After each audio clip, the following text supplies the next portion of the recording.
I lift my voice is lifted.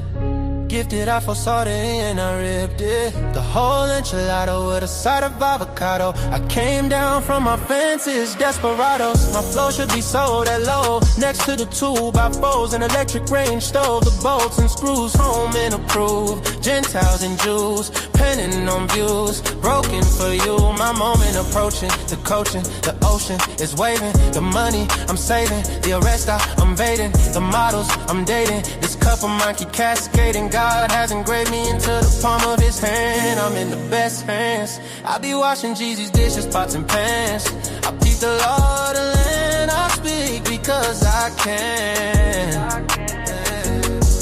Legalize blacks, legislate that. Hurry up, please, because a brother can't breathe. Kaepernick kneel, the world stood still. The level of hate was so unreal. I foresaw the end right before the hook. Hating is not a good look. I took from the good book. I feel like a tree planted by a river brook. Let me cook them surgically with this sword. Will put my vocal cord itching to release the source of my peace.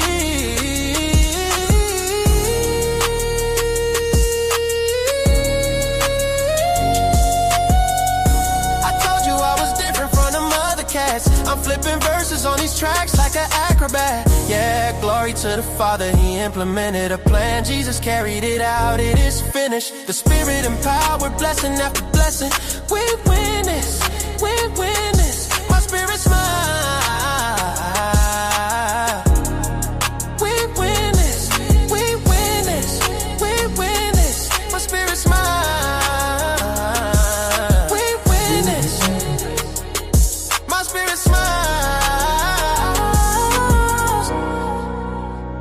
My spirit smile, my spirit smiles. Do y'all hear what I'm saying? Think about it, think about it. Man, Jesus did that. We win this, we win this. My spirit get it.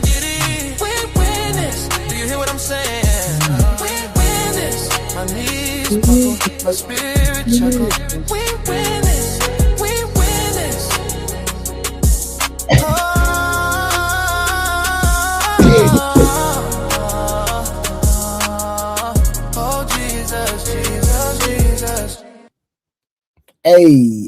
Hey, what it do, y'all? How y'all doing today?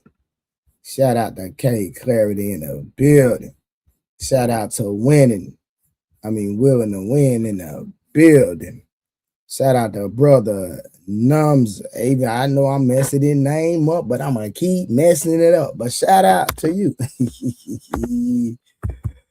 Yo, somebody shout out to goddamn Rod Neal and the goddamn building. We steady rocking and rolling. Every day bringing y'all content. Shout out to PZ ION. Yeah, did.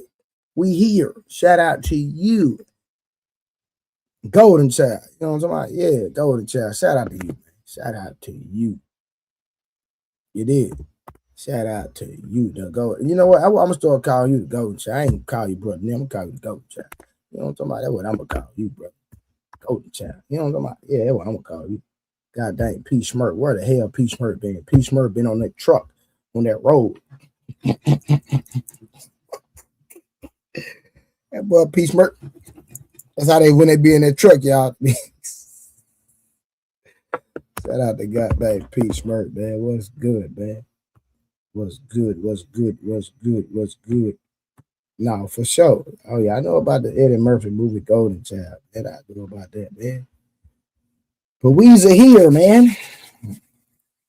We's here. Take the jury out. All right, here she go. Here she go. I was thinking about, hey, Karen, I was thinking about showing that before hey, go get that timestamp real quick, Karen. I'm gonna start off with that. I'm gonna start off with that, man, before we get to the main subject today, man. Hey, make sure y'all like the stream, share the screen.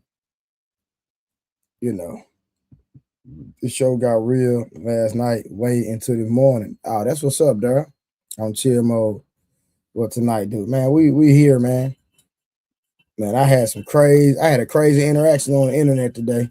I'm gonna probably show y'all a little bit of it. I'm waiting on K Clarity to go get the timestamp real quick, and I'm gonna share my screen and show. We're gonna warm up with some foolishness. A foolish reaction I had today with a goofy. You know what I'm saying? I had an interaction on the internet with a goofy. When I say this nigga's a goofy, a straight goofy. But we here, man. Shout out to y'all. Like I say, man, y'all be in my prayers for me and my family. My mother passed away yesterday.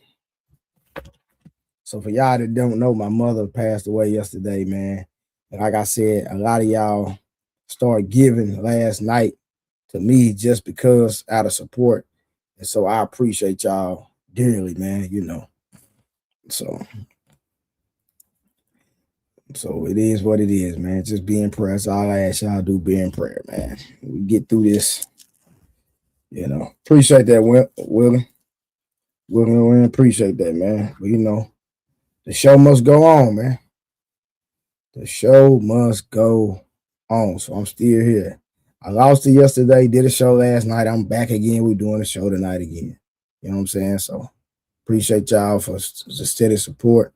Like I say, man, support the super chat, support the Cash App.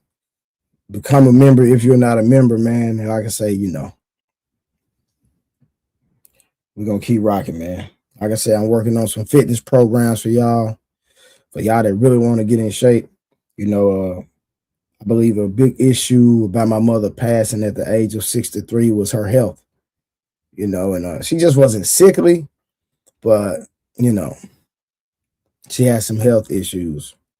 So I'm real big on lifestyle, eating real food, right? Eating real food that your body can actually assimilate, and the nutrients from the food that you're actually eating, your body utilizes it.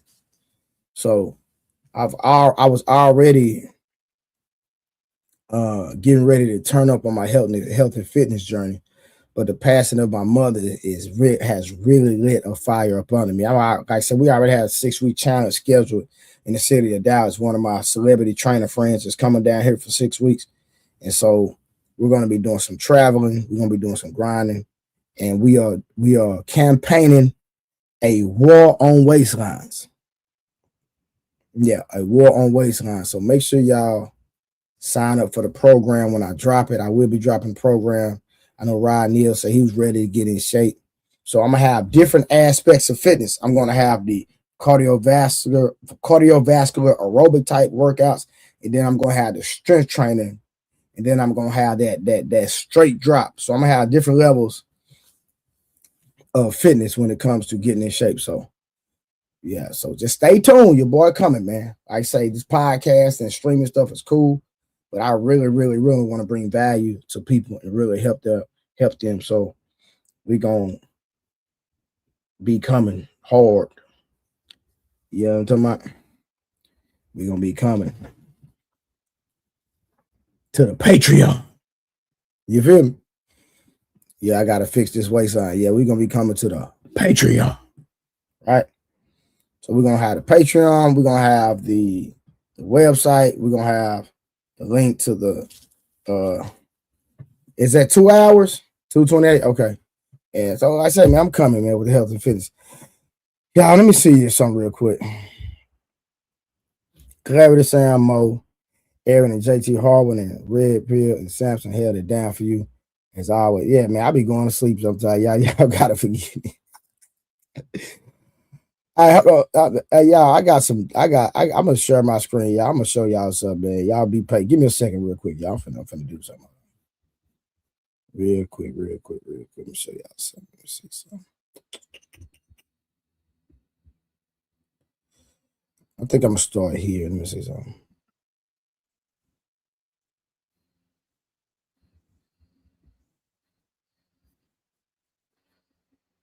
All right, so I'm gonna start here real quick, y'all. Y'all watch this, man. Don't forget Summer. Yeah, shout out to Summer. All right, y'all. So tonight we're gonna talk about love and strategy. Should you marry with your heart or your brain? Let me say it again. We're gonna talk about love versus strategy. Should you marry with your heart or your brain? We're gonna do an open panel on that. That's gonna be our main subject for the day. But we're gonna start off with an interaction that I had today with a young goofy. Okay, we're gonna start off with this interaction. So y'all brace yourself. I don't know how much of this I'm gonna show, but y'all just be patient. Make sure y'all active in the comments. I need y'all to give me y'all live reaction in the comments while the video is playing. Okay, I need y'all to give me a live reaction of what y'all think about in the comments. All right, so let's go. And shout out to the Labuto Network. Shout out to my boy Russ. Know what I mean? This was on his platform today. So I need y'all to, let me see. Am I doing this right? No, I want full screen. Full screen. I don't need that. Yeah, there we go. Let's see.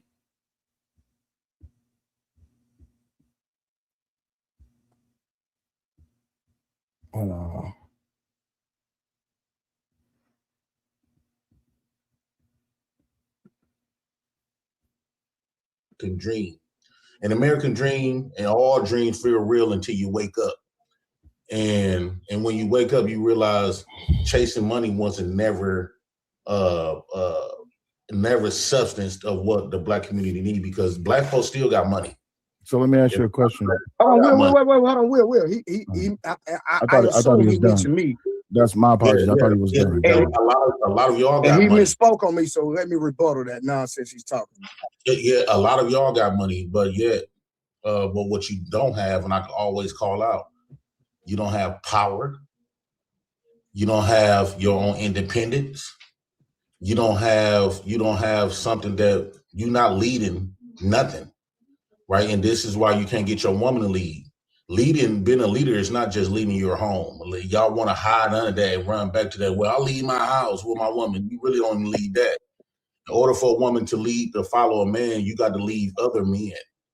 And I don't see one of y'all Black men leading. Now, I ain't talking about being on no supervisor at no job, the same old rinky-dink system that we've been coming up on. I'm saying leading, real leading. And y'all not doing that. Can you land? Hold on, Will, let me hold on, Will, because my name was mentioned. Respectfully. Let him land and I'm gonna respond. Yeah. So this is for J Prince 2024. That called Trey. So when you say that, you talking about you got wrist money, people cards on your wrist, and you really bragging like that's something for Black men. Bragging. You was talking as if, I think y'all Black men is trying to compete with you, trying to emulate white men by using his money to build up your confidence, to build up your presence, and you think that money represent you the same way that it does the whites. And nobody across the globe honor Black people with, I don't care how much money they got, not like they do whites. You don't have that influence nor respect from nobody. And that's what you need to get on board with. Oh, can I respond now? Please, by all means. So let me ask you, do you know me? I've seen you around. Have you ever met me in person? No. Do you know my full name? No. Okay, so when did I say that I use money at any given time during the stream? When did I brag about money? When you let that fly out your mouth, when you say the mere fact that you told RBR that you read his car on your wrist, that tells, when you open your mouth, says a lot. It describes a lot. So did I substantiate why I made that statement? You didn't have to substantiate it. You made No. I had to, because he spoke on me and called me. He disrespected me as a man, right?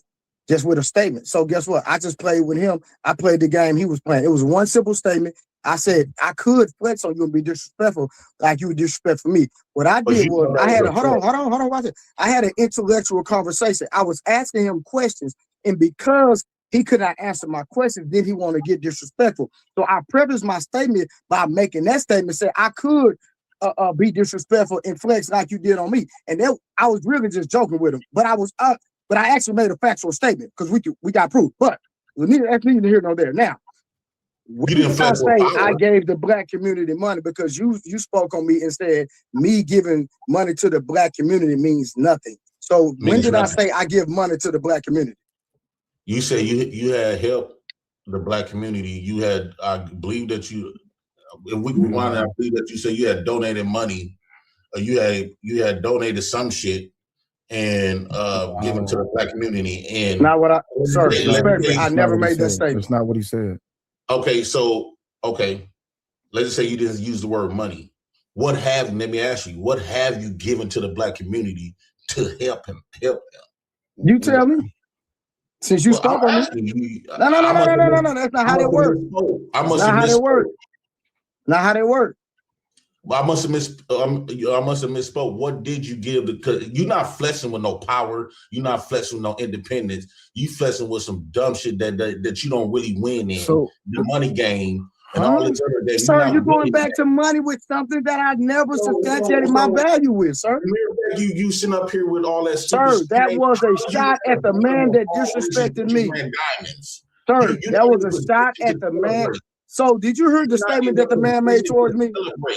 Sir, did you hear the disrespect that the man made towards me? Take them diamonds and stuff off. Sir, did you hear the statement that the man made towards me? It's a simple question. Diamonds and gold Again, sir. Sir, my kids got more money than you. And you see?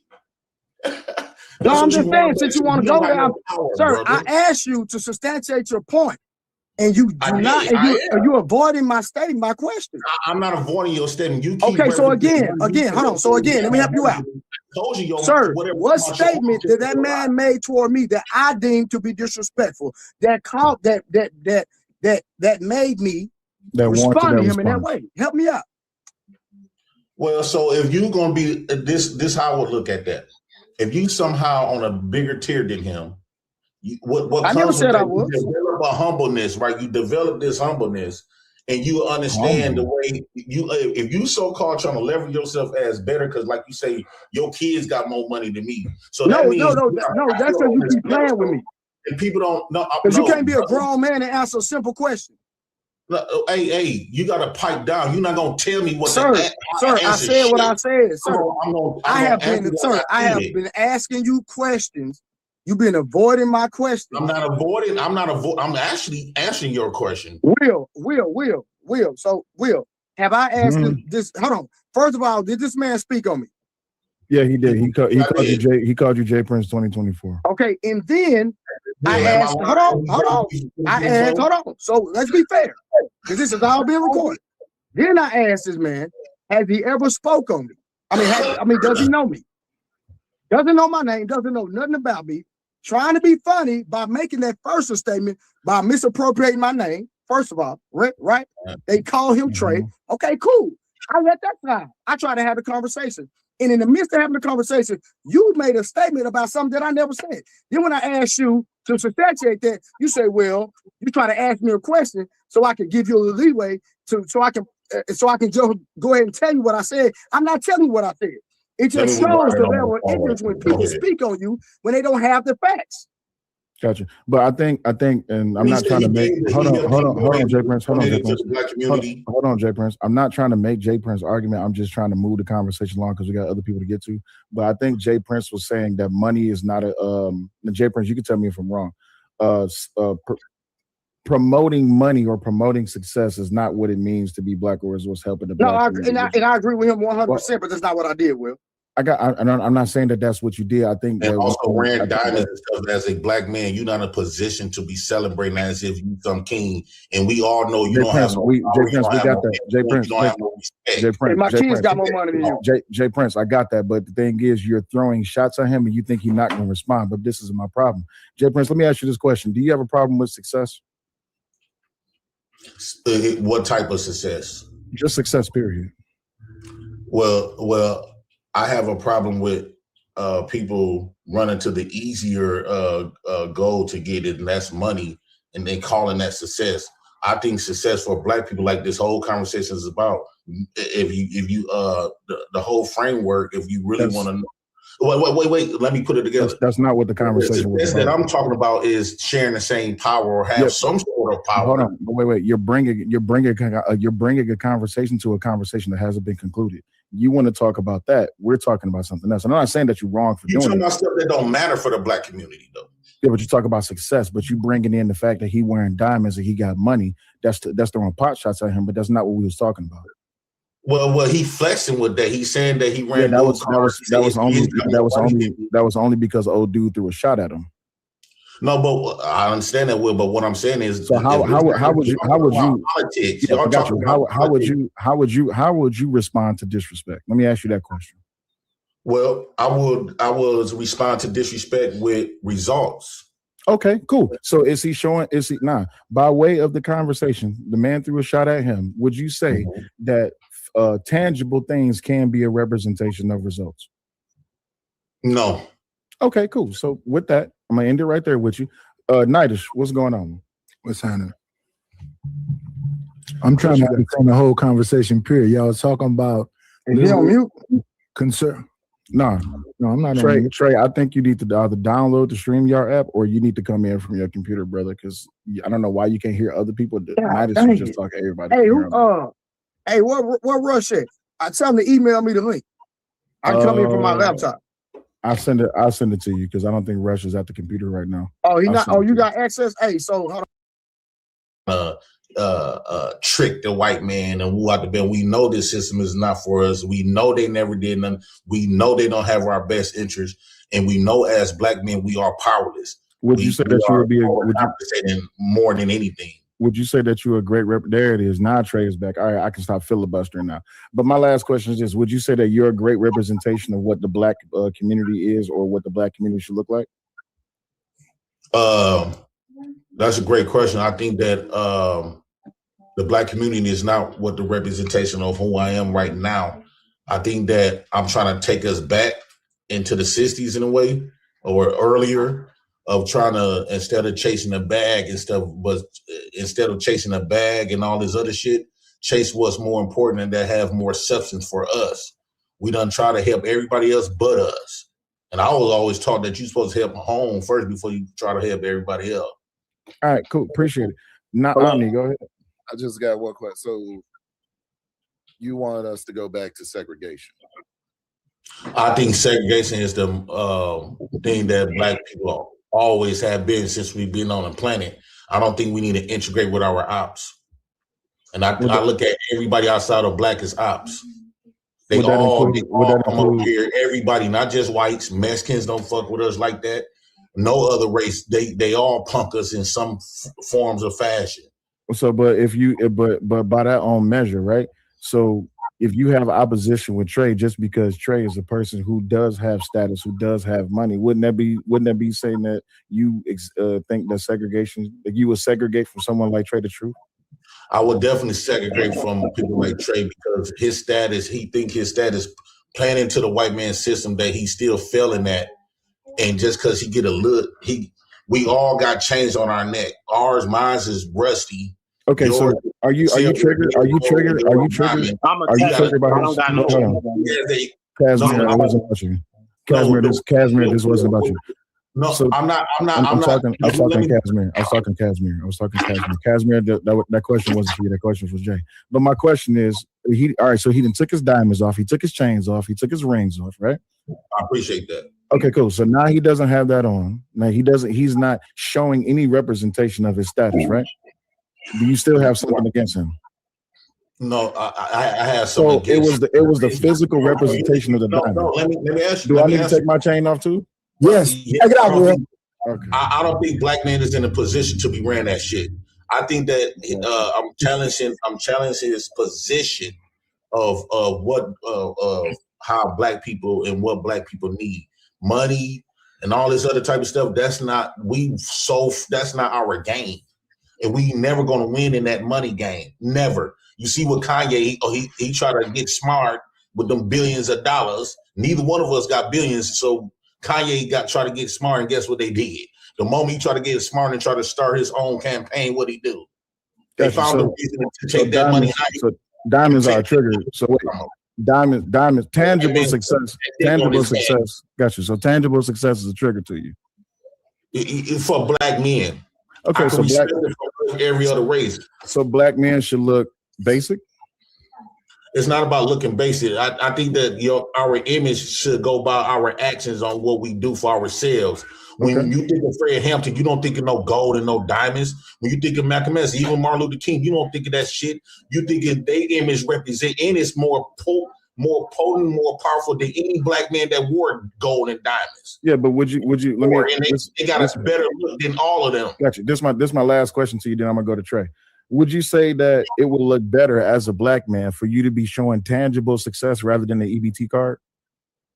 No, I think the EB card is really more, should be shown more often because it's showing a statement, it's showing a message, and it's showing that you're partaking in the white man system. It showed that the black man was weak, and when the black man got kicked out of the house, it created us niggas. But you're partaking in the white man's system by waiving their EBT card instead of waiving your own diamonds, right? Yeah, because I'm showing the real example of how black men is. And me being on EBT, being that weak, I'm showing the statement, the message that this is our truest position. So weakness is strength to you. It's a welfare motherfucker. So weakness is strength to you. Yes, in a way, yeah. All right, Trey the Truth. Go ahead, dog. Oh, I don't have nothing to say. I just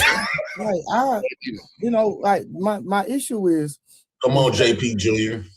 You gotta come better than that, brother. He didn't jump in and none of your line of questions. It's cool. My bad. I got you. You the second man on this platform that has came on here throwing shots. And then when I throw shots back, you get in your feelings. No, I don't get in my feelings. Well, you I can hang with you. No, sir. It's not even possible. You son. You say okay. What? Trey, I can hang with you. Trey, hold on, real quick, Will. So you talking about building infrastructure, this, that's nothing, right? So my thing is, sir, there's plenty of land in Africa, plenty of land in goddamn Australia, because most of the world is rural. So why don't you go start your civilization in these different countries that have the land and build? I need you to come with me. You gonna come? No. Why not?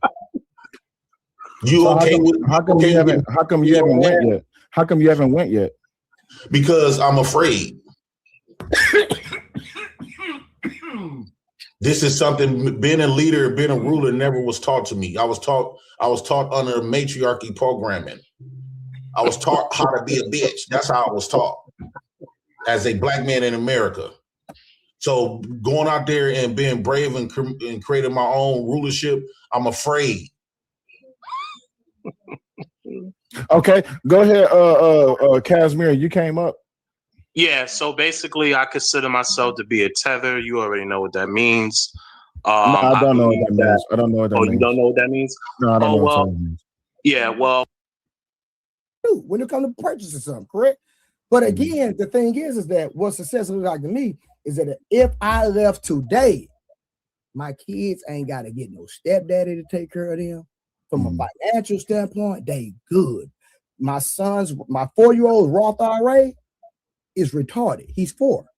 My 11-year-old investment account, retarded. So I've done my job, and I'm going to continue to do my job. Where the black community come in at? Sir, would you say you dress for success?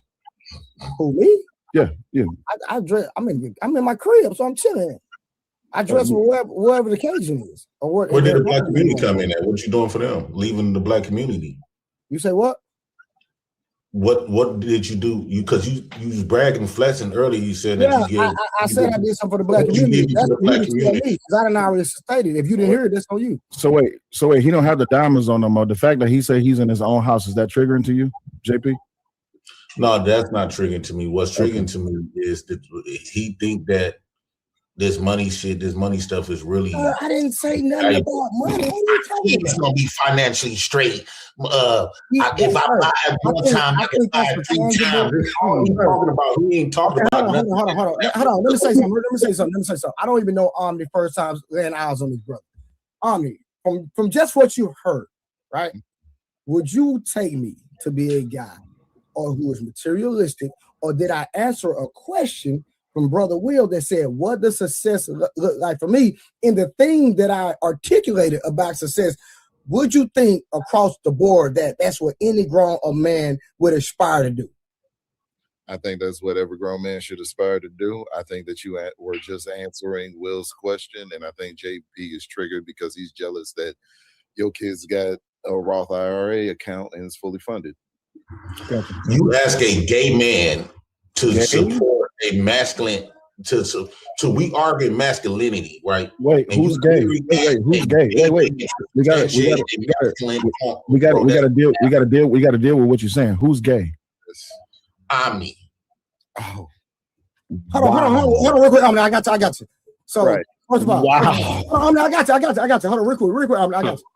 So I literally just said this is my first time meeting this man. So the reason I asked him a question, so it wouldn't be biased, just like the brother next to me. I don't know him. So let me ask the brother next to me, because I assume he's straight, right? I'm just being petty right now. So to the brothers right here next to me. The other way. Well, I'm on my screen. He did. Can you hear me? Okay, so I'm going on my screen. So, sir, I'm just asking the question. Because you answer the same thing that I asked to Mr. Omni, and Mr. Omni he needs to respond to that. But I'm just asking. And Reese, if you want to get in, you can answer too. Have I been materialistic, or did I answer Will's question? And should any grown adult man want to put his kids in a better position when he leaves this earth? I'm just a question.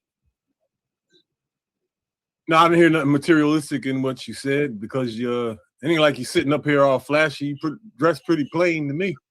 Oh, he had diamonds on, but I asked him to take the diamonds off. We came in 20 minutes early. This man was he had diamonds. He had diamonds on. Reese, he had diamonds on, but I asked him to remove the diamonds, and I took my diamonds off because it was triggering the JP, because tangible success representation. Wait. Historically, right, according to these dumbass books, right, some of the artwork, like people of stature decorated themselves with jewels far back at the beginning of time. Well, jewels, that's still a form of success. Have their own power at that point. I think what we're finding is kings and stuff, they wore that gold to represent their success and maintaining power. You talking to a powerless, us black men today is powerless. Ain't no way in the fuck we supposed to be representing no brand, no diamonds, no gold when we get put in that fucking work.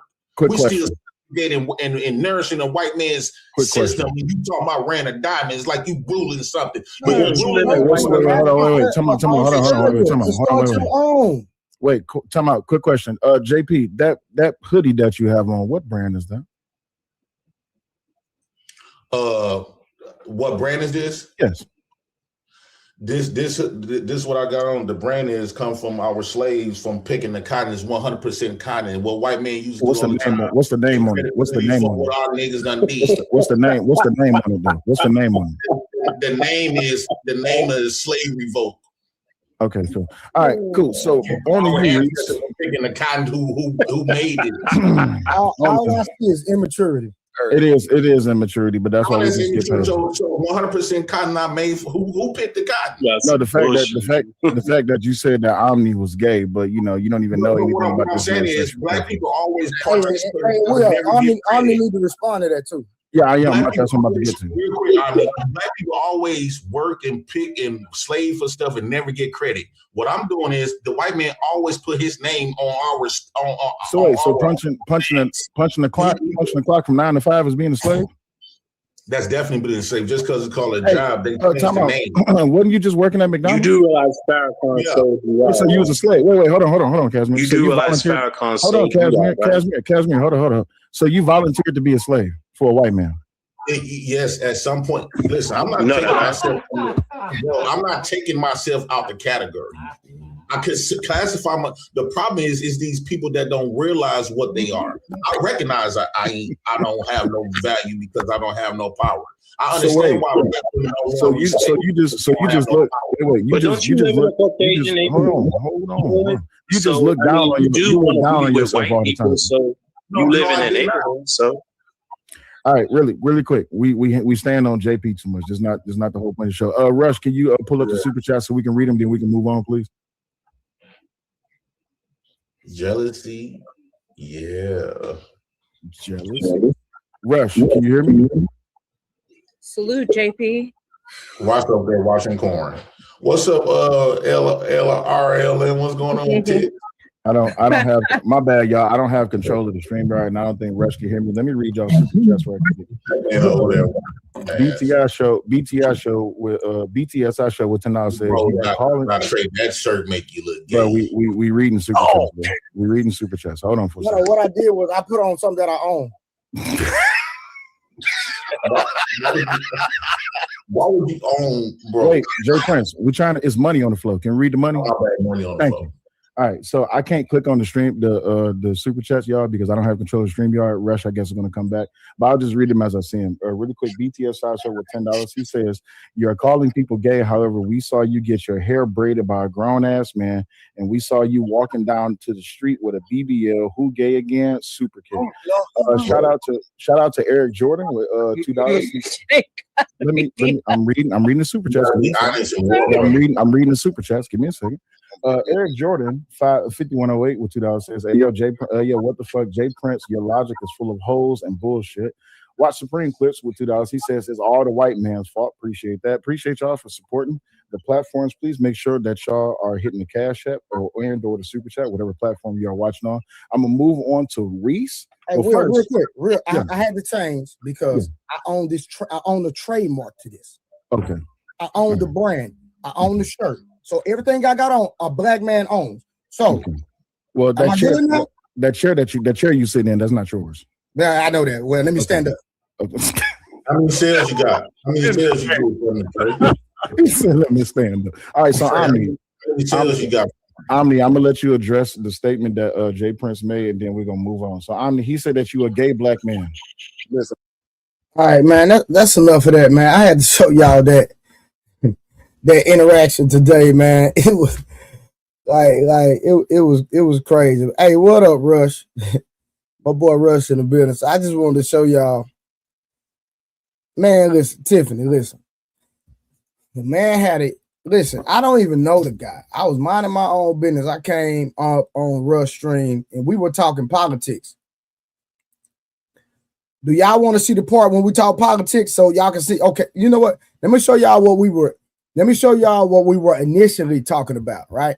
So let me show y'all something real quick, and then I'll cut it off, and we'll get to the business. Hold on. Let me show y'all something real quick. Let's go back to what earlier. Hold on.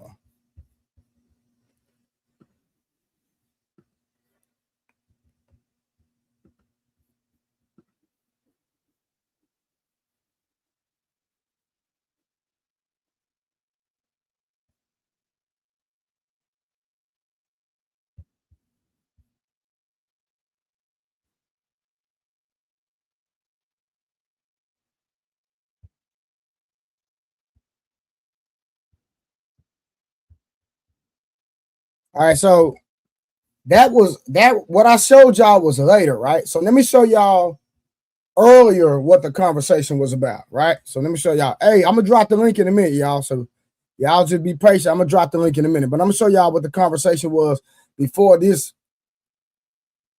ugly man got here.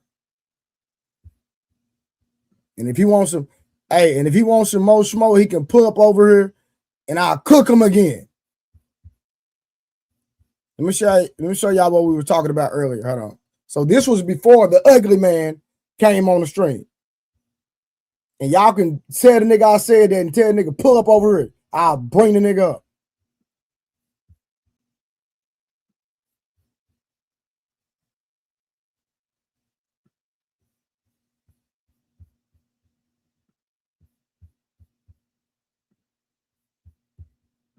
Talking Trey's next because he's been waiting patiently. All right, I'll keep going, Dave. My bad about that. Yeah, so that's fine, but he never stops talking. Yeah, keep going, Dave. I love how people come and mayo-splain. Anyway and anyhow, until you can address all of those racist policies, until you can address somebody like Jasmine Crockett putting over the LGBTQIA community and the illegal immigrant community over the black community, all while developing this black sit that came out of nowhere after she got on. We don't code switch in reverse. We code switch in front of white people. She's acting ghetto in front of white people, which is why she got redistricted. And then tried to run for Senate against the DNC, and they put a white man up on her named Tellerico, who they were already voting for, and they digged the nail in her coffin by putting Obama there. So she got her N-word wake-up call. So until you deal with all the racism on the left, I don't want to hear about racists from people who we don't even deal with 90% of the time. Now, I do have a follow-up question, though. Sure. Yo, hold on now. Trey's next. You gotta wait. After Trey's done talking, just let the bully speak. Hey, shout out to Russ, man. Appreciate you for inviting me. Shout out to the business bully. I watch you all the time. I've been on you for over a year. I know a lot of people just got on to you, but I've been on to you. So keep doing what you're doing, my brother. And like I say, I haven't been listening to the entire thing. I literally, when you see me pop up, I haven't heard a lot of the conversation, but I would ask RB. Is it RBR? Yes, sir, it is. Hey, how you doing? So I do have a question, and I'm not a Democrat or a Republican. I'm for my people, period, like across the board. So my question to you is, how can you substantiate how the Republican Party has hurt the Black community more than the Democratic Party? Like, just don't say it, but like, hey, this is how they did it. We have proof. So can you explain that in detail, or it was just a talking point? Like, Texas is a prime example of what the Republicans do to non-whites.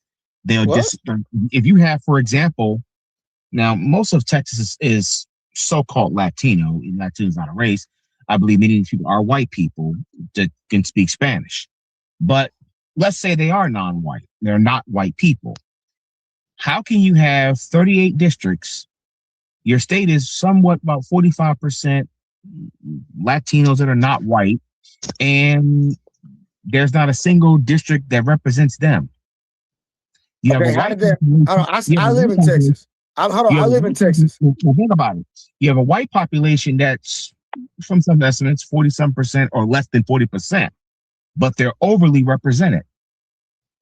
Okay, I understand where you're going with this, but that has nothing to do with what I stated. I said, convey to me, right? Don't narrow it down to Texas, because the Republican Party and the Democratic Party extends past the state of Texas. Hold on, because I asked the question and you're not answering. RBR, respectfully. RBR, you're not answering the question, sir.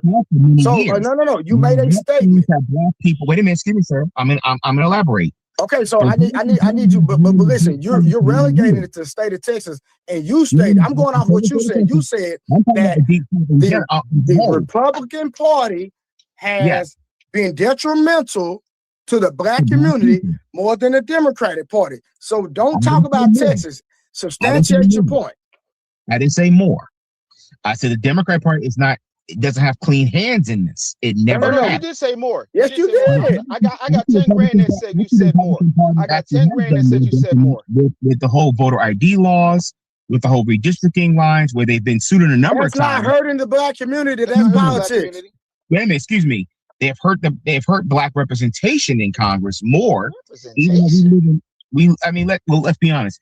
If it wasn't for the okay, RBR, hold on, respectfully, I don't know. Watch this. I'm gonna be real with you. Guess what? The Black community. You think that we still not eating out here? We still getting money? Because from what I see, if I go to the club, they still popping bottles. They're still buying Michael Jordans. They're still going to the fancy restaurants. Hold on, listen to what I'm saying.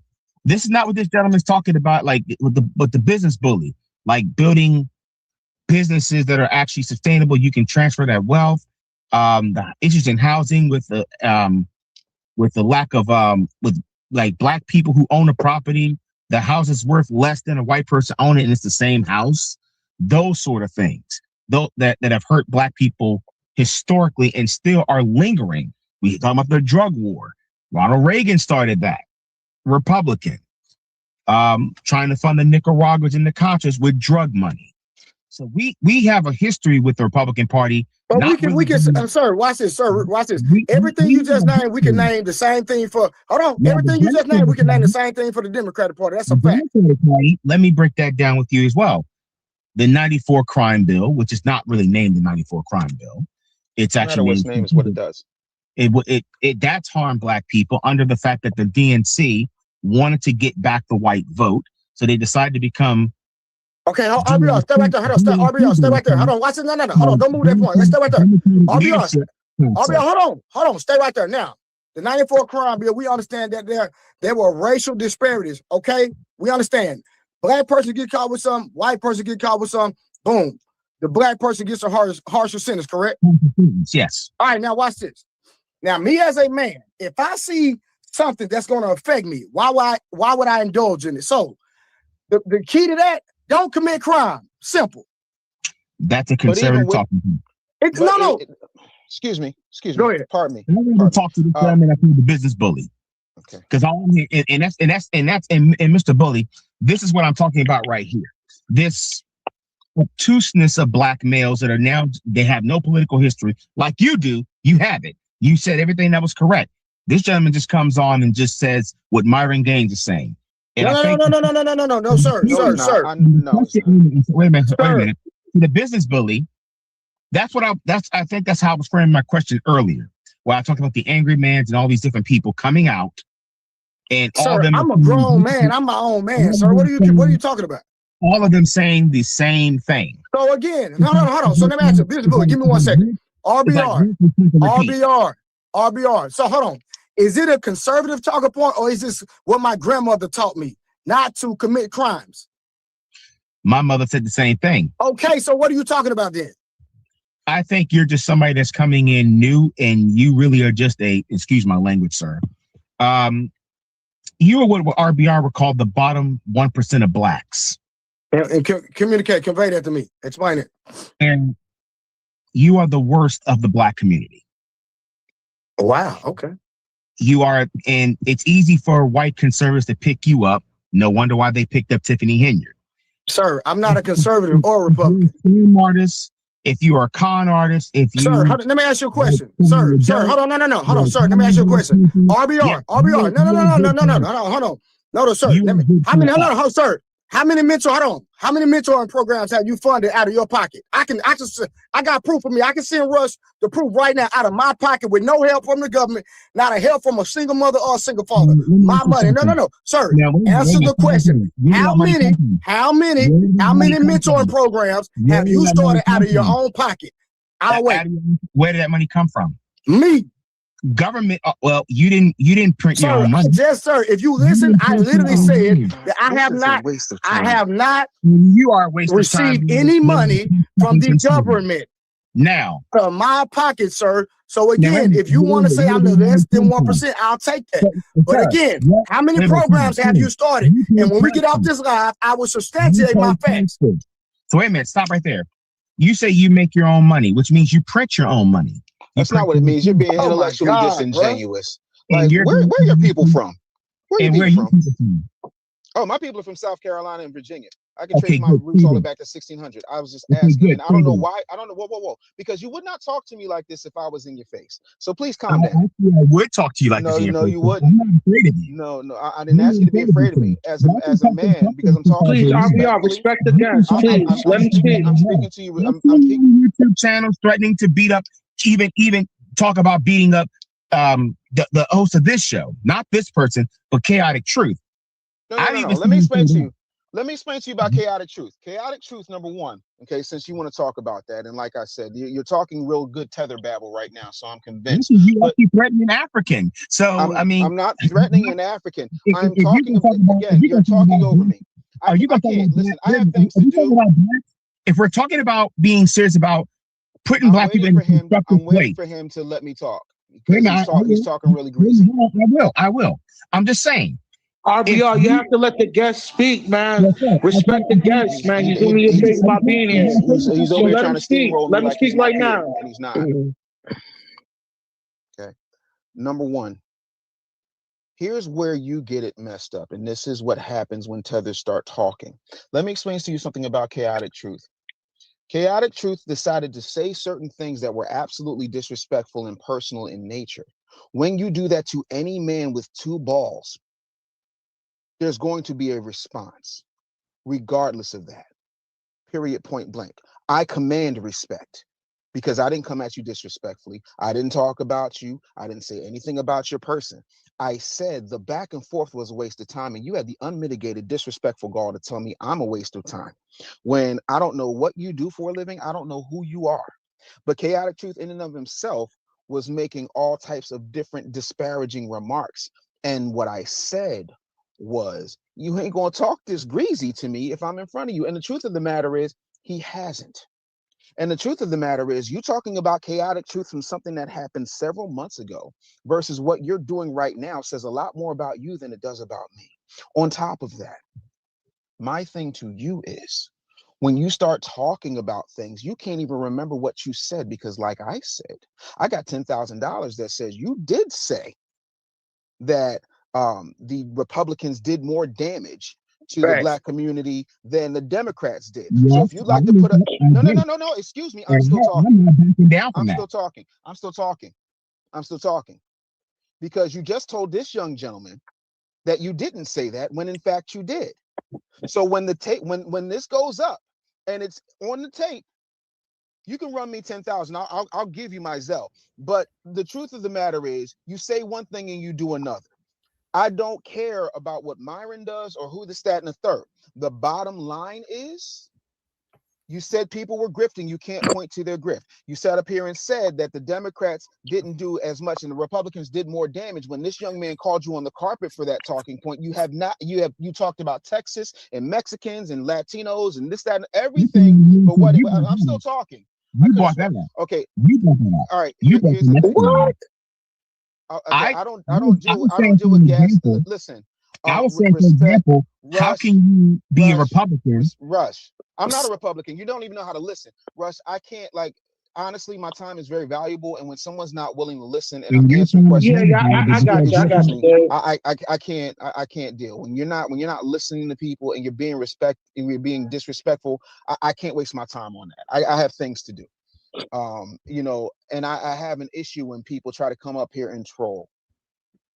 All right, so y'all, that was a conversation we were having before the ugly man came up on the panel. So let me go ahead and drop the link, man. What's good, everybody? So that we had that conversation first, and then we had the other interaction. It's way more good parts, but I don't want to bore y'all by y'all sitting here just watching that. So it is what it is. But if Rush want to drop the full link to the video in the chat, he can. Go to the Libido Network. Spell it. I forgot how to spell it. But Rush is watching. But I dropped the link if y'all want to pull up.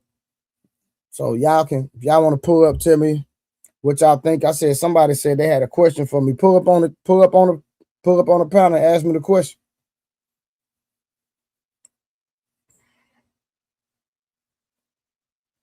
That boy said I smacked this mac and cheese out of RBO. I don't have patience. Now I got a lot of patience, bro. That's one thing about me. I got a lot of patience, man.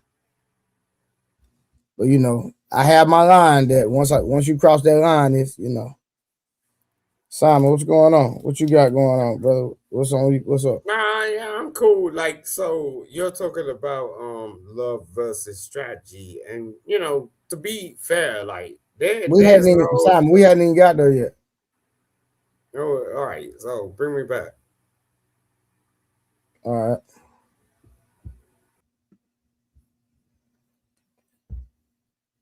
Hey, oh yeah, shout out to Red Pill Crip for the goddamn fantastic. What up, boy?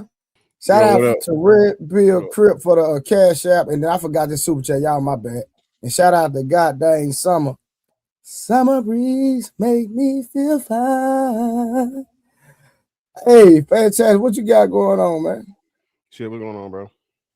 Nah, man. I ran into the ugly man today for the first time. I heard you say that. Yeah, who I don't know who Buddy was. It's a dark-skinned dude. I don't even want to say nigga name. That was trolling the other guy? No, it was the dude named Jay Prince. I don't know the nigga, but I'm out of that, bro. I'm out of that. Yeah, I just ran into him. I don't know the nigga, so. What was all discourse about? Bro, he was mad at me because I had on jewelry. You know he just got evicted for like the 15th time. So oh yeah. Hey, mute your background, Smirk. Come on the goddamn stream, playing Family Matters in the background, man. Peace, Smirk. I don't know if he can hear Can't you. even hear it, man. I don't think he can hear you. Hold on, let me mute him real quick. But yeah, so I was on Rush. Rush had the business bully on her. You know the business bully, right? Yeah. I saw a clip you was playing just now. Oh yeah. So Rush he was on there. So we was talking politics at first, and then I left out, and I came back, and then the dude came up on the panel. Soon he came up on the panel, he started coming in. You know what I'm saying? So I tried to have some decorum, and then so I played the game you want to play. Like, bro, listen. In high school, I was the nigga that scored on the whole school. You know what I'm saying? I was the class clown. I was the nigga that scored on the old school, and I'm the nigga that's gonna line it up once you get in your feelings. So I'm like, bro, like I love bullies and I love trolls. So like my nigga, I'm him. Like when it comes to that, I'm gonna go word for word. I'm not turning the other cheek. I'm not taking a mature route. I'm going blow for blow. So what we doing? Not for real, that's why we fuck with each other. That's what I'm saying. Like, bro, they be telling me. Hey, I come in peace, brother. But if you want war, let's do that. Let's see. Hey, I like that, man. Yeah, I'm not taking no mature route. None of that. We're gonna have some fun. Let's get it. Yeah, but what's been good today, man? Hey, man, I needed that anyway. My mama passed yesterday, man. So shit, man. Condolences, brother. I know that, man. Condolences. Yeah, it's all good. I know I just that's why I say I needed the entertainment, get my mind off some of the stuff. You know what I'm saying? Yeah. But yeah, man. But outside of that, man, everything, life is great, man. I can't complain, man. But yeah, he was upset about me. I had on some jewelry, started talking about that's not real power. Bro, I've been out and about in the streets having fun, doing my thing. I get to the crib, this is what I got on. So, bro. Yeah, but listen, man. So this is another thing too, Trey. People don't even understand it, and I told people this, right? I don't really. I'm not big on the jury things, so on and so forth. But people don't understand, bro. That's an investment, bro. Motherfuckers ain't Trey. They don't even know the precious metal prices right now. So if you bought a chain, you got a chain that's 10 years old. You feel me? You know what I'm saying? But if you're talking to a person that isn't, let's just say financially sound or,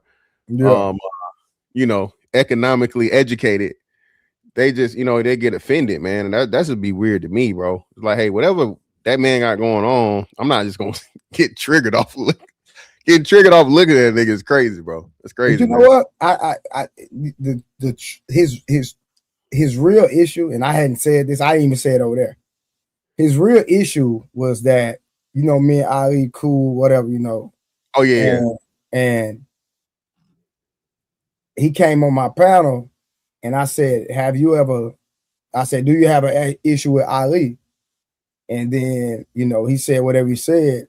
And I let him know that, hey, I rock with Ali. So since I rock with Ali, bro, you can't be over here. You know what I'm saying? And I dropped him.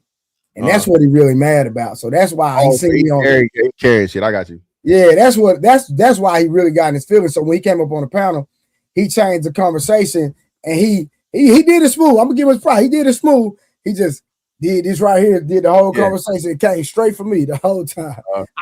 I played it a while ago. I had played the whole I didn't play the whole interaction, but I played a lot of the interaction a while ago. But I just saw like the last. I tuned in probably like the last 5 minutes or so, 5-7 minutes. I just saw business bully talking to the guy that was under him. Pause. Whatever they was going back and forth. I didn't see that nigga.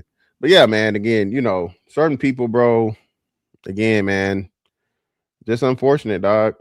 And push unfortunate rhetoric. But hey, like you said, man. Hey, listen, man. Being here, being comfortable or well off is a blessing, and a lot of people, man, they can't necessarily say it. So that's how I look at it. And so so the dude, I forgot the dude that was moderating. His name Will. I know his name Will. And then so he was like, what do you call success? And I say, well, I call success that if I since my mother passed yesterday, I'm like, if God was to call me home today I know my kids got a great head start. That's the most important part. Yeah. That's the most important part, man. You not only have you invested in them and taught them the right things, but you got something left for them to where, you know what I'm saying? They ain't got to be cooking no fish plates and doing a car wash. You feel me? Exactly. You know what I'm saying? That's what it's all about. The Bible say, and I don't know how religious you are. The Bible say a good man leaves an inheritance for his children's children. Bro, because I know I'm here for a good time, not a long time. So I gotta make my next move my best move and set my kids up. You know what I'm saying? I know your kids are a little older than me, so you done already experienced, putting your kids in a different position. I'm still in that process because mine are 4 and 11. But even at their age, they are already in a good situation. So if I was to leave today or tomorrow, they got a head start, and that's what it's all about, in my opinion. Indeed. Yeah, that's scripture. That's scripture. So that's principle. Man, don't start preaching, Peace Murphy. I mean, when you write, you write. You know what I'm saying? Peace, so, I'm messing with you, bro. I know. And watch this. When we left Exodus, when we left, goddamn it, Egypt, we left with gold, silver, everything. You know what I'm saying? Our God made sure we was equipped with everything. Nah, that's what it's saying. It's a norm for us to be how we are. And the reason why we are because of foolish thinking people like that. You know what I'm saying? I had a lot of words for that individual, but sometimes they just not even they're not even worth it. You know what I'm saying? Because they go against their own. Even he said from his own mouth, he was raised to be a female dog. He was raised to be a female dog male. Oh, that guy said that before? Yeah, that's what he said. He said he was raised under a matriarch system that created him to be what he is. And you can tell. Oh, yeah. Okay, he did say that. Yeah, I really wasn't in tune. I'm not as smart as you, Peace Murphy. So I wasn't. My listening skills not that good. I wasn't listening. Bro, I listen to. I gotta hear everything you say because you not finna serve me no BS. Real talk. For sure. Real talk. And that's you ain't got no debates coming up, man. I said you ain't got no debates coming up. Nah, not nothing official. Just whatever go along or whatever. Man, I gotta get over. I be so busy, bro. You gotta let me know when you do a live, man, so I can pull up, man. Yeah, I'm live. I'm live pretty much. What's the name? I'm finishing up. I got one thing left to do on this damn final. By tomorrow, and then I'm free for like 2 weeks, and then I'm back at it. Do you go like at a certain time? See, I try to go at a certain time, so you know what I mean. So people know when I'm live because I go at a certain time every day. Yeah, no, I'll be back on schedule next week. Because all the shit I had going on. What's the name? Yeah. Yeah. So cool, it'll probably be somewhere around 8 o'clock or whatever next week normally. Okay. Hey, how you doing, young man? What's up, gentlemen? How y'all? All right, so what was all the energy for earlier? I don't like the stuff that you pushing out. I feel like that really never done nothing for black folks, black men particularly. Black men always have been getting money. Women still don't respect you. The children don't respect you. Nobody respect you. No, not your enemies, which is the white man. Not no race of men respect you. That means in order to get respect, you got to have some type of power. And Rand, the reason why I was shitting on the necklaces and stuff, because that's supposed to be a sign of achieving something, endearment. Black men, you don't get no respect to be wearing no goddamn diamonds. I mean, you can afford it, but you don't deserve it. You didn't put in no work yet. And who book? And who book are you speaking from this? Hold on, Peace Bird. Hold on. Just stay right here. So you said now correct me if I'm wrong. Did you say my kids don't respect me? I'm curious. Did you say that? No, when I said kids in general. When I say your kids, I'm speaking in general. Okay. I'm just trying to right. I ain't finna just talk about your kids because I got kids. Gotcha. But in general, my kids know that when push come to shove, they call 911 or they teacher. That goes to show you that you don't have that much power, right? It's almost like I studied the white man. The white men don't have these type of perspectives that we do. Right? We living in a survival mode. So again, I asked you why you had the energy for me. Now you're talking about the white man. I'm not white. Yeah, so I'm telling you. So only direct your statements toward me and me only. I don't want to hear nothing about no white man. Okay, well, Trey, I want to hear nothing about no power. We were on a platform. I'll get you, Jay Prince 2024. We were on Rush platform. So you trying to throw shots? I'm gonna throw shots back. I'm just letting you know. You know, I'm trying to have a conversation with you. We can just I can just drop you and we be done with it. Like what we doing? It is what it is. We could have a convo. I'm trying to. What do you mean? Just It is me a what shot. it is. As a man, you gonna speak, man. Let's have this conversation. Like what the problem? Well, y'all gotta forgive me. You gotta forgive me. I wasn't raised with men. I was raised up on a single mammy community, so I got a lot of feminine background upbringing. That's under, and I stated that. And with that being said, a woman does what when a man talks? Well, if the man put in that work and deserves some type of honor, a woman does what when a man talks? We ain't got it. Ain't nothing else need to be stated after that. You tell me. She shut the fuck up. Well, I ain't no bitch though. I'm a rebellion nigga. At the end of the day, you stated what you said, and I'm gonna take it as that. And as a woman or one that was raised by a woman, they shut the fuck up when men are talking. That's not the way you're gonna say it. That's AP Smoke. That's not the way you're gonna say it to me. Bro, I stated what I said. Now, at that point, I'm not that dude. You stated what you said, my brother. And all I'm saying is this. We can go about what the white man said. Let me talk back to Trey. Let me get back to Trey though. No, this is a panel. I don't even know you. I know it's like wasted time to talk to you. And still, you made a statement, and I love and enjoy bullies that bully people. I bully bullies. I'm not that dude you gonna play with like that. I'm telling you that now. I'm gonna fiddle with you, baby. I'm gonna fiddle with you. Believe me. I ain't gonna go back and forth. Hey, however you want to do it, my brother. I told you what women do. Yeah, women also do all that talking.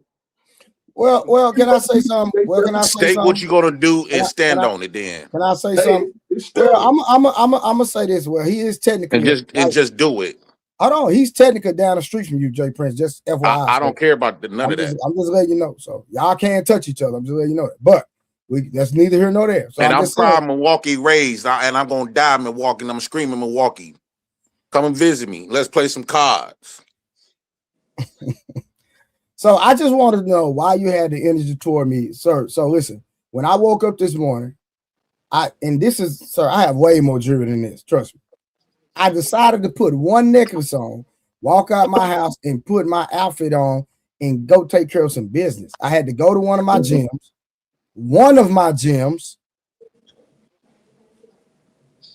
Okay, so I had to go to one of my gyms, check on the people, yada yada this, yada yada that.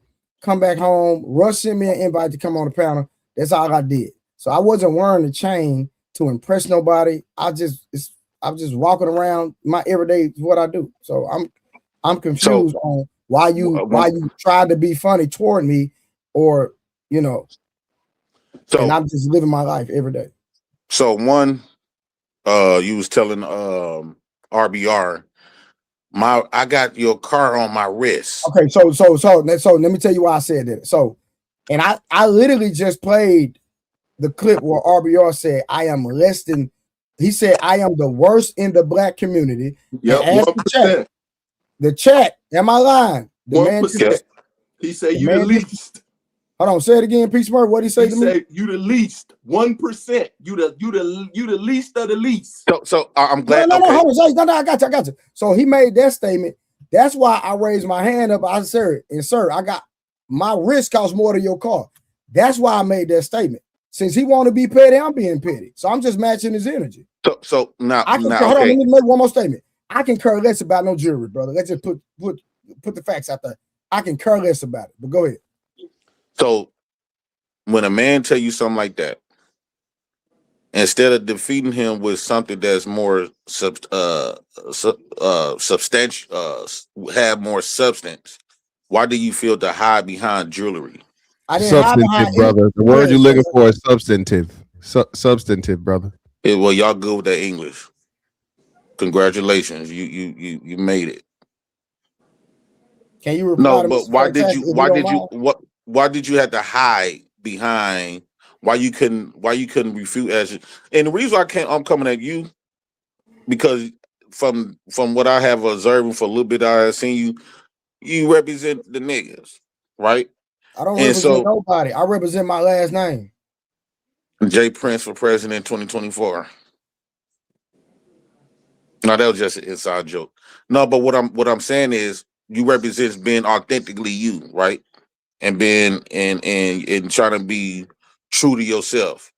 And when you responded with jewelry instead of your who you are or what you know, you responded with jewelry. I think that for black men in America, they love to hide behind money. They love to hide behind achievements. They don't got nothing much from within.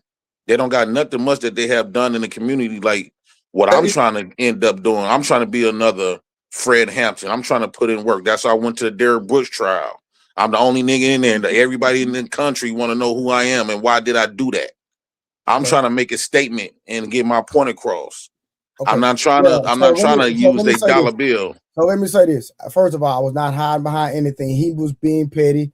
So I decided to be petty on the way I decided to be petty. And can't nobody tell me how to be petty. And that's what I wanted to do. So again, now when it comes to putting in work, my name speaks for itself. So I don't have to get on here and tell people what I've done. If you know, you know. And if you don't, you don't. It's cool. I'm not sitting up here to prove nothing to nobody. Listen, I sign autographs in real life. I'm a celebrity in real life, and I don't even flex that. A lot of people, sir, I can get up here and really flex, and I don't even do that. You're a celebrity. You don't even know who I am in real life. I have a real life, so when I get off the internet, people really know me. So if any city I go to, people really know me. So what I'm saying is that I don't need, a lot of people don't even know it. I changed my name because my celebrity name, I don't even use that name. So if I wanted to flex, I can use my celebrity name. I don't even do that.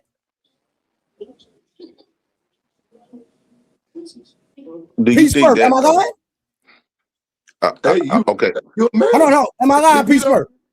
You ain't lying, but if he don't believe you, it don't matter. He said no, it's not. It's not the fact that I don't believe you. It's not the fact that I don't believe you, Trey. No, it's not the watching you from his own mouth.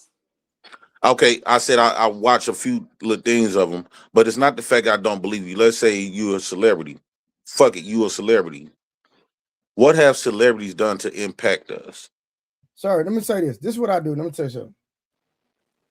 Well, buy jewelry and diamonds and Johnny Dane and buy Benzes and shit. I'm gonna throw one out there since you want to put it where LeBron done did. Nothing. He didn't do nothing, huh? That mean it sucked for you in life. Well, I don't know much. I don't know much. I don't know much. I don't watch celebrities because they don't really impact us. Let me just say this. The thing is that I do things in my community. I don't ask the government for help. I impact the people, and that's all it is, brother. That's all it is, straight up. So what? So okay, now because that was the confusion that we had on CT channel. What have you done to the black community to impact them? Because when I said that you give money, you said that's not what you do. A question I had already talked about it earlier, right? So one thing that I'm very proud of is starting mentoring programs in my city and funding them out of my pocket with no government assistance, no help at all, and being effective in what I do with young men and young women in the school system and helping these young people get on the right road. And when they needed something, when they struggled financially, I was there out of my pocket, taking food out of my own kids' mouth to take care of other people's kids. And I've done that for years, and I don't highlight it. So if you feel like that's not something that's being great done in the black community, that's cool. I'm not gonna argue with you on that. I'm not gonna fight you on that. It is what it is. Cool. No, I think you need to go back and look at the history of black men, period, because you got it fucked up somewhere. So let me ask you: is black men powerful? Is we really competing with other races of men? So in a matter of 20 years, coming from slavery, we came equal and eyefold to these folks.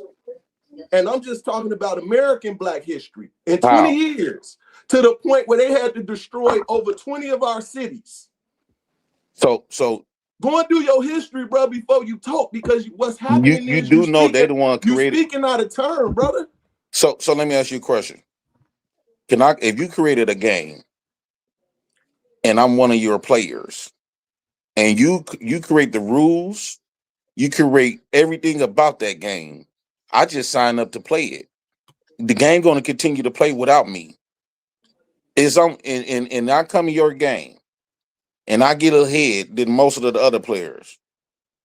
Is I'm competing with you and you the one that actually, you the creator, almost like the god of that game. Yeah, bro. Man. Hold on, please, Smart. Can you answer that question for me, please? Bro, look at the reality that we in. That's all you gotta do is look at the reality that we in. I thought we answered game, real. Bro, I thought men asking. We taught the game, brother. We taught them the game. I thought we taught. How we gonna? I thought men answer questions. Okay, hold on. Please, I got this. Hold on, please, I got it. So let's talk about power, right? So we cannot sit up here and relegate or just push our issues out on the white man, because we spend more money as a whole collective group of people than the whole than Russia.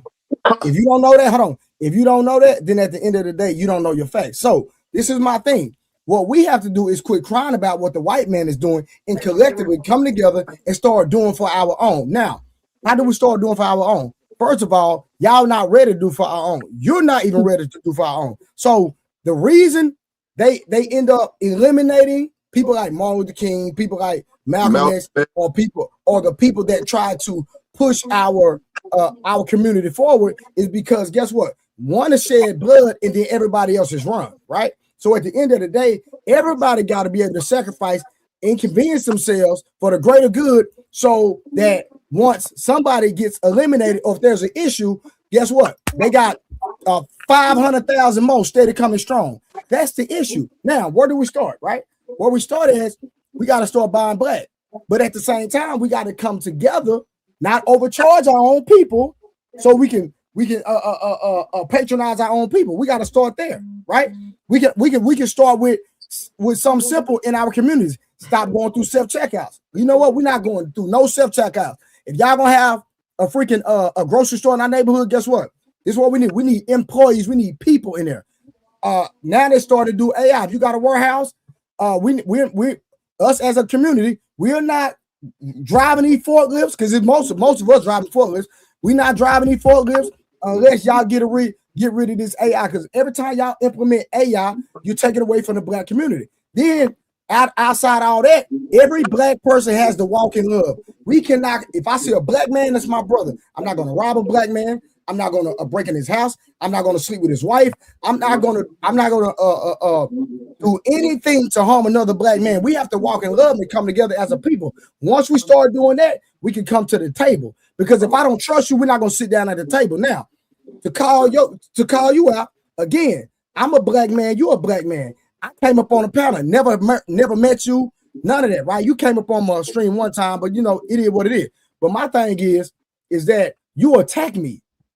You threw shots at me. I was there to have a conversation. So until we start to walk in love as men in general, we can't even have the conversation about coming together. And we can't even have a conversation about blaming the white man, because at the end of the day, the issue is when we look in the mirror. Well, I could be honest and say, I came at you like that because I respect you.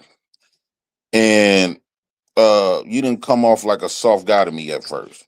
Well, I'm not gonna say at first. You didn't come off to me like a soft guy. I think that it was the wrong message that I was challenging. You personally, I really don't got no problem with I like the way you move. Even your loyalty when you kicked me off the panel because you said you was loyal to old boy. That's woo out the band, right? And so that's what made me say, okay, this is why I'm calling you Jay Prince for president. But that's kind of disrespectful to you, so I could freeze on that. But I was just more the message. If you're gonna garnish, I think that if you're gonna garnish a crowd, and you say you're a celebrity, I think the message need to be in order, especially for us niggas. And pushing this same stuff that everybody been pushing, the turkey giveaways, the bikes, the book bag giveaways, and woo out the bam, and going on corners and feeding somebody some canned goods that you finna damn near throw away any goddamn way, that you want to go to a store and buy for your damn self. What is the first thing before we even think about building anything? What is the first thing we have? What is, I would say, around like the second and third thing that we need to be working on? Well, we can't go nowhere until we finish the first thing. Hold on, I literally gave you three things. I literally gave you three. So you don't think that before we establish something, right? Let's say we try to build a black community, you don't think we need a military or a militia? Because how you gonna protect it? Then they tear down everything that allegedly black people had this type of stuff before, and since those black people was pussies, they got their shit took. So why will we repeat the same method? Fantastic. So that means we need because I already something to gave him protect three. it. I gave him three. So You don't think we need, if we're gonna talk about building anything, you don't think we need to protect it? Bro, again, the military shit is an unrealistic conversation, bro. That's all I'm gonna say. Why is that? Because a country is just that. So a sovereign nation has a military of itself. If you create a military within it, you create an enemy with the enemy behind the gates, right? That's problematic. So if you're saying a police force or something like that, to where, and Trey already gave you that's realistic. But you'd only What need about a military. militia? Well, again, a militia would be that those usually don't work out either. That's why it's not a lot of them. You have the right to form a militia, but that's usually in times of war, unrest, or pretty much breakdown. And being that there's not enough black people that agree on the way things should operate, you're setting yourself up for failure, because we don't have enough in common as to how things are supposed to work for that to be successful. So do you think that at this point, building anything, we should just throw that away? That's one. Or are we in the wrong place to be talking about independency? Well, I don't understand what you mean by you. I mean, there are too many other groups that are quote unquote independent, or they're able to dominate within the system. So I don't understand why you keep trying to have this conversation about separating. I think other groups, like we can name them: Mexicans, Asians, whites, Africans. They all got a home to go to. That they the money from, they take the resources, they come over here and galvanize resources from here, and they put it back home. African Americans, we don't got that. That's another thing that's not true. That's another thing that y'all just say, like that's like a 10th argument. No, a lot of the immigrants that are here are second and third generation at this point. You don't just got a whole bunch of fresh people that's coming over here every year. The people that are here are people that have already been here. They had a family here, so on and so forth. They're on grandkids and great grandkids by this point, right? So there's not this thing to where we're just getting a vast majority of the immigrants that are just these fresh people, because the immigration process within itself, I think, takes anywhere from like 5 to 10 years if you go through it the legal way, right? So no, that's another misnomer that we keep using. The problem is we refuse to do what everybody else does within the system to be great or to be successful, when the playbook has been the same post slavery and post Jim Crow. Now, I'm not saying that it that thing didn't happen and whatnot, what have you, but you can do, and you have access to everything that every other American has access to.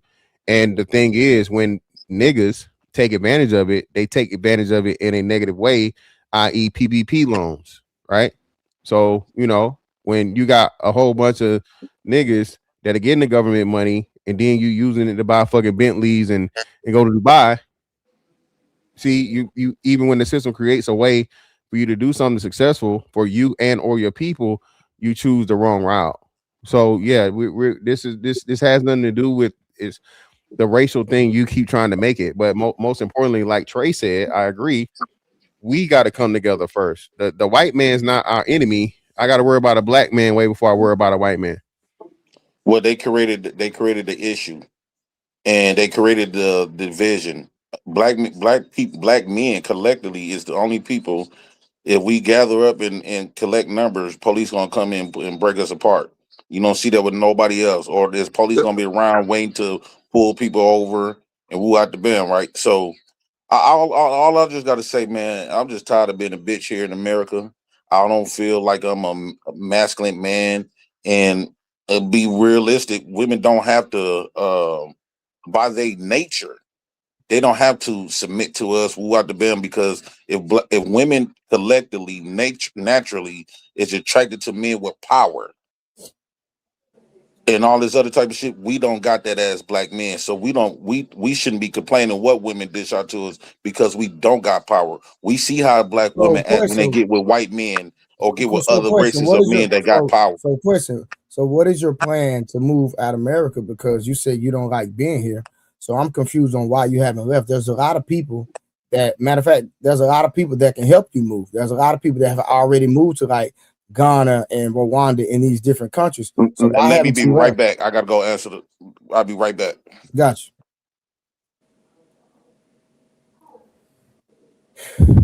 Well, I'm gonna just say this too, right? So that's another thing. Again, man, this thing about moving, bro. This is why we having the whole FBA and immigrant argument. Those people not gonna show you that love when you get over there. They're not gonna treat you like them. So even when you're gonna be back in the same position but worse off, because now you're in a third world country without the opportunities that you have in America to create revenue, right? And those people are going to tax you because they see you as a fucking lick and as a check. Yeah, you're right. So that's on home is here, man. And like I said, it's more important for us to build stuff here. To the power thing, he was saying Mexicans ain't got no damn power, but Maria and be right there with them, don't she? Trey, I got my roof replaced last year. Trey, they replaced my roof. Guess who was up there working on the roof with him? Trey, a woman, Mexican woman. Yeah. Guess who was giving them water? The one that didn't know how to fucking slang that hammer, didn't know how to put the nails in right. She was down there, Trey, handing them up water and whatever they needed. Yeah. So again, that's what if the Mexican man's not over us in any way, shape, form, or fashion. Nope. Right? Yet and still the woman sees him as what he is, and she's willing to follow that man for any and everything and build with him. So that the power argument just don't stand. No, it don't, but that's it does. It's out of self-reflection in that. You know what I'm saying? I was finna say it does stand because at the end of the day, most black men can't get their kids. I'm gonna cut you out. Hold on, respect. I'm gonna cut you off. I respond to that. What that statement? I know make your statement, but I want to know what is your plan, because you said you complaining about being in America. So what is your plan? Do you have a tangible plan to move to whatever country, or do you have a destination that you're planning on moving to? Go ahead. Could you imagine Jay Prison's in Africa? No. Hold on. No. Hold on. Let him talk. So as of the moment, I still live in fear, and I don't have no plan of moving out.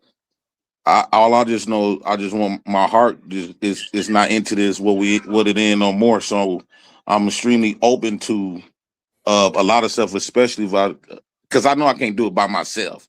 It won't send no statement. That would be stupid. But if a collective of black men, since we have been the target here in America, and we don't, and everybody get to just do whatever they want to black men, but black men cannot do that to nobody in America, not even in self-defense or nothing. So my heart is something. I'm gonna help you out real quick. You do know, I think it's Rwanda. I could be wrong. Y'all can fact check me. I think Rwanda was giving out free citizenships and giving incentives for people in America moving over there. Black people. I think it's them in Liberia still. So I think you're right, Trey. I think it's Rwanda and still they're giving Liberia. They incentives. get free land and everything. Allegedly. We still gonna have to go there and build. So you don't have to live in fear. Like they giving you an open door to come inside of their country.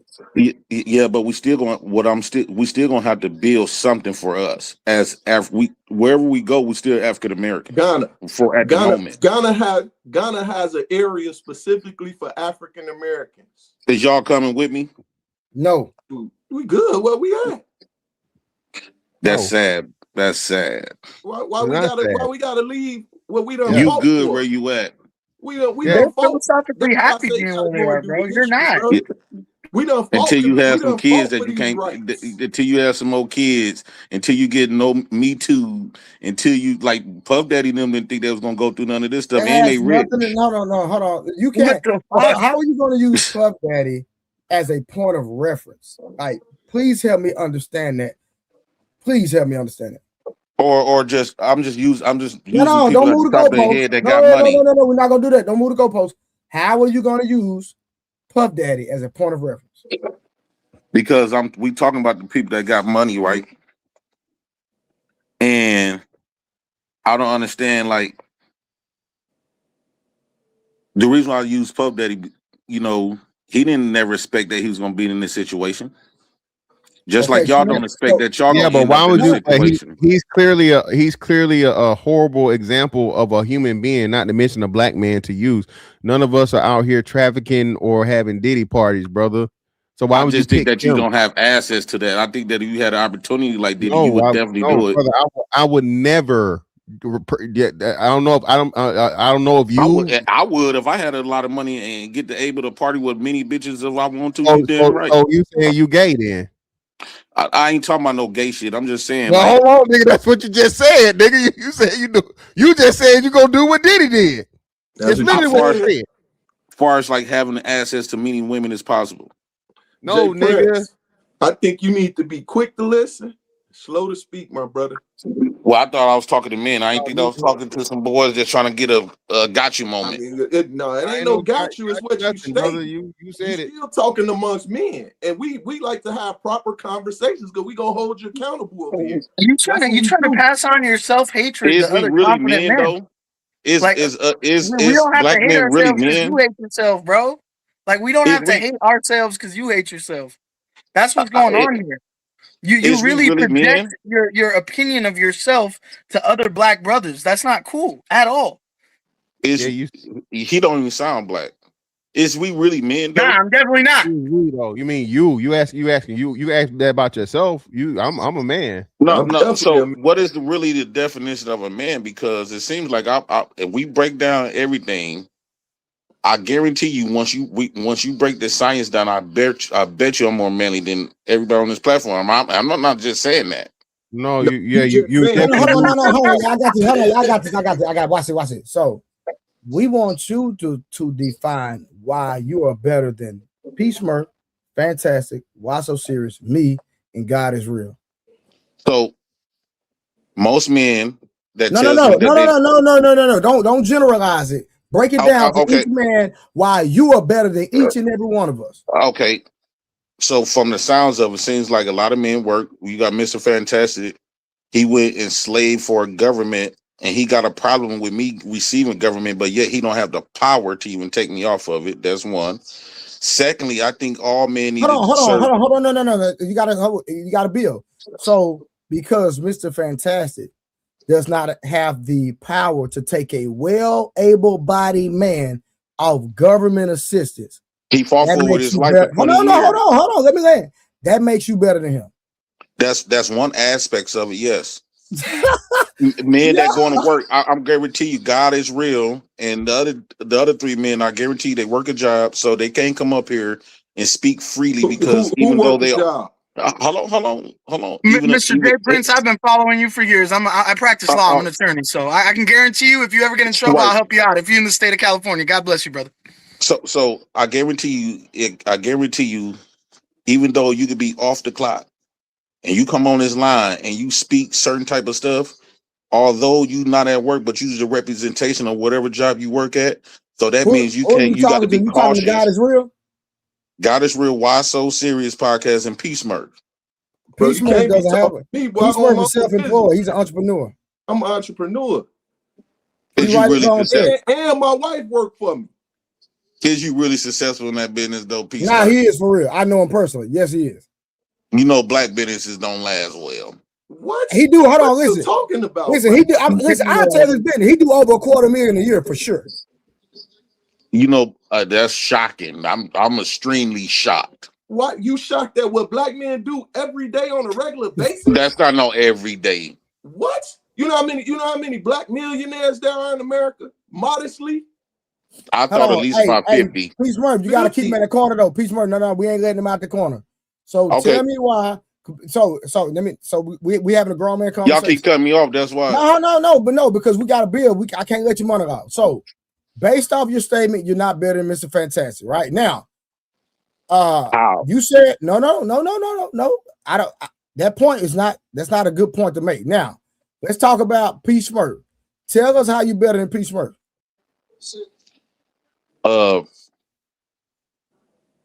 One, I get to do what I want to do, right? With no accountability. I get to do what I want to do when I want to do it. No accountability. I think that when I listen to Peace Murph, I hear more fear in him. Fear of what? No, Peace Murph, let him be. Right. So a lot of these educated or educated or successful black men walks in fear. And they a lot of times, I don't know, he looked like he probably got arrested probably 1 or 2 times out of his life, but it seemed like he got his shit together real quick. It seems like he got it. Hold on, let me just, if I'm wrong, I'm wrong, but let me get it out. Yeah, but you're not saying how you better than him. That's what I'm telling you, I'm man, you gotta let me build it though. No, You trying to rush me to say something. No, I need we're having an intellectual conversation. We're not over here. Yeah, but if you just gonna get a gotcha moment, I'm only cutting you off because I don't need no gotcha moment. I'm already that nigga. Hold on, I got you, and that's cool. I appreciate you having a conversation. I'm Jay Prince for president. Look me up. Gotcha. Cool. Now again, but you said that you were better than Mr. Fantastic, which your point was not true. Yeah. The point you made was insane. It's not true. That doesn't make you better than him. Peace Murph, you're monologuing. So tell me and communicate to me what makes you better than Peace Murph. Okay, I could just sum it up with this. This is how I'm better than all of y'all, and you probably be a celebrities. When you mention Jay Prince for president, my voice, even though I'm broke, poor, on welfare, been arrested over 30 sometimes, lost his mama, lost his daddy, grew up homeless, been evicted according to Fantastic say. When you hear my voice and hear your voice, my name ring bells. My voice impacts people. I had people. Yo, RIP to your Mama Dukes, bro. God bless you. Nah, he said his name, his voice is impactful. I don't hear his voice right now. Y'all hear his voice? What I'm saying is, when I speak, people want to hear Jay Prince for president. I've never wanted to hear you. And for the time since I've been on this line, I have never wanted to hear you. And it's gonna be my first and last time possibly talking to you. That's cool. It ain't gonna hurt me any. That's your loss. You just said when your name is mentioned that people want to hear you. Well, Mr. Fantastic worked up under the guy that had to use my name for 2 years that made $200K off mentioning Jay Prince for president. Is you cool?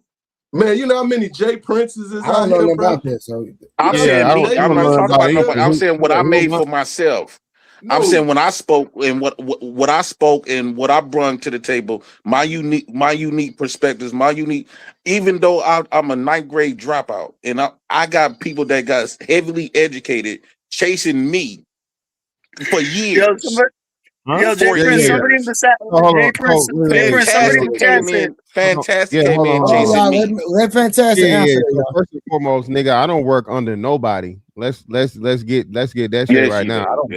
I don't work under nobody. I'm me, nigga. Fuck you talking about? I don't work for nobody, literally in any way, shape, form, or fashion. I'm free, nigga.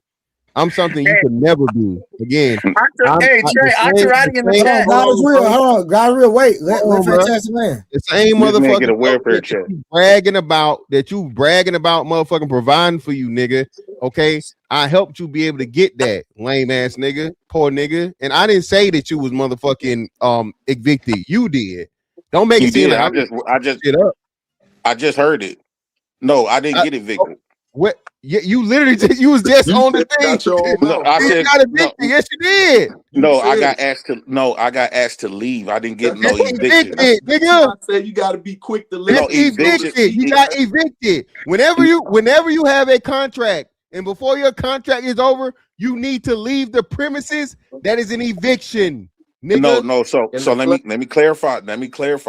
So I when I first moved here, I had a year lease. That year lease turned to a month after a full year, and so they asked me to leave. I'm eviction goes on your record. Judgment goes on your record. I don't have neither. That's why I was able to find a. That's why I was able to find a place like within a week after that. Remember what I said? You got evicted a year ago. What are you talking about? You said this, bro. Please don't look. This is all I'm saying. Don't do this, bro. Don't make it seem like I'm gossiping. Don't make it seem like I'm making no shit up. You came on the internet and told us that you got evicted. You have been evicted, nigga. With my ex-wife. 2 or 3 years. Let's answer the question. Have you been evicted in the last 2 or 3 years? I have never been evicted. I got asked to leave. You fucking liar, bro. You're a liar. No, it's a difference.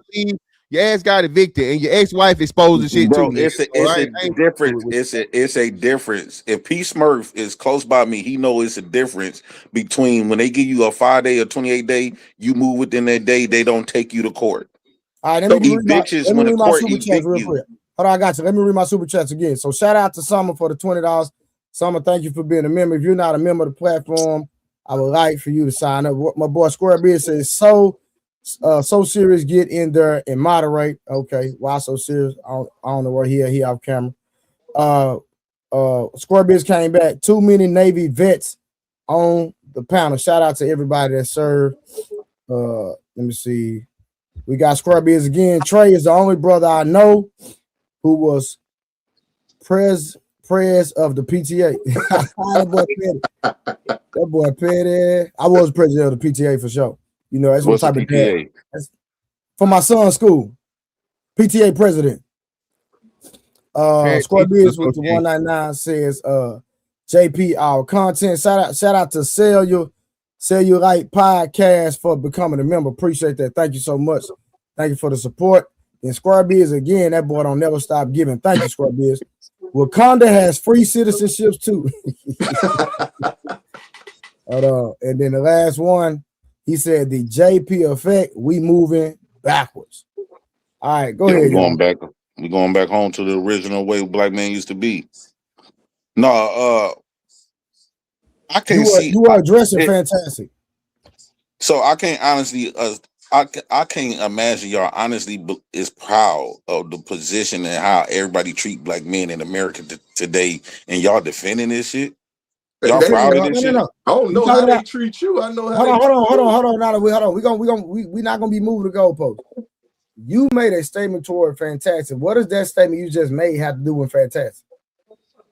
So Fantastic was saying that I got evicted. So this is how me and Fantastic came around. We've been butting heads ever since. When me and I don't even know y'all business. So my question is this: Why did you even divulge the information about you being evicted? I'm just curious.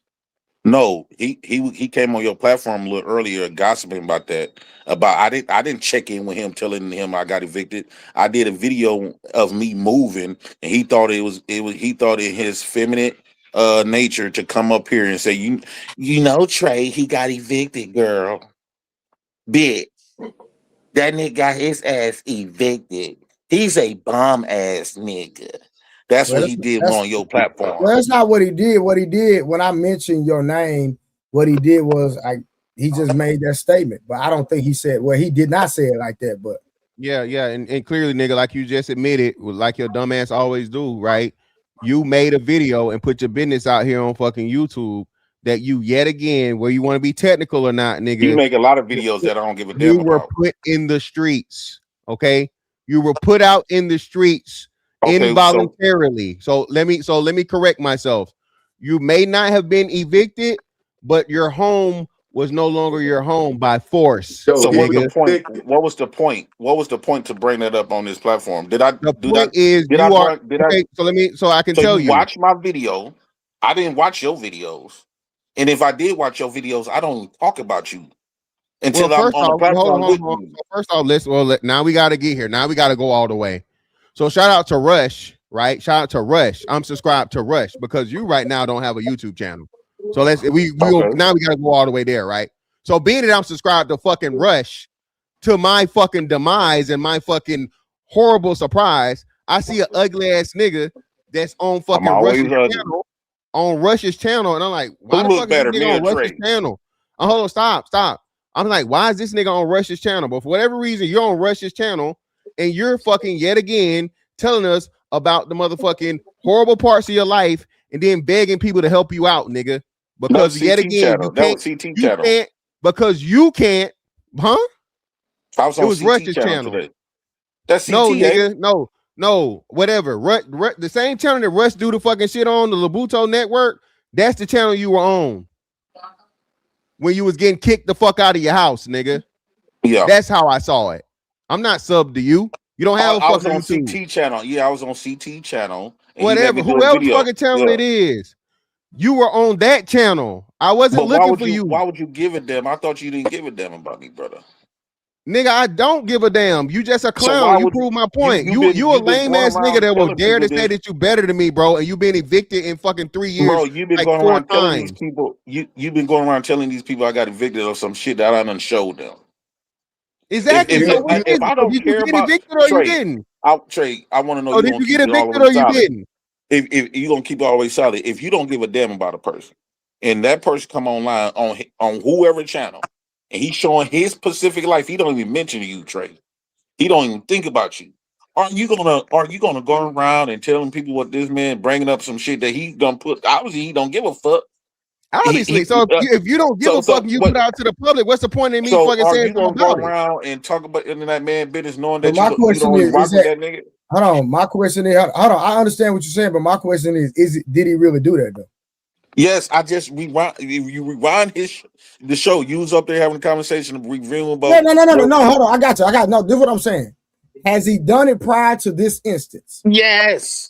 You a fucking liar. Yes, on my dick. Hey, you a fucking liar. Trev, and most importantly, on my dead mama grave. This man been hopping on with fatty them. This man been on my dead mama grave, brother. So now we got, nigga, don't make your mama turn over, nigga. So listen, right? Oh my God, you can't even stand on this shit. Hey, you said it, right? It is what it is. Like this lame ass nigga said, this nigga made me his motherfucking arch nemesis for some reason. He bring up my women that I've been with. Nobody. This nigga's a nobody. This man brings up my women that I done been with, that I done met off here. Do. What are you talking about? I never do it. You get stupid enough. You always talk about how ugly Florida is. Yeah, they are. You admitted that they ugly, nigga. You did that.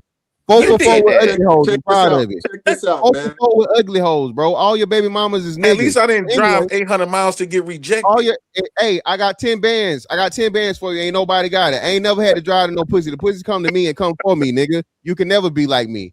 But anyway, like I said, meet up and left. Trey, that's how this nigga did you, Trey. Trey, this is this nigga's character, right? So the same way this nigga saw you, I respect by the view of you, Trey, this nigga was offended. That is how fucking he handles fantastic every time he's around. This nigga, Trey, this nigga that told more niggas I was in the military than I ever said it. Every time. This nigga that told everybody more about me being in the military than I have, right? That's and then Trey had the audacity to say that he was a better man than me. See, Trey, he's literally doing what he always does. It's not just to me. Now it's a group project, Trey. It's a group project. A failure ass nigga that's never accomplished anything in life has this thing to where this inferiority complex, Trey. My complex of getting my kids to better men. I'm the only black man that got multiple kids by multiple baby mamas, and they've been raised with me. They more closer to the kids on my side than the mama side. Because the bitches ain't shit, nigga. And I did that intentionally. No, baby mama said, fuck them kids and you. That's not a flex. And you said that about your kids. That's why your kids was raised I by did. another My kids nigga. in my house with me right now, you hoe ass nigga. No, visiting, And you know what my kids visiting. ain't never had to do? Don't Get nobody want evicted. Weekend visiting. My kids ain't never had to get evicted, nigga. Yeah, because the mama My and her kids new ain't never nigga been held evicted. it. My kids Bro, ain't never had to sell hot dogs with me, nigga. Trey, can I ask you a It's question, not the Trey? same. If Trey, may I ask you a question or no? Go ahead.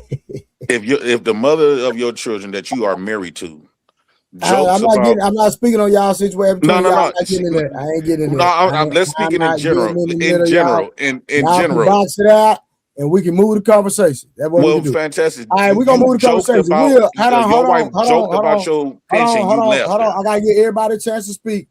Why so serious? You got something? I guess he not done. They God say is you real. fantastic. God is real. You got something? Yeah, thank you, big bro. Just condolences to your loss, man. And also, somebody in the chat, Autocracy, said, Jay Prince, I've been watching you for a minute too, bro. You content for sure. But I feel like a lot of us, it's like, when we watch car crash videos online, that shit is addicting. It's not fun for anybody involved, but that's what it feels like with you sometimes, big bro. I'm a roller coaster. All right. Real quick. Hey, I need y'all to get the lights up, man. Get the lights up. I was Harvard, raised in the ghetto. You know I'm a roller coaster. Hey yo, this y'all going in. I don't know what I came into, bro. All right, cool. What's going on? Will, you got something? What's going on? I can wait till they get through. This is already a done deal, so I can wait till the real conversation start. Yeah, we're gonna get to the real conversation in a minute. Creative, how you doing? Creative, you there? Okay, Knight, what's going on? How y'all doing tonight? To answer to this question, I would say brains over heart. You gotta go into these relationships with your standards, structure, order, and your brains. That emotional stuff is for the birds. You must be a child. It's not a Disney movie. All right, cool. Do you need something to back that up though? I think that's what I'm saying now, Nidus. How could you go in and talk about leadership and expect your woman to submit when you don't got nothing to back that up? Where she got to go when she really need help or something, she got to go to another race of men. Respectfully, I don't think you qualify to ask a man a question about no relationships. Why not? Why not? Because you have not proven that you can lead. So why are you trying to ask another man that was actually married for 20 plus years and the only reason he's not married? Hold on, let me land. The only reason he's not married because he's widowed. Right. So I've been in a 5-year relationship. And then you said you have kids by more. Did you marry any of those women? No, I wasn't intending to. Okay, so what are we talking about? Well, technically, my type of marriage is not. So have you ever led a household? Yes. In a marriage? Well, the marriage that I'm in now, I pay the bills. You mean? Hold on, it's not no. So you mean paying the bills because it was publicized? I was just married to a woman off I don't here. know you, bro. Let me be straight up. Right. I don't know you like. So I'm giving the scoop. Right. So I was married to a woman up here, and I had the house in my name. I had the business. Married. No, I didn't say that. I'm married now. Oh, you married now? Oh, okay. And before then, hold on. They never got divorced. The problem is y'all allowing everybody else to speak my life experience. You've been speaking to everybody else's. That's a fact. I should be able to speak my own experience. Now, that is a fact. Now he got a point. So 5 years I was in a relationship with a woman, and I paid the bills. I wore out the BIM. I created the businesses in my name. Everything was in my name, right? I didn't never 2 months had to live with a woman except my baby mama that be coming up here and woo out the BIM. The only reason why she convinced me to move to her house because she ended up getting pregnant, and I was already having I already had my other 2 kids. So I said, fuck it. Let me just go ahead. She begged me to come over to her crib. That's everything. Then when it didn't work out, I immediately got my own shit. So help me understand. So how can you have your own and then a woman convince you to move into her crib? Help me understand that part. So when I met Roro, I was staying like in a rooming house with me and my daughter, my oldest daughter. What's a rooming house? A rooming house, like it's a boarding house. It's got like a whole. Hold on, hold on, y'all. Let him talk. Because I don't know his story and all this. So it's a building of 34 rooms. Damn. And you pay bro, this damn like it's almost like you can have apartment of 34 apartments in one building. But it's rooms instead. And what it is like cheaper rent. You could pay like $100 a week compared to like if you had to pay rent, you had to pay 1,000, 1,500, depends on how many bedrooms you got. Did I was staying out. A bathroom, or did I have a local bathroom? It had a general bathroom. So everybody had to share one bathroom. Yeah, but we had to clean every time. Okay, and so I was living up in there at that moment, and then when I met my last baby mama, I ended up getting her pregnant. And so I was kicking over there. She was like, "You might as well move over here." I was like, "No, because I usually don't do that. I don't usually don't move with no bitches." Oh my God, everything is answering the question. When she got pregnant, I said, "Fuck it." I said I gave up that room house and I moved in with her. I have a question. So I'm just respectfully. Why would you put yourself in a position to get someone pregnant when you're not in a stable position? I don't give a damn about that. I'm gonna get them pregnant. I don't care if I'm living in the box. Yo, Jake, what the fuck? So no, hold on, y'all. No. So you don't think that's an injustice to the children that you're raising? No, because my kid's good. My kids is good. No. Hold on. What do you call good? My kids eat every day. My kids. That's not being eat. Good. They got clothes on their back. So let me ask you a question. When your kids turn 18, well, let me just say 16. When your kids turn 16, will you be able to afford them a car, their own vehicle? Yeah, so actually I did it better. My 12-year-old right now got a lemonade. I built the Porsche on the back of my food truck, and my kids actually got the lemonade, that state lemonade stand on the back of my porch, back of my food truck. And that lemonade stand makes more money than most of these grown people. How much does it make? You can make up to 70,000 within a couple of months just off selling lemonade. Thank you for catching that, Trey. Not how much you can make, how much did it make, nigga? Did it make? Well, it's about to open now, so it's about to open. Hey Trey, don't this sound familiar? But she's 12. So when is the starting date? Hold on, no. I don't understand what's the laughing about. No, sir. So when is the starting date? So the starting date is April 15th. But bro, what the fuck? Like this man never owned no business on shit though. You're listing off stats that haven't even happened, Jay. Like that's not business. Bro, you gotta have some stats, bro. You gotta have at least 1 month. These men don't even own no businesses for them to sit up here and be making funny marks and shit. Okay, so it starts so in your food truck is operating, correct? Yeah, so yeah. Bro, hey, Trav, I can't even have a conversation with this nigga being a bitch though. He been a hoe ass nigga though. Y'all, let me talk to him. So your food truck is operating, right? Correct. Meaning that yes, it drives. I got all of I completed all of the stuff that the food truck needs as far as like the stainless. I invested like 40-some K in my food truck. Gotcha. And I just spent another 5 last week when I got my do you have any contracts? Huh? Yes, I just got a contract. Matter of fact, let me show you my Gmail. It's through an Expo Center. Can I ask? Hold on. Let me show. What I'm trying to tell you, if you have a food truck, it's best to get contracts. And so I got 2 contracts right now. I got one at State Fair Park, and I got one at an Expo Center. And she was saying that they have like over 100-some thousand. She asked me to send my menus, my insurance, because I got insurance and stuff. I showed her my menus, and she just got completely geeked. Right here, it says, here it is right here. It says, it was a pleasure speaking with you. As discussed, I have attached the 2026 caterer and concessionaire agreement to this email for your records and review. I have also attached an outdoor event information form and bam. So I end up calling her and I send her my menus and stuff. She actually asking me to bring more stuff. And she also put me on game to other events. Based on everything that I got. I got a self-serve machine where let me ask you this. So is that the actual contract that's signed, or is that a response email? No, we created a contract after this discussion. So you signed on the dotted line. You haven't signed it yet, currently, right? Yeah, so I got when she said when I come up there, I got to pay a fee, and I got to pick a spot. Hold on, man. I got to pick a spot. I got to pick a dude. Hold on. Y'all ain't saying shit. You just laughing for nothing. So they got to measure how long my truck is because based on the length of my truck, let's say my truck is 22 feet. I got to get a 25-foot spot. And then they take 20% of what I'm going to be making and grossing. And so she want me to come down there and show her my POS system and who got the bill. So she be able to show, because a lot of people, they be financing them and talking about, oh, I didn't get paid, who got the bill. So I'm going to be starting.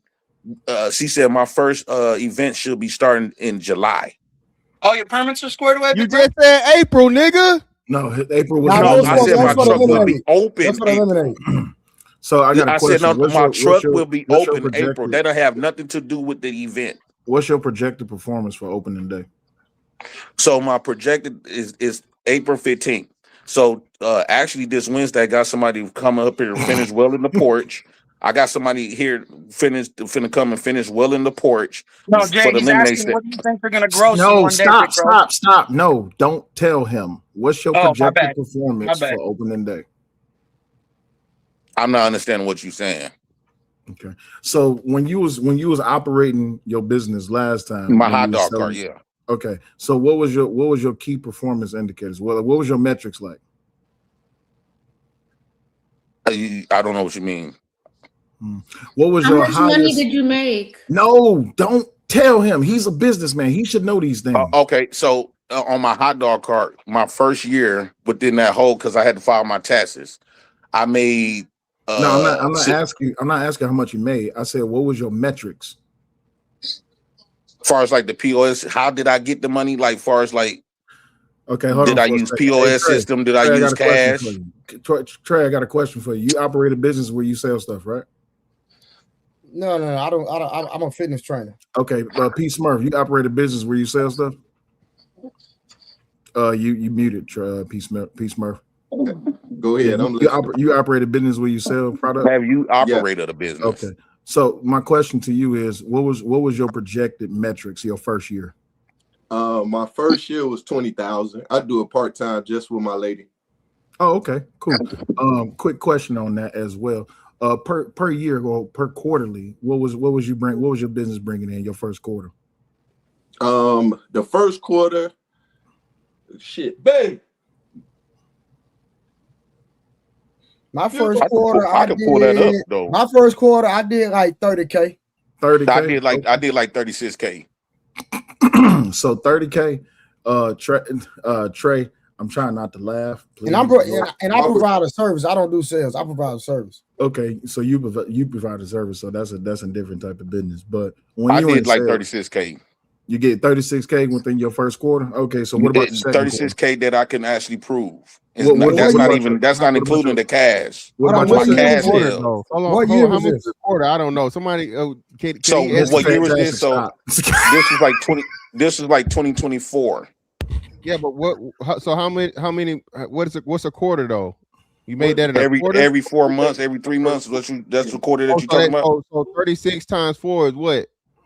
No, I didn't do 36 in one quarter. I did 36 for the whole year. Well, we just asked you a quarter, and you said 36 in the quarter. Now you changed it. No, I'm thinking. Hey, pipe down. I'm thinking that we talking pipe about down nothing, my nigga. I'm helping you. We have a business. I don't need your help. Fuck your help. Honestly, I do. You do, niggas. 36K in a quarter. No, bro. Bro, you don't own no business. I know how to do math that you don't know how to do. But still, you don't own no business, so it's irrelevant. It's not. What make you think I don't own no business? Because you're on welfare. What? How am I on welfare? You get a government check. You get a government check. I get a retirement pension, you stupid nigga. Don't compare me to pension is not welfare. Pension is not welfare. So you had to divorce your wife. You had to divorce your wife and kids to maintain it and keep that check. Don't do that, bro. Don't do that. Yeah. Come on, man. Be more intelligent. Why you doing that for me? He was talking about my wife. He was talking about my wife. He did. He did talk. He talks about my wife all the time. No, that's because I'm talking about another day. He talking about 2 weeks. He called her ugly and everything. He did do that. On this platform right now. I think he responded to your comments though, because you were throwing shots. Let's be real. Come on now. Yeah. Okay, we can just defend them. It is what it is. I'm Y'all keeping right it to real. get. I understand that. Let's keep it real. Hold on, real quick, y'all. You can't. Hold on. All right, shout out to 30K. Hold on, y'all, real quick. Shout out to 30K. Why is the sky blue? Because God loves the infantry. I'm just saying. What up, everyone? Then he came back. Hey, sir, he said, show us the truck. Do you mind? It's in pieces. Yeah, I don't mind. Hold on. He got pictures of it in different pieces. And then we got I don't understand why people think I'm. Hold on, y'all, real quick. Hold on, real quick. We got I said I was the blood, and I walked up to a bunch of bloods and said, "What up, hold on. blood?" God is real. No sense. God is real. When I'm reading super chats, y'all know y'all just got to hold down. We can't talk over the money. Please, appreciate y'all. Shout out to A-Dub with the $2. Support the show. Interesting show tonight. Make sure y'all support. Become a member. Support the stream. Cash out. Super chat. All the above. Go ahead, sir. So hold on. Let me pull up. It's like walking. If I claim to be a blood and I walked into a group of bloods and said, That's "What my up, hot blood?" dog cart. It don't make sense. I It's was like you're selling. asking me basic questions that any small business owner should be able to That's answer. the bar I was at. That's the bar I was at. That's all that's happening here. It's just the lingo's not matching. I got you. No, they said they want to see the truck. Well, hold on. My question is this: I was just showing them. I was just showing them was you that. operating? How long let was me you get operating outside that bar? How long? Let me get the food truck. Hold on. How long was you operating outside that bar? 2 years. So in your first year, how much you make? My first year, about 36K. You do understand? No, you said that in a quarter. No, don't tell him. No, I meant the year. I meant, bro. My bad. So if I misspoke, I'm used to holding people accountable. My bad, bro. No, Trey, he corrected in real time. He corrected it in real time. So y'all think I'm lying? Y'all literally was watching me. We watched you make. No, that nigga corrected it after I corrected him. Don't say that nigga corrected it. What I'm saying is him. Well, what I'm saying is I went live. That's why your eyes so big. I went live every time I went out. I went live every time I went out on my hot dog cart. Everybody seen that. So you did that for a whole year? I did that for 2 years. For 2 years, okay. All right. Yeah, I don't know about 2 years. But this is prior. This is bro. prior I had my car is, open from 2023 to because I bought it in 2022. I opened in 2023. But it was seasonal, right? It wasn't all year. No, I was, bro. So you was literally doing it see in me winter live time in too? December and January, selling my hot dogs and all kinds of shit. Hold on, here go the truck. So yeah, Midwest is crazy, man. Good, bad, and indifferent. I got them to turn off the light now. So. Yeah, I can't I've even seen see Jay it. building his truck though. I've seen him live building his truck before. That's Hey, is the truck operational right now though? I just got done driving it. You was driving the food truck? So what you said earlier, Trav, I took all my money that when I was getting from the government when they was getting out them stimulus checks, I put all of that in here. Everything in here is brand spanking new stainless steel, nothing cheap. So Everything are is you operating? Are you operating today?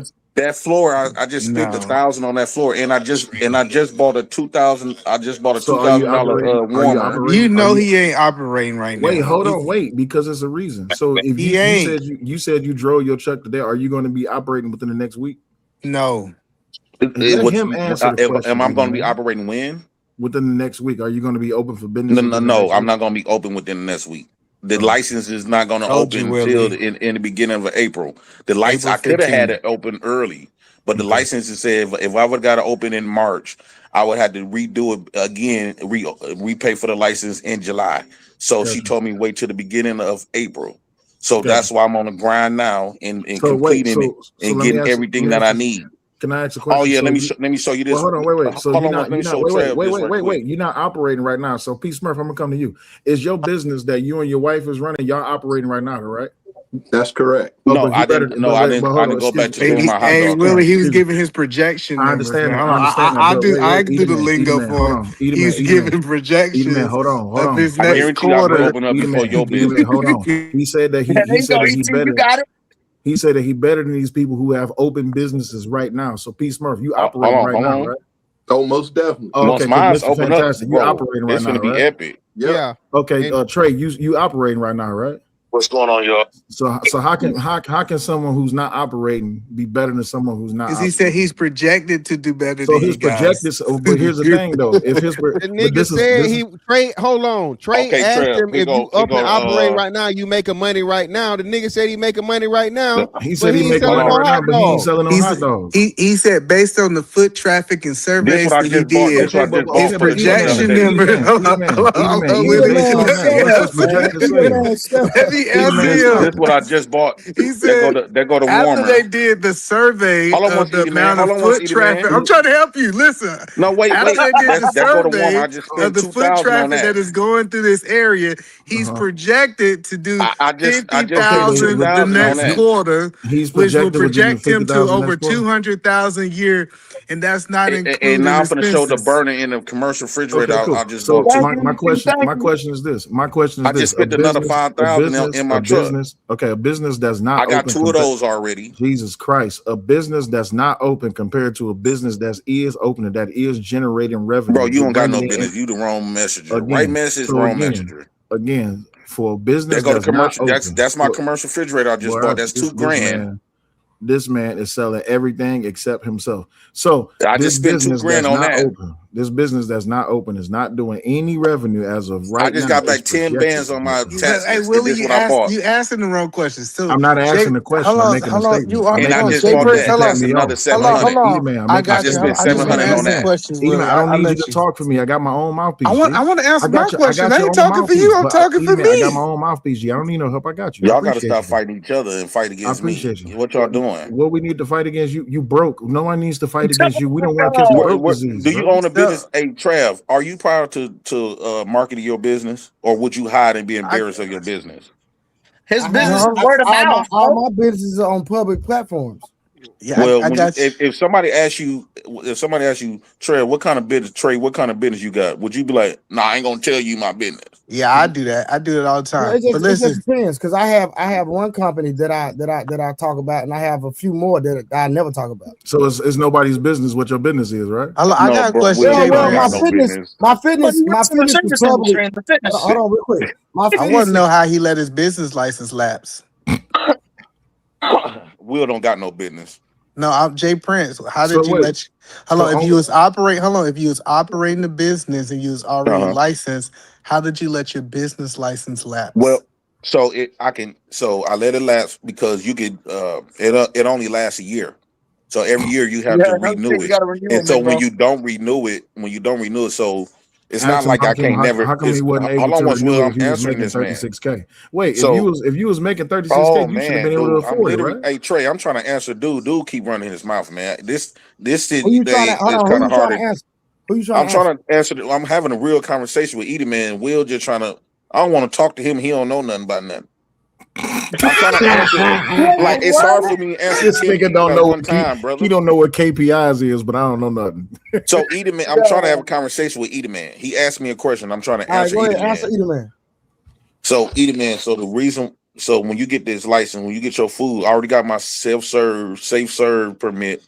We're out the band, right? So, but now you need a food license where you got to have a base. Your base is your kitchen.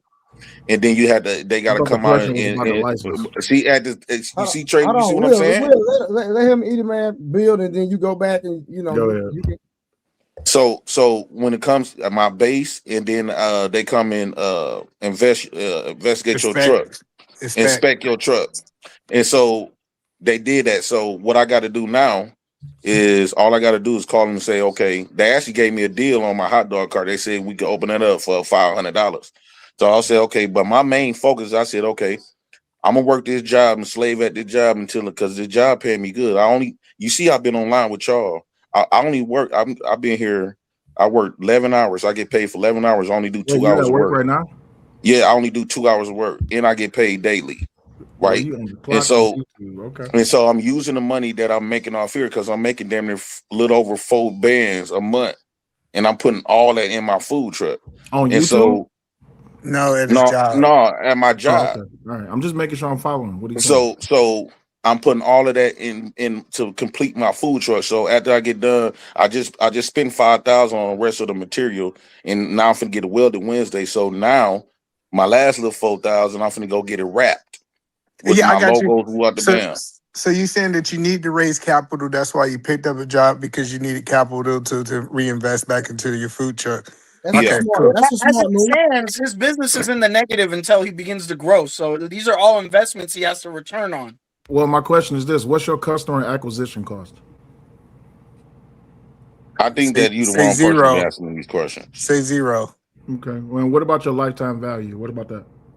I'm not Say, gonna ask you. I'm talking to somebody that can't even help me with none of this. You're right. AP Smurf, what's your customer acquisition cost? It's a disingenuous conversation. Yeah, how is it? I'm My God. using terminology that you should know as a business owner, especially. No, in you don't sales, have right? to know that because I can hire a marketing team. I can hire an accountant. Have you done that? Everybody that own a business don't know everything about the business, so that's why You're they right. go out AP there But and Smurf, they Jay, quick you gotta employ question. pay these. them first. You Wait, gotta make money Yes, to right. pay them before yes, you P hire Smurf, them. yes. you know what customer acquisition cost is, right? Yeah. Oh, No, okay, cool. I would eventually ask my I accountant that. wasn't. Well, hold on. Well, Trey, I want to point out. I'm not talking to him. He's trying to jump in. So, P Smurf, your customer acquisition cost. Now, when we get down and we talking business lingo, as a business owner and as an operator, you want your cost to be less than what it is that you actually selling. Oh, Right? your overhead. Of course. Oh, okay, cool.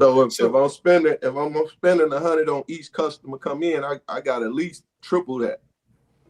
Yeah. Most people customer acquisition cost is zero because Well, your margins are most of differential, right? Like with most alcohol, margins are higher, but with groceries, margins are like 20 to 30%.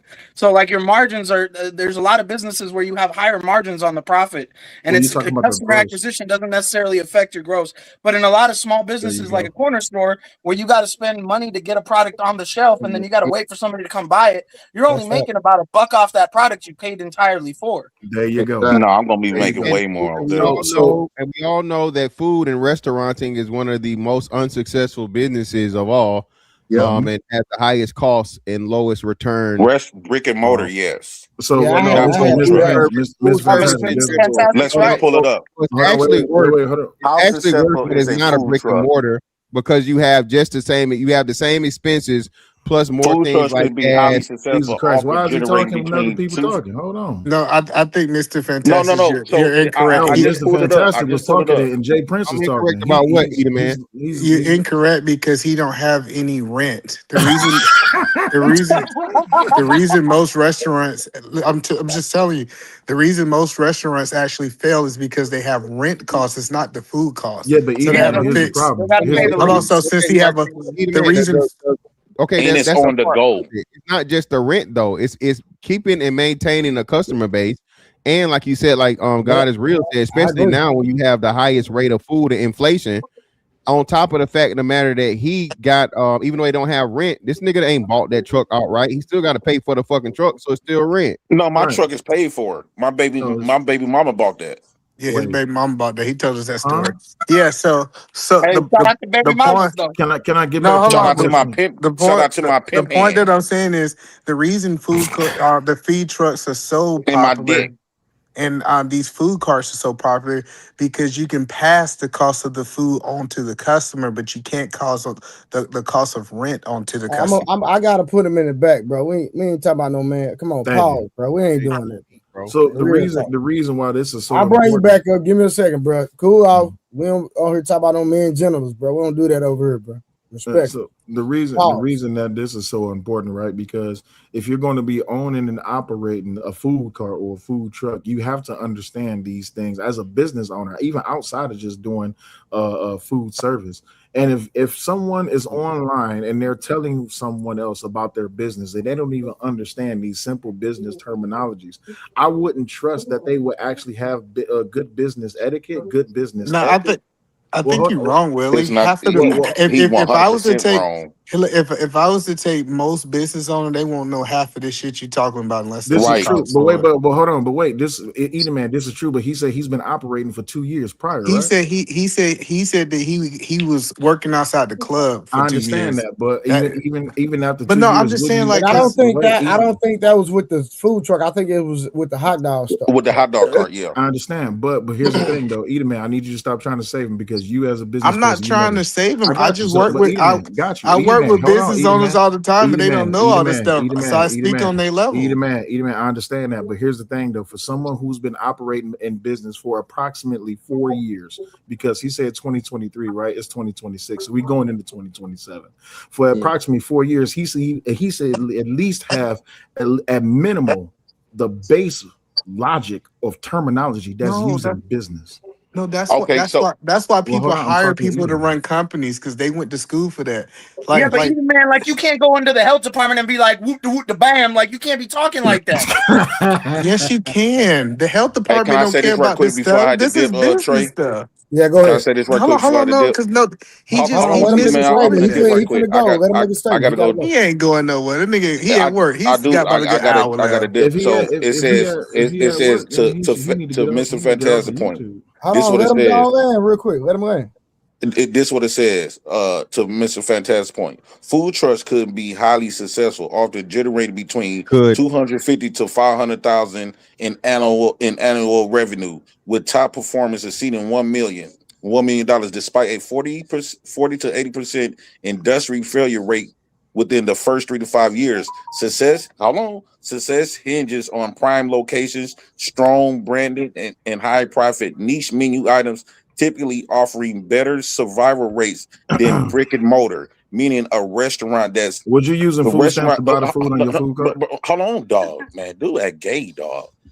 So basically, this the difference between a food truck and a restaurant. A restaurant, if I own a restaurant, yeah, it can fail because it's only subjugated to that neighborhood and people want to buy it. With the food truck, if I don't make money on this block, I can just drive another block, or I could drive to events. I could drive more doors open with a food truck instead of a restaurant. And I'm Nah, Jay but Prince, the president of United Negro Nation of the Black House, and I approve this message. Good night, ladies and gentlemen. Jay, before you leave though, real quick, No, let him you go. talking, man. Please let him Hold go. on, Please no. let that nigga So go. I was gonna say, Willie, if what I'm anything, saying is the he Mexicans needs are to prepare killing for it. the rush. Because when he goes to those stadium events, he's gonna need to prepare for the rush. If the hot dogs God is aren't cooked real. in time, God is he's real. not gonna get God them is out in real. time. No, Nobody's gonna go to that goddamn hot truck. God is real. Let I me get point this that, out. but I'm Let me point telling this out. y'all, Mexicans are killing it up here. They Got popping, you. they popping up. They can't answer none of these questions, but they know how to make asada tacos. That's what they know how to do. And Got they you. know how to take your money. So That's God is all they real. know how to do. I So I'm just just telling you. I just want to say this right quick. God is real. I just People want to. have Yes, sir. been giving him advice and good business practice and ethic for 2 to 3 years. You know what his response has been? Y'all can't tell me nothing. Kanye. Well, he almost finished now. He said April 15th. He got a date. He got a lunch date. Listen, man. This nigga been talking about this fucking food truck for at least a year and a half now. It's always what he could or would project it. Oh, I'm 4 sorry, years. shot tonight is 4. I only heard him talk about it for 2 because he told me that he was projected to make $80,000. He could make $80,000 a year. The nigga didn't know what quarterly was. Again, man, y'all see it every time he get around other men. He making this comparison as to how and why he's better. Money ain't everything, but money is definitely something. Something he don't have and ain't never had. Unfortunately. And you can't claim to be a man that's better than other men when you can't provide for your family and you got to depend on us tax-paying citizens for you to have the basic necessities that you need, bro. So again, I don't ever start this shit, but I will always finish it when a man dare say that he's better than me. And Remember, I'm he's not a man, bro. survive. What makes him not a man? He said it himself. He's not a man. He said it out his own mouth. That's what He makes said he said he was a woman. Yes. He said Well, he's a product he said he comes from the single of, mother community, yeah, so some he has a shit lot of like that. feminine characteristics. That's what he told the brothers on the panel. That No, he has a lot no, of feminine. And then no, another brother said, "Well, what do women do when men talk? Shut the fuck up." That's where that came from. No, he has literally said over time he's put on wigs and bonnets, sat in his kitchen, spit on the floor, and said that he's a baby mama. He said that. Stop. All right, real quick, shout out to Mr. Fantastic with the goddamn $2. He said it's 100. Hit the goddamn like button. It's 160 watts and it's 63 likes. Diabolical. What the hell are y'all doing? Come on, man, get the lights up. And I think this is on Sanctimonious side. Oh Lord, this fool again. So shout out to the people that's supporting. Yeah, salute Bad Duck. Oh, shout out to Bad Duck, man. I hope you're feeling better, my friend. Yeah, most definitely. I gotta call him. All right, man. All right, so we can get into the actual topic. We don't clown long enough if y'all want to. It's love versus strategy. Should you marry with your heart or your brain? Your brain. Your brain. Your brain. Because if you go into that situation like it's Disneyland, it's gonna end like a Disneyland movie. Why y'all think love is delusional? No one said love is delusional. Well, shit. No, that's what he just explained. He said if you go into this thing like a Disney World is delusional. Yes, and a lot of people, love is almost like they hypnotize. They go Well, into Nadish, it with you their and I heart and talked about feelings. this on your channel before, Nadish, with the arranged marriage thing. Like, a lot, it's definitely brain for that side of the culture of the world, Well, right? that's Arranged not marriage Disney. culture. Arranged marriage Because it's aren't like Disney. love is not love is love for family and kids and religion and that, right? It's not the love we're taught in the Western world, like you're saying, Disney. So I would go for brain for sure, because I come from that mindset that marriage is a business contract between two families. Yeah, but those I think arranged marriage have been thought about from conception. They might put y'all together when y'all in elementary school and the families know each other. They have a projection. They know that you're in school. They know what your finances is like. And most arranged marriages work over time. No, I think for you to really be successful, you have to have a combination of both. To be honest. Well, a combination is cool because you have that other half. If you No, I'm just saying, but hold on, I want you to understand.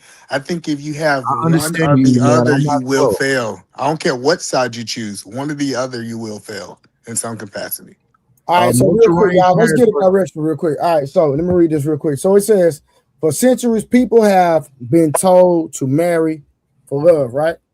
But historically, many marriages were strategic partnerships about survival, family, and stability.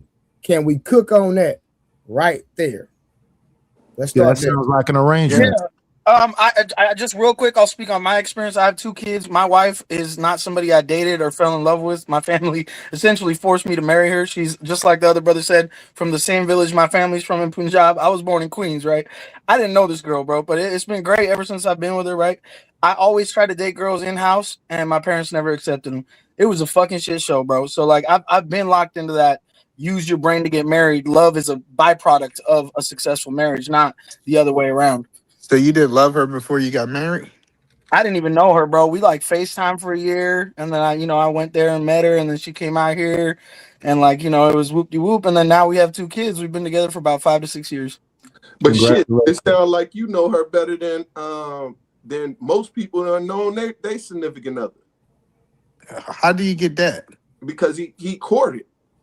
So No, he he said didn't. they talked for over a year. That's really getting to know each other. Hold on, listen to what you're saying, P. You saying that him talking to somebody on FaceTime, he knew them better than somebody who was dating in America? Yep.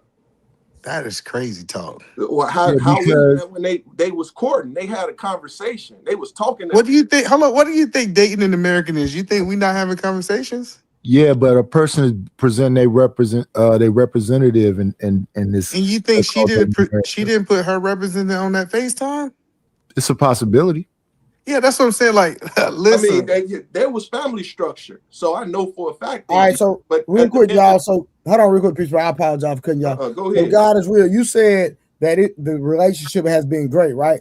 So Angel in the comments wants to know, do you love her now? Yes, sir. But here's the thing: do I love her like I love the girls I would smoke blunts with and listen to Drake and Lil Wayne? No, it's not the same vibe. It's a different kind of love. It's a love of knowing that if something happens to me tomorrow, she's educated. She's gonna be a doctor. She's a nurse now, and my kids will be in good hands. And she respects and values what my parents raised me with. So like I've learned to love her in this weird way, like I love my mom and my dad and my sister. Like it's a respectful love.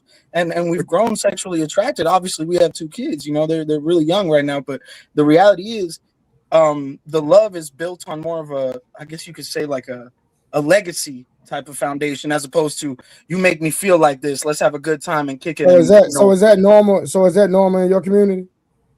Yeah, in the Sikh community, most Indians, yeah, for sure. But I grew up here. I was born and raised here. I wanted to find my, Angelina Jolie. I wanted to find my Beyonce. I wanted to, but it never worked out like that for me. So, question: what about the divorce rate? How is it in y'all community?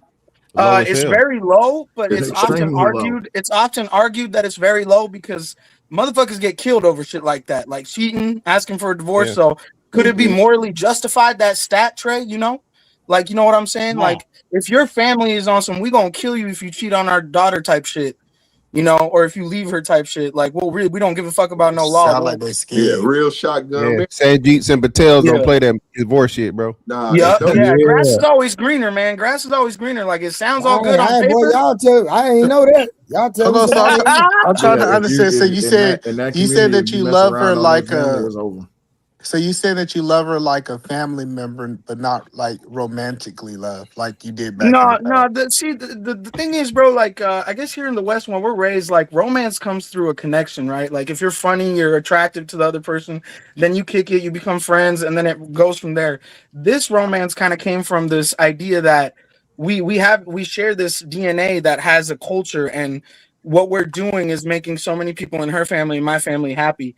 And through that, our personalities meshing is like a blessing, but like, it's the purpose, it's the role, like, it's weird. It sounds kind of narcissistic, but like, every one of us are young princes and princesses being married by our kings and queens, our respective parents.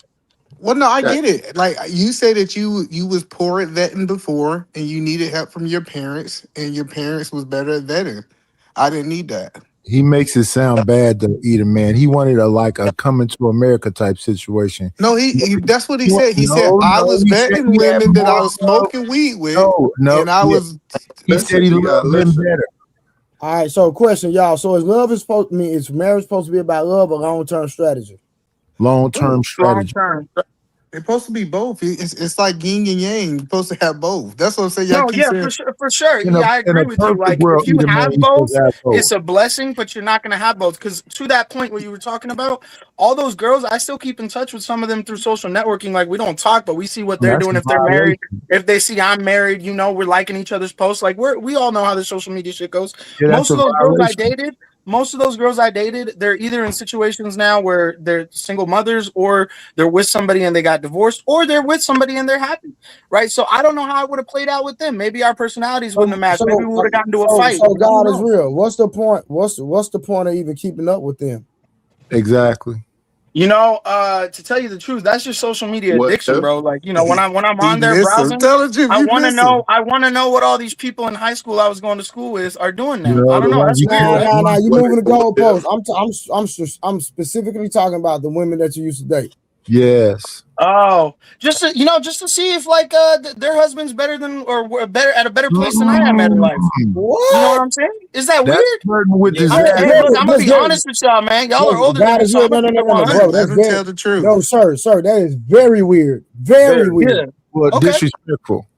What he say? I couldn't. What he's at? He said his truth, man. No, that's his truth. Listen, everything he talking about. I don't care about his truth. I'm speaking of facts. It's weird for me to go. It's weird that he let somebody choose his wife, bro. All of it's weird. It's weird for me to. They are weird people, bro. It's weird for me to be a grown man. A lot of Africans do it too, bro. That's why. On the internet, sizing up a man. A girl I used to date, husband, to see if he's making more money than me, if he looks better than me. That's weird as hell. That's Indian culture, though. That's their culture. Trey, I respect that. I respect you guys telling me that. I'm being honest with you. I'm being honest with you in the sense that I have these conversations with my wife. God is real. I'm rocking with like, you. This person, I fell in love with this person way before I met you. Now they're married to this, but yada yada. Listen. What I'm saying is this: I just met you the other day, and we had a good conversation, right? Yes, sir. So you getting some game from a real. So I'm giving you some game right now. It's weird. I'm honored. I'm honored as always. All y'all are. I fuck with all y'all, man. Hey, that's what I'm saying. If you and your lane doing you, man, listen, do your thing, man. Don't worry about no another nigga, man. Yeah, this is just outside opinion. It's just like it makes me think, like, could I have been that American husband with like my own freedom to do what I want with my wife? But I know this is the danger of letting somebody else pick your spouse, because then you start questioning, was it the right decision? Listen. That's not. Okay, y'all don't want me to tell the truth. Let God is real answer for himself. No, brother, I respect what you're saying, but like I talk about it with my wife. It's a cultural thing. Like she understands that I lost my virginity to other girls here. She understands I had relationships for years with girls that when I would bring them home, my mom and dad would be super fucking racist about it, right? Like it's crazy that we deal with racism in these countries, but then I bring home a black girl or a Latino girl or a white girl, and she's never going to be accepted, no matter how good of a household she comes from, right? Why is And that? it's just like No. That's just what I grew up want to in, be bro. educated. Why is that? The I don't know. Indians don't fuck with that shit, or they People don't. from They don't India are respect it. yeah. I Thank you, told Mr. Fantastic. They got the I caste told system over there. They hella Yeah, racist. They I in their told own you little about it. sects and shit. You know. Indy, bro. Real kind of quick, God is racist. real conversation, real quick, man. Again, that's why y'all, bro. Black people don't understand like how a lot of other people, man, like Asians and Indians, they hate niggas. Y'all think Yes. white people don't like, bro? Like they It's the like for reason. real, bro. No, People don't that's even Hey, facts, understand. Mr. Mr. Fantastic. That's Fantastic. facts. Mama Gandhi, Gandhi, You Gandhi know was one One of at a the time, Gandhi y'all. hated One black at a people. time. you know One at a time. Gandhi was one of the most devout racists ever, bro. That's a fact, Mr. but Fantastic. it's a reason. You know, every Yeah. country we went Yeah. to, That's straight facts. specifically American soldiers, you know what they did? Fuck Black they Violated. men. knock They they You get violated. where I'm knock coming their from? skin up. It's Yeah. a It's fucked reason. up. It's fucked up. That's why it's like super hard for me over here. I can never fit in with anyone, but like my people don't even accept me because I'm too whitewashed or blackwashed or whatever the fuck you want to call it. You Why know, is like that? You're if I'm in a Americanized. group with a You bunch of OGs Americanized. that are Indians, right? If I'm in a group with a bunch of OGs that are Indians at a family wedding setting or something, we're all drinking, you know, they make those little comments, you know, like, he came over here, he's trying to be like one of them now, you know, he's not, you know, so it's like, and over there, when I go over there, they call me white boy, they call me Gora, which is crazy because no white boy's ever calling me white here. You know what I'm saying? Like, so it's the wildest shit ever. That's just my culture though, E-man. You know, that's just where I come from, bro. Nigga, Yeah, but that's my that's A culture lot of different too. cultures are similar. Yes. Mexicans call those kind of people huedo. They Yep. call them No, white boys. I'm just saying that, and I'm glad he's being honest because we try to compare other people cultures to ours. We want to take the good, but we don't want to take the bad. No, Hey, Edom, man, we listening to what he's saying. It's not that. A lot of black people used to say, if she can't hold a natural comb in her hair, don't bring them in my house. Don't So bring it home. Yeah, that's true. yeah, so it's the similarities. It's not that far off. No, it ain't. It Well, ain't. yeah, it's because far. no, it's not because I told Trey about this and people make fun of me. If I like a woman before I got with my woman, if I like a woman, the minute she started being one of the first people I think about in the morning, the last person I think about at night, I bring her home to my mama and them and my dad and them. And because my mama speaks French, Fulani, Olaf, and Arabic, they vetting this girl. And the minute my mama say something like, "Man, don't bring this hoe back to my house," I ain't fucking with the girl no more. No, but no, that's not the same. You had a chance to choose a woman, Well, and it's your similar. mama did not. Hold on, your mama didn't approve. He didn't even have a choice of choice of But choosing. that's just because I'm over Either man, here. that's If their I was back culture. Either man, in that's one of the back, yeah, if I I that's was one of the few agree. I'm cultures that agreeing do with arranged you. marriages. Either man is what he's saying. No, It's an I'm telling arranged you, marriage. I get Like, that, but either man, let me tell you what my mom would whatever. tell me when I was like literally having panic attacks in my early 20s getting married, right? Like, I'm 32 now, I'll be 33 this April. I would tell her, like, how the fuck, like, you're forcing me to be with somebody I don't want to be with. You didn't have this choice. Your mom and dad made the same decision for you. You always complain about dad's this and this issues, even though they love each other. Like, I knew my dad passed away 3 years ago, but they loved each other, bro. They weren't into that Condolences. PDA shit. But they, like, when you talk about ride or die, like, I'll take a bullet for you, never seen anything closer than my mom and dad, bro. So, like, I tried to make her understand that, like, you had all these issues you had no control or choice over getting married to my dad. Now you're putting me in the same situation. She would tell me straight Hey, up, you don't know what's best for you. I know that this is what's going to make you happy when you're old. You need companionship, and the way you're going, I can't guarantee that for you. But this way, God is real. after Let I me die, I will make sure you're good. So I listen to her, bro. Call let me me a ask you a weirdo for that. question real quick. I get it. I get it. And you don't have to answer this question, but I'm gonna ask it, and I hope you don't take it any disrespect, right? So, was your wife a virgin? I mean, from what I was told, and from when we had sex, hymen definitely popped. TMI, but you know, I mean, like, I don't have any proof that she was a virgin her whole life. You know what I'm saying? No, So that's no. what So, I was so, told when I talked to her when we first met. so is that like a? I'm just trying to figure out in 2026 or hell yeah. currently. It's changing right Is now. that There's a hold on? lot of Indian No, is girls that who hold are on? Listen, Westernized. what I'm Yeah. saying is that a standard since y'all doing arranged marriages? Are they having the Indian young ladies that's in y'all culture maintain their sanctity when it comes to being a virgin? Up until about 25 years ago, that was huge. Now it's like, well, if they're doing it over in Europe and America, why are we stopping our daughters from, having fun?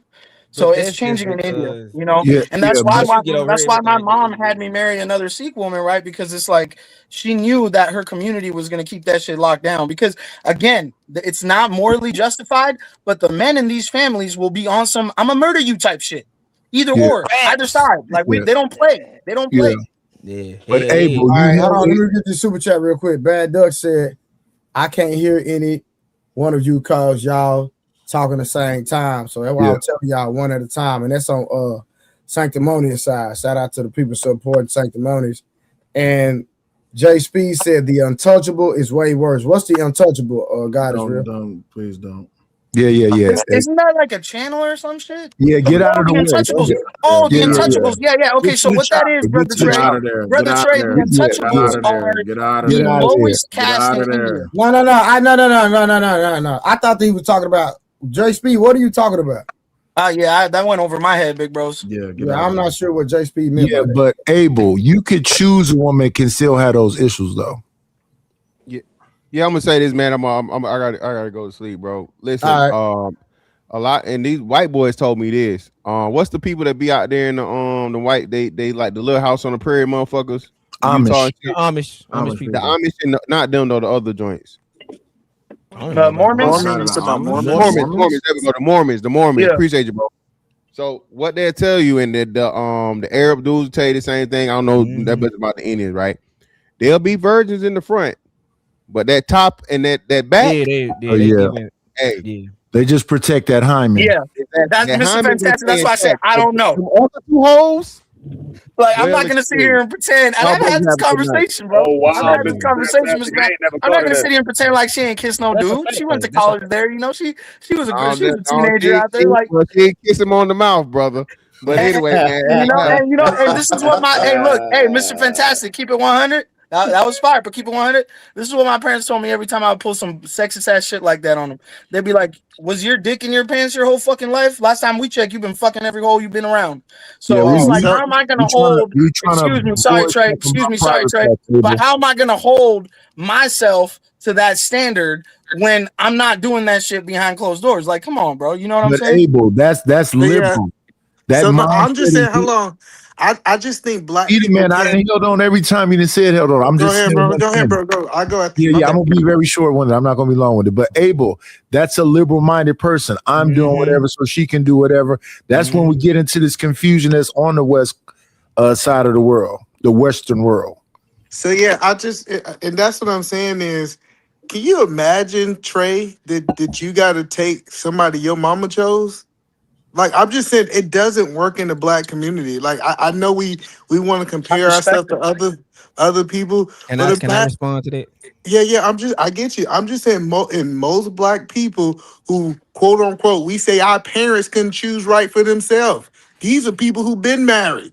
Now imagine black people start moving this way, and now a whole bunch of single mamas choosing for their sons or their daughters to get married. Like, I'm telling you, we can't just go into other. I'm at the land, bro. I'm almost there. And we can't just go into other people's cultures and take something because it sounds good and apply it to us. It does not work. Well, I respect that. I respect that. I mean, it used to be us also. Yeah, no, it wasn't. When? Yes, it was. What are you talking about? When? Black people adopted other people's cultures when it comes to relationships. What you mean when? When? Wait, Edelman, let me answer your question, brother. That's exactly what the bourgeoisie is. That's what a Jack and Jill is. Your grandfather had to go to this college, your father had to go to this college, and you did. And y'all are been arranged to be together before time. You done met your husband in elementary school because it's generational. They don't do no guesswork. No, hold on. Stop it. Y'all talking about y'all grandparents was in arranged marriages? Yes. Some of them, yeah. That is crazy. Yeah, I think y'all capping for the grab, bro. No, like, this is crazy. You gotta look at it like this, though. What do you mean, bro? Like, look, black people can actually do it because I'm gonna take my culture for instance. The families are vetting each other. Like they said, by the time you in kindergarten, you done went to the park with your husband, your wife. Look, the grandmas grew up together, the daddies work together, the brothers are in business together, the sisters. It's only mothers. What are you talking? See, people just talking. It's single mom. Hold on. The majority of people are single mom. So the single mom is the one doing the vetting. Where all these other people came from? No, it's not the mom just doing the vetting, bro. It's fathers out here. What about uncles and grandfathers? Oh, exactly. That's what I'm about to say. All right, hold on, y'all, real quick. One second. So J Speed just texted me on my phone, and so and you can correct him. God is real. He said, "Trey the truth teller, blacks are considered untouchables in the Indian country." Is that true? Oh yeah. Mm-hmm. I'm gonna keep it 100 with y'all. I have never heard that from my family or an Indian person I've talked to. On God, I put that on everything I love, but I would not sit here and deny that. Indian people, bro, Asian people are some of the most classist, racist people on earth, and I gotta own up to that because that's where I come from, bro. If I was born in New York City, that don't mean I'm not from India, bro. So like, India's got a lot of 7,000+ year old racist ass issues they got to work out. I wouldn't think that's far fetched, and I'm sorry that that's some shit that goes on over there. That's can I crazy. ask you this behind that question? Do y'all have a caste system? Yeah, we have a caste system that actually translates to the untouchables, and it's over 800 million starving people in India right now. You got to understand, India's got over 1 billion people. Only 200 million people are pushing that economy right now that we hear about, that big economy growing with China. Yeah. 800 million people are starving, and they're part of this caste called the untouchables, where when I used to go visit family out there, I'd have family members like Trey, old OG moms and aunts telling me, don't be looking that way. Don't be giving them money. It's bad luck. Like weird ass superstitious shit. Like these kids are covered in dirt. Like not homeless people out here with clothes on and a sign. Like dirt covered naked ass kids knocking on your car window. And I got a pocket full of chocolate and rupees. Like I need that shit. So I'd try to give it to them, and they'd get on my ass. And I'd be like, "Why do you guys get on my ass?" And a few times I was told, when you give one particular kid that shit, that kid gets jumped by all the other kids when your car drives off. So like you're not helping that kid or his family out. It's just that bad. Wow. No, but hold on. Let's go back. I want to go back. So because Eat a man, 1 second, brother. I want to talk about us. I don't want to talk about no damn Indians. Can I talk about the untouchables thing real quick? Let me just say this right quick. So Trey, in there amongst their own people, they have this caste system. All right, set them on it. Peace, Will. So in amongst their own people, they had this caste. He let you talk. He gave the space. He gave the floor with me. Night. Oh, my fault. Okay. So amongst their own people, they have a caste system where the darker complected people of their own people. I think he got delayed. It's no way. Go ahead, Knight.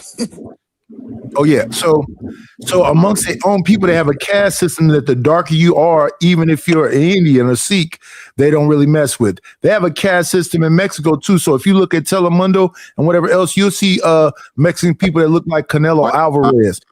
Yeah, the whiter your skin are, they accept you more. But the actual real Mexican, the little short, red-skinned people, they kind of put them in the back.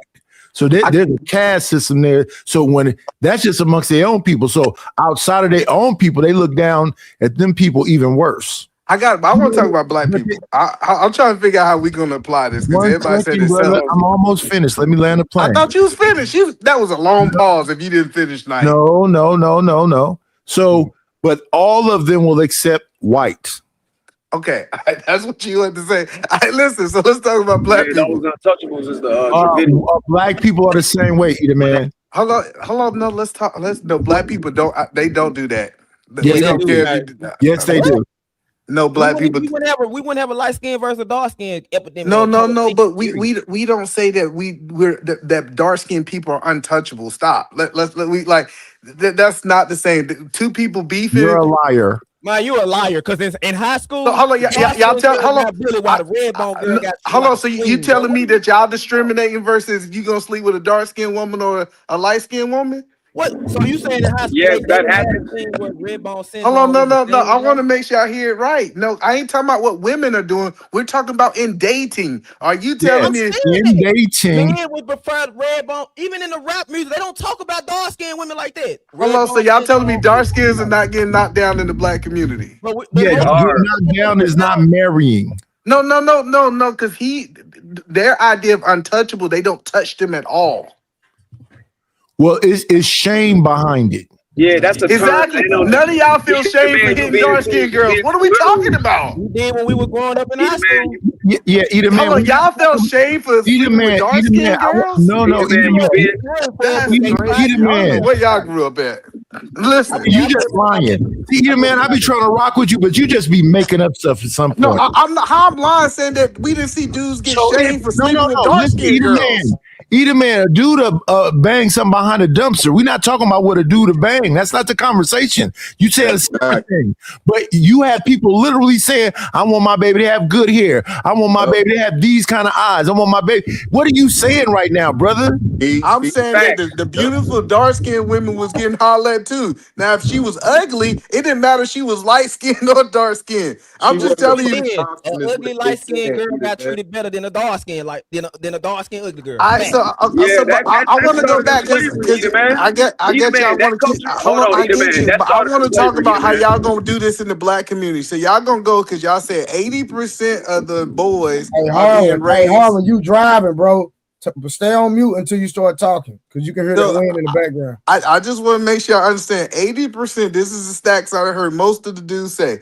80% of boys right now are in houses with single mamas. Now they're gonna have to go to their single mama and say, "I need you to go out here and vet a woman for me to get married." Y'all think that's gonna work? Because that's who the family is. Either man. What we are talking about is an antiquated thing. We're not talking about in current times. In current times where you had, I don't even know, is it up to 80% now? I don't think that people are talking about their single mom doing this. We're talking about who's going to do it. The family. No, I'm trying to answer you. What is it? Why are you? Listen, back when families were families, fathers made these decisions, but we're at a point now where people don't listen to their fathers. So, but how are we going to apply that today? That's what I'm saying. It does not work today. So why are we kind of trying to compare us to Indians? If it does not work and that works for them, why would we even compare that to us? Either man, you're a bad listener.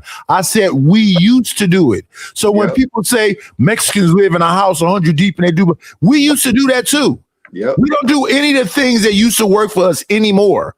So when I say we used to, I mean we used to. We don't do any of those things anymore. So how do we go forward? Man, that's heavy. That's heavy. What we do now, projected, is fail. If we're not going to do any of the things that were effective and benefited us and made families work anymore, then you're prepared to doom. You're going to fail. No, so what do we do now? Because we got this Indian up here telling us what they do. The old things that always worked. What is that? Bring back shame. No, what is that? No. What is that, Nidish? Because y'all got this Indian up here telling us what he do in their culture when they ain't got nothing to do with our culture. So I'm trying to understand. Nidish, as the elder, what do we go from here? Either man. No, I started asking him questions because I was curious and I wanted to learn how they operate and why they operate and how they are being successful inside of their community. I don't think there's nothing wrong with that. And for the record, I got mad love for this culture too. I'm not gonna sit here and act like most Indians aren't culture vultures in America, especially with black people. Like we all want to fucking wear Jordans and drive the shit y'all drive, talk like y'all. So I guarantee you, there's not a single bone of hate in me when you say that's fucked up. I don't want to do that because I'm split. I wanted to be here, but I'm not here, and I'm stuck there. I just like when somebody tell me that people hate me, I believe them. So why would I listen to them like they got my best interest? Listen, that's not about that. You can learn from people, bro. You can learn from anybody. I'll tell you right now, most of my mentors in real life are black. I live in SoCal. I was born in New York City, bro. And I'll tell you right now, my family and we've never looked at people for their color or their race. We look at people for whether they're good or bad. Because here in America, that's what the opportunity we're given, bro. Right. And so it's like, this is the thing with the United States. We're always arguing about this in the United States, who has claim to this land, who has claim to actually be the official race. But in the court of law, there is no official languages for this land. You can get an official translator for any language, Swahili down to Quetzalcoatl, not even Spanish or any language. You have the right to get a translator because this is a place where we all deserve to live. And so I respect every and all culture, and I don't ever want to step on your guys' toes. And I'm sorry if certain questions came off as like black people should do this. Sir, You're not though. I was curious about your culture. I wanted to learn a little bit. I asked a few questions. Nothing wrong with that. So Yeah. not even go Yes, there. sir. So again, Yeah. Hold on, And then now I also, got a question for the panel because from my understanding, a lot of y'all said strategy when I asked why you married. So my question is, what does a strategic marriage look like? tradition, the old ways. So you want to do what the Bible say, which is be fruitful and produce, and then you want to make sure that those children that you produce are in a healthy home. They have a roof. You want to make sure that you have them in good schools. You want to have them around good people. You want to have good stock, and that's what makes a community. If you're That ain't never been traditional for black people us being in no good school. See, that's what I'm saying. Like he says stuff that ain't never been the us. reason why we enter 1 second, either man just be saying stuff. The reason why we went into integration is to get out of them shanty schools we were in to get into better schools because we didn't have proper books and everything else. All the things we did for a positive reason. It just had some negative aspects to it when we made that. To me, I look at integration as a bad thing, but overall, it was a better thing because it was better opportunities, books, education, and every single thing else. So I understand what Edelman is saying. Just anything. Oh, let's stay right there tonight. So you think? Hold on, no. So you think because we integrated, we got a better education versus when we were? No, that's not what I'm saying. I'm saying so help me understand. I'm saying that we as a people were trying to do the best with the least amount. The ice is colder on the other side. That's why we made that decision. But what the problem is that we lost ourselves in making that decision. So no. You should answer to the point about education. Why did you even mention education? Well, it was because a part of the structure. He said it was part of the structure. It was about what we had to deal with was like not the best. We had secondhand books and stuff that was falling apart in school. Who knew this? To me, that's irrelevant because, like, if you go look at all the black inventions and all the things that were stole from us, and we didn't have the education that these quote unquote people had, but they literally stole from us. No, and I understand that. of our ideas. So how were they more educated than us when we basically created everything? They were more educated. Facts, Trey. I don't say they were more educated. I said that the schools, the physical buildings, and the materials that they had were better materials. Not that they were better educated. Listen, when we were so-called segregated, that's when we was at our optimum. We was at our best. Exactly. Yeah.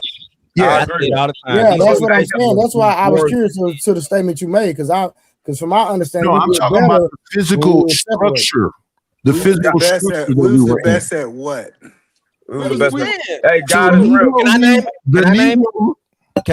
Tell me what we was the best at compared to 2020. Baseball, basketball, football, everything. Let me ask God is real question. Hold on, because I wanted to answer that question before you go back to God is real. What were we better at? Everything. No. Everybody. That's a strong Culture man. comes from Africa, bro. What do you mean? It's not a strong man. Everything is a strong man. Let me answer your question, brother. The Harlem Globetrotters that are like a clown group today could beat any professional basketball league in their conception. It was the Chicago Globetrotters. Yes, back when they were that, they could beat any professional team. He said beat. When Satchel beat them. I hear you, Smurf. Shot That's town. just They were. That's just athletics. We ain't even talking about scientific. Let's talk about what Trey said. Let's mention some inventions that Trey said. Nature. Well, we're still making inventions. What make y'all think we stopped making inventions? Because I didn't say we did. I didn't say we did. You just misunderstood me, No, I'm trying to tell you, it doesn't matter. Black people have always made inventions. Hey, E, right now you tripping straight up. Hey, yo, God is real. If you truly respect us, then why you had an issue with admitting who the indigenous people was of this land? Why you had an issue?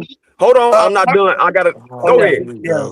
Well, when I talk to you in the private chat, first and foremost, and I'll put it out here too, because I keep it real. No, do it on the panel. I keep it real. I take my fault, so I'll answer the question. First and foremost, after Trey had left and it was just you, me, and Glenn up here, I was pretty intoxicated at that point. Also, It was my But first you night. just said it again, I though. spent 15 minutes after Trey requested me to read the Creeks Nation legislation of 2021. I had no idea about this stuff. Until then, I always thought FBA was this fringe community. Any real black mentor in life or black friend I have in real life, I talk to about the FBA, they're like, that shit is wild. We got other problems. That's So because my interaction with you guys, my interaction with God is real. That's because they were uneducated. But go ahead. Yes, sir. So my interaction with you guys that night when you presented actual jurisprudence evidence to me, it made me get educated. But I still felt some type of way, Harwin, about the majority of black people, and this is said by black leaders in their own communities, are forcing themselves not to get educated, and that's preventing us from doing it. I think we can beat them in schools. The enemy can be beaten by getting educated. That was the argument that night, Harwin. I don't know why you thought I hate black people and why your little goons, Grape Tea in the chat, think I hate black people because I said that. What's wrong with black people getting educated? What's I didn't wrong say with that? nothing was wrong. If everybody on the panel go back and look at that video, I clearly said we should get educated and we should do all those things. So again, you way off. So if you say that we from Africa and everybody deserve this land over here, how you gonna say what you deserve that belonged to our ancestors after we had just proved it to you? Answer the question. Because like Trey said, just like my friends were uneducated, I have been programmed to think that the only indigenous people of the United States are what we are called, or we're told to be Native Americans in their reservations. No, but so you just said it again right now today. It took me a while to register that, bro. You can't just snap. I'm not a robot. I can't just snap into that reality. I got to try to register it and digest it. Do you understand me? I understand you, but you just said it again when you was talking to Why So Serious on the podcast. We can just have Trey rewind it. You was like, this country, we all deserve this country. That's why we all come here. You guys are from Africa. That's what you I said. graduated So law how you school. gonna say I graduated. This is exactly Hold on, why I'm we still argued talking. that. God is real. Let me This is land. exactly God is real. God is real. Yeah. Let me land. Yes, You sir. just said that on this panel today. So I can understand you needed time to calibrate, but I gave you that time to calibrate 2 days ago, and you couldn't admit that you were programmed to think who the indigenous people of this country was. Well, no, but here's the reality. Here's the reality. I don't know if you graduated law school or not, big bro. I graduated out of the UCLA. I graduated out of the UCLA School of Law in 2016. Okay, so when I went to fucking law school for 4 years and I had multiple fucking black students with me and multiple black professors, I'm sorry that 4 years of education has taught me to believe those constitutional laws are actually true over some shit on YouTube, Harwin. Sir, your constitutional laws don't apply to the indigenous people before them crackers got here. So again, how you gonna tell us what everybody around the world come here to, you immigrants coming to America deserve on our land, when we telling you and showed you proof and you had an issue with it? Then you must clearly got an issue with it again, because you're like, you're from Africa. You just said that to Why So I still Serious. disagree with you that people were here before fucking dinosaurs, There's bro. no- what do you mean? The bill you read said that. The cradle of civilization is Africa, dog. We're all immigrants here. Fellas, I gotta get in. Hey, listen. You know I don't mind y'all spawn a little bit, but God is real. When you just made that statement about the dinosaurs, that was moving the goalposts. Right, but do you understand me? That what I'm saying is hold the on, argument Harwin is making is who has the right to who's first. The argument I'm making is who gives a fuck. We hear that. Harwin, I got this. I got it. I promise you. That's being disingenuous.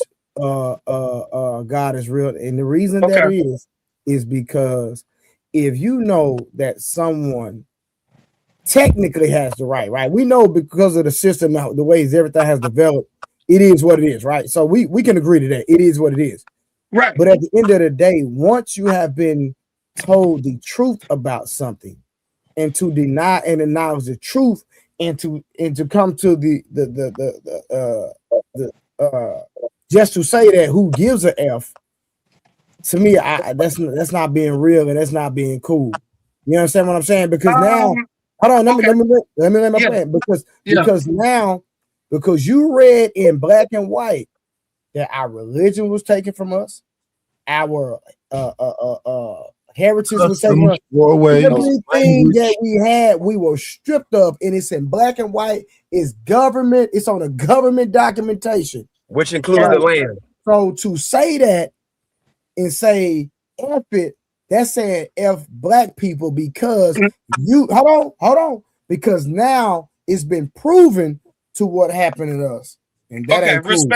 respectfully, I really think you're misunderstanding what I'm saying, because you got to understand, I could go with the same boat, and I tried, but the way, like we were talking about familial influence earlier, the way my parents raised me is, so what if the fucking British colonized us? So what if we're the most invaded people on earth that never tried to invade anybody else because we had everything that everyone wanted? That who gives a fuck? You're here now. Incorrect. Your people invaded the Dravidians.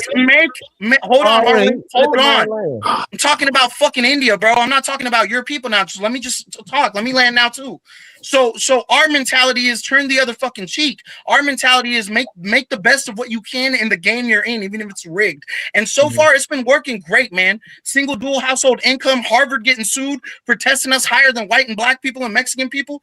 Like, I'm just saying, Trey, like, I've been raised to not complain and just go get it. And through action, most of the time, I'm leaving motherfuckers in the dust. So we complain. We complain. Harwin, I don't need no help. So, again, that was a phenomenal speech, phenomenal thesis if you was to write it and turn it into your college professor. Phenomenal, right? Right. That still does not deny what I'm communicating to you. And it's very disrespectful for you to say F it, because what we're talking about has nothing to do with complaining or not being able to pull ourselves up by our bootstraps. This is saying, hey, this is a fact of what transpired on this land. We're talking about this land. And the only thing I'm saying is, if you say F it when somebody brings something to your attention, that's disrespectful. And if you can't concede to that, then I challenge the purity of your heart. I concede to you saying I'm saying that. But again, I'm saying you're misunderstanding me, brother, because what was I saying? I was talking about my experience, my culture. Where I come from, Punjab is split into two countries, Pakistan and India. Pakistan shouldn't have ever existed. A British lawyer that never went to India drew invisible fucking lines and made hundreds of thousands of people fucking move hundreds of miles in 48 hours. And if they didn't, they had to convert or die. My grandmother on my mother's side was 6 years old when she had to move from her village in Pakistan now over to Punjab, India. Had she not made it through, I wouldn't be here. My mom wouldn't be alive, right? So that's what I'm saying. Like, I could sit here and let my mental health drive itself crazy. But that's not important. I'm listen. God is real. I'm only talking about the acknowledgement. That's all I'm talking about. But Trey, that's what I'm saying. I don't have a home, and I'm saying fuck it. I don't have a home. I'm gonna make one here. That's what I'm saying. I'm not saying fuck what y'all worrying about. I'm respecting what y'all worrying about. I'm trying to get educated. I'm saying from my perspective, ain't no Punjabi motherfucker ever gonna be the president of the United States anyway. We barely got Obama in there. You know what I'm saying? So it's like, what are we talking about? I got here already. So he being disingenuous. He just said that he still disagree with me that black people were here first already. I don't think he's saying that. I'm saying that argument is moot. We know through scientific research this land did not have humans on it first. It was Africa. And now it's argued maybe Asia, but it's probably Africa. That's irrelevant. America was migrated to. That's not what I'm talking about. People migrated to the North and South American continents. That's irrelevant. That's a red herring. Whoever it was first can be argued. No, that's irrelevant. But that's irrelevant. How is that irrelevant? Because that's a red herring. Let him explain it. Go ahead, Harmon. You're way off. You saying you disagree with me when I said who the first people over here were. That's a fact. I'm willing to bet on it. That's what you said multiple times, not today, but multiple times the other day. And you standing on it. No, I think he's standing on that hill. Hold on. He's still saying that, yeah. Yeah, he's still, I know he's still saying it. I'm just about, even the other day he was saying it. He's still saying that. Right. But here's the thing about the English language, or there's no official language of America, just because of the laws that come from people that invaded this land, just like your Aryan people invaded the original Harappan people and made them into the untouchables, which was the OG J Speed point was. The original people in what you call in your land, because you're an admixture. The original people are the Indominese people that look blacker than everybody on this panel. The Dravidians are admixed, but their DNA is slightly different. Your DNA people are a group of Aryan people that came there. That's how the Aryan languages such as Sanskrit even got there. The original language in that land of India is called Harappan. So again, you're doing the same thing. Aryans were around before Sanskrit? Sir, Did Sanskrit is an Aryan language. Listen. Oh my God. Sir, Sanskrit is not the same as Harappan. Harappan is the indigenous language that they have not even translated yet because they don't have So why did Nazis a flip the Rosetta. Sanskrit symbol and take the dots out? They don't have the Sanskrit is not the same as Harappan. Harappan predates Sanskrit. Harappan hasn't even been deciphered yet. It hasn't even been deciphered yet. Does it predate ancient Sumer? What does what predate ancient Sumer? Harappan, you just said it, bro. They don't know. That's up for debate. We don't have facts on that. That would be an assumption. But let's stay on topic. The same thing that your Aryan people that migrated from Iran into India is the same thing the Europeans did over here. So now you telling us our language is not official because the Europeans that made up these laws that go against. This is what I mean, Trey. Did I say that? Sir, let me land. You said that there's no official American language. That's what you said. That's a fact. Sir, that is the law. No, that's a fact. Go to any courthouse in your local jurisdiction, bro. There is no official language. Sir, you over talking. Be quiet. No, I'm telling you the facts, the law. That's only the way the government works in this country, bro. That's a fact based upon the laws. There is no official language in the United States of America. You still talking. You still talking. Let him land his plane, brother. He gonna be done in a second. Yeah, he can't help it. He in his feelings. When the truth gets talking, he show his true self because he's literally not the truth. There's no official language. You still talking.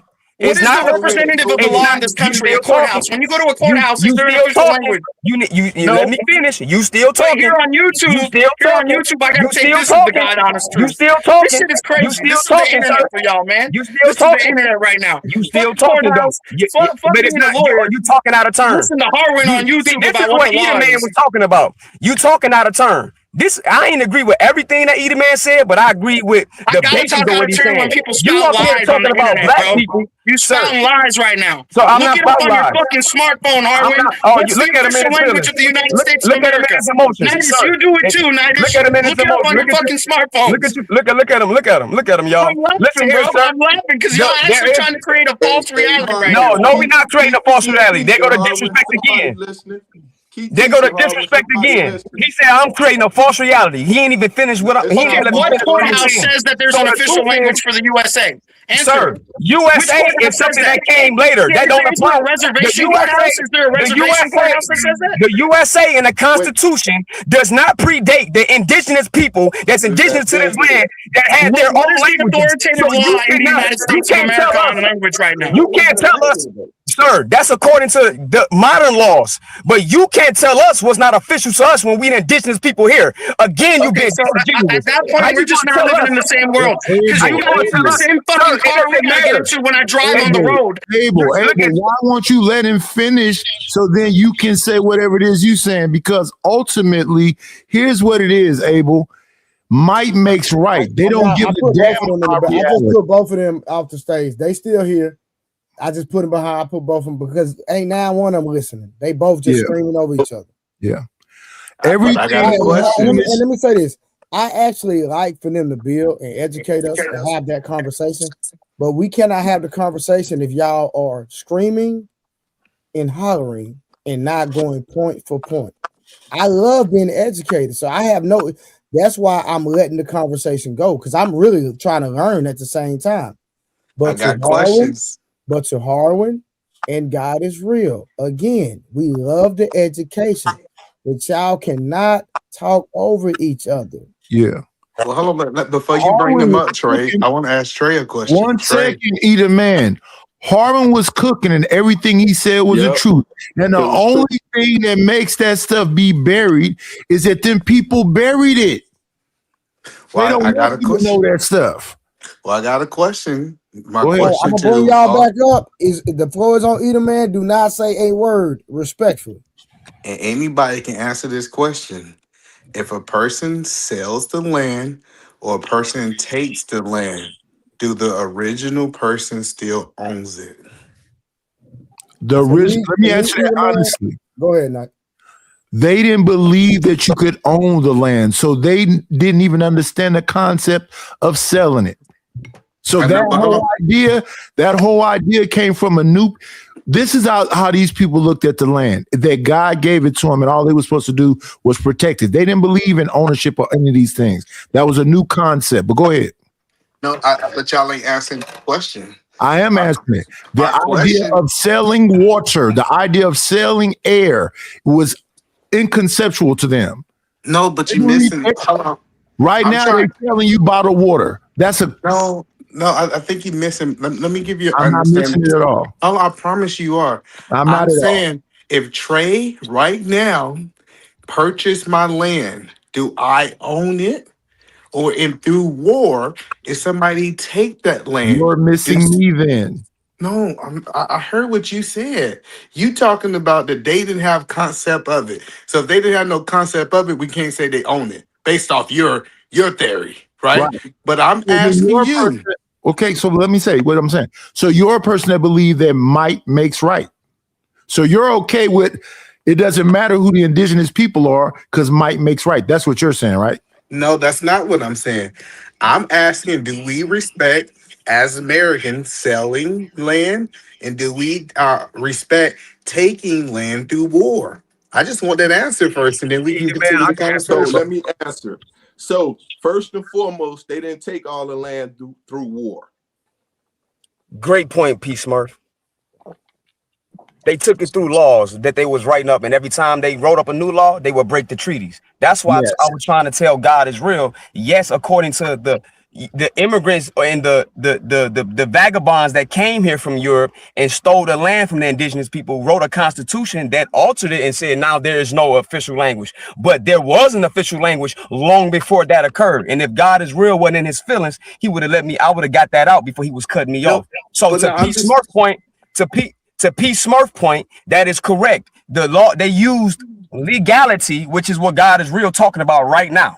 They use legalities in breaking treaties. How do we know this? Queen Versailles of the Washita Nation already proved that the Louisiana Purchase was purchased illegally, either man. Mm-hmm. no. And it's a war. Hold on, let me continue. And I that thought you bill, finished. I got you. Okay, either man. That bill that I had God is real read, or I ain't even had Blue had him read it.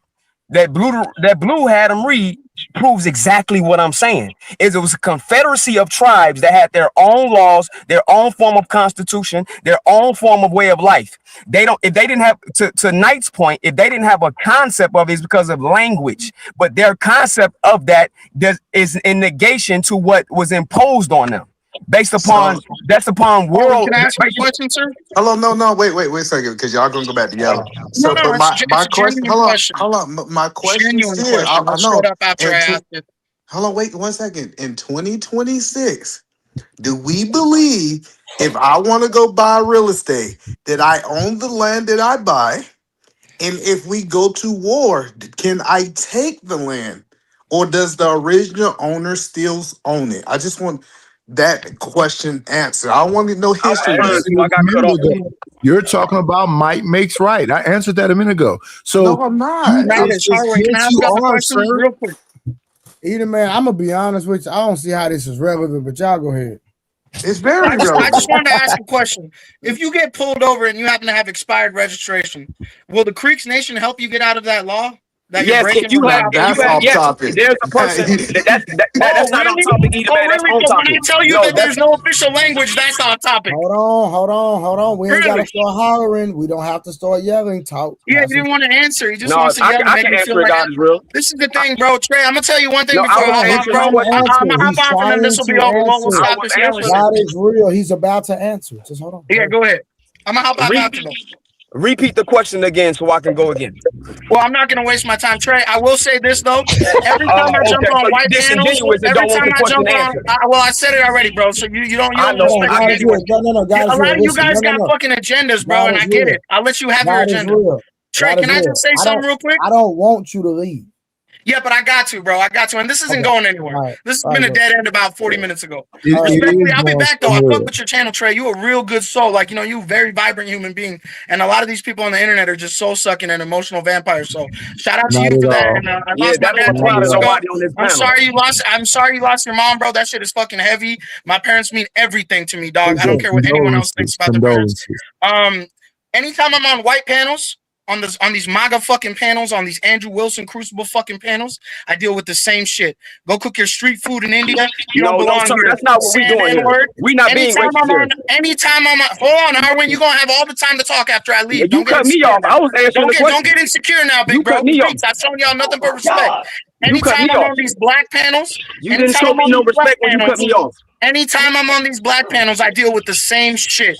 You not one of us. You don't get to speak on it. Go back to your fucking country. Nobody said that. We're never gonna get anywhere. We're never gonna get Nobody anywhere said while that. Israel runs the fucking world and owns all of our Nobody countries. said that. Because we keep arguing amongst each other about this shit. I really believe that, and the reason why I try to communicate about this shit and waste, I try to spend hours of doing this shit, communicating with people on the internet, because it's the only tool we have to realize we are not each other's enemy. First And of on all, that note, I'm you're a out. God bless liar, y'all, man. God bless and y'all. nobody One said love. that. Real shit. And the God answer body. to your God body. question, Illuminati. you're a liar. Nobody said that. And the answer to your question is that's a Sav said thing. You're talking about sovereign citizens. And those sovereign citizens say those things because it supersedes this new law that you keep trying to bring up. And at the end of the day, what you're talking about is that might makes right. These people could come here where people are already at and then introduce some brand new stuff and they say that brand new stuff governs everything. That's what ain't that what they've been doing since the beginning of time, though?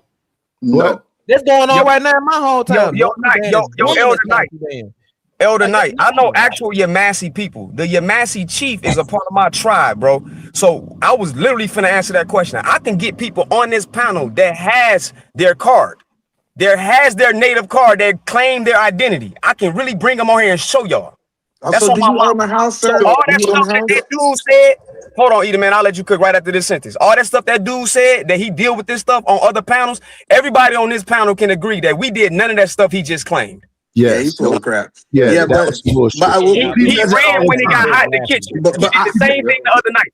Yeah, he does. I want to say something because you said some bullshit a second ago. This is the difference between the new people versus the old people. When those people came over here dying on them ships because they didn't know nothing about sailing, the people that was here taught them how to farm and everything else. They put smallpox in the blankets and eliminated them. I got that, but my point and create some laws and create some rules. So you keep talking about in 2026. So you're talking about you're accepting the bullshit. Well, no, I'm just asking. So you own the house, Nightish? Yes. I'm saying no, I don't own it. Let me answer that. The bank owns it. Your bank owns it. Okay, hold on. You pay it off. Wait, let me respond to you, sir. The bank owns it. Let me finish. One second. Responded to a half sentence. You made a statement for me. Let me finish what I'm saying. The bank owns the house. When I completely finish paying for it, I'm still gonna have to pay property taxes and insurance when I completely own the physical structure. They do not sell land. Okay, perfect. So what I'm saying is, say you pay that house off. Yes. And we found out. Did you hear me say I'm still have to pay property taxes? Yes. That's what I'm saying. I'm not even going the way. I'm not even going the way you think I'm going. But you just want to pre-com, bro. Hold it back. No. Go ahead. Go ahead and say the bullshit. So my question I'm asking: if we find out the house that you have is for some indigenous people, are you willing to give up your land because they're the rightful owner? As long as the people I gave money to give me somewhere else to go, because the indigenous people are the owners. So the reason why I'll be able to keep it is because might makes right in this country. The only reason they govern anything is because of their military. The rightful own. Listen, they just found.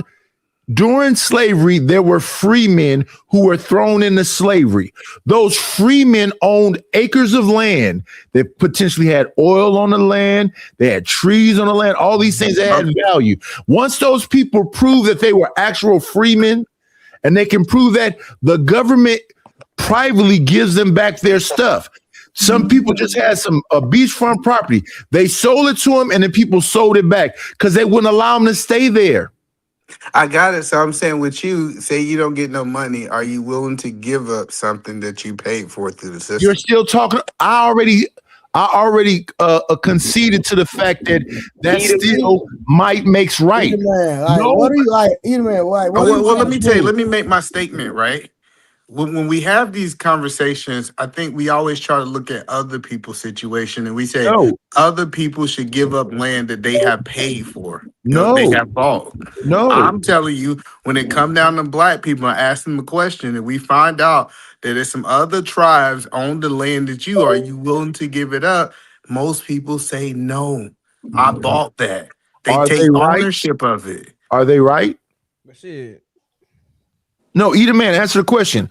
Are they right? Yeah, I believe there Some is. thieves. No, listen, sir. I want you to understand the question I'm asking you. Some thieves took some land from some people and sold it to you. Yeah, I think I'm right because I'm following modern times. Like we can go Right. So back. you're Hold on, going hold on. along We can with the go. Hold thieves. on. Listen, we can go back I want you to 2,000 years understand what ago. I'm saying to you. No, either man, this is modern. This is modern. We talk about today. There's a bill that proves it already. That's what the guy God is real was reading when he got upset when Blue told him to read it 2 nights ago. That's talking about today. They are gradually admitting who we are and what is ours. I So who agree. cares if they So leave hold our on. I land? agree. So what you saying is that now we have the right to go and take other people quote unquote land. No. It was never their land because it was sold illegally. That's why I told you that the Louisiana Purchase was sold illegally. But if it's y'all land, what are y'all gonna do to get it back? You're not gonna get it back. You're not gonna get it back. That's the point. Why? That's my point. No, let me. That was my whole Either man, point. you having a disingenuous. That's a very pessimistic Listen, type of point because to you have. can't That's a get the land pessimistic back, type of point. you still have to be repaired, though. I will agree. I agree with that. Get it back. That's fact. How you gonna No, get it back? I believe that people will fight and delete people behind. Keep No, it. they not. Is Stop there. it. Stop it. So what Nobody are you going against saying, Leader America. Man? So what are you saying? I'm telling y'all. Wait 1 second, brother. The question you asked me is that some thieves sold you some land. We find out the land belongs to somebody else. Are you willing to leave the land? You said no, right? Nah, I'm keeping my land. Right. So you're going to go along with the thieves that stole the land. Right. Absolutely. So I don't care who. I don't care who you owned agree- this 3,000 years ago. Brother. You have to be able to absorb some things instead of just saying. See, you're not listening to understand. You're waiting until I understand you. I don't. I'm an No, you American. not understanding because you wouldn't say you would leave. You wouldn't have to leave. You're You are willing the to go indigenous along person. with You the wouldn't have to leave. thieves. Yeah, go ahead, brother. All right, let me say this real quick. I got you over. Give me 1 second. And I'm gonna say this publicly because I've already said this privately, right?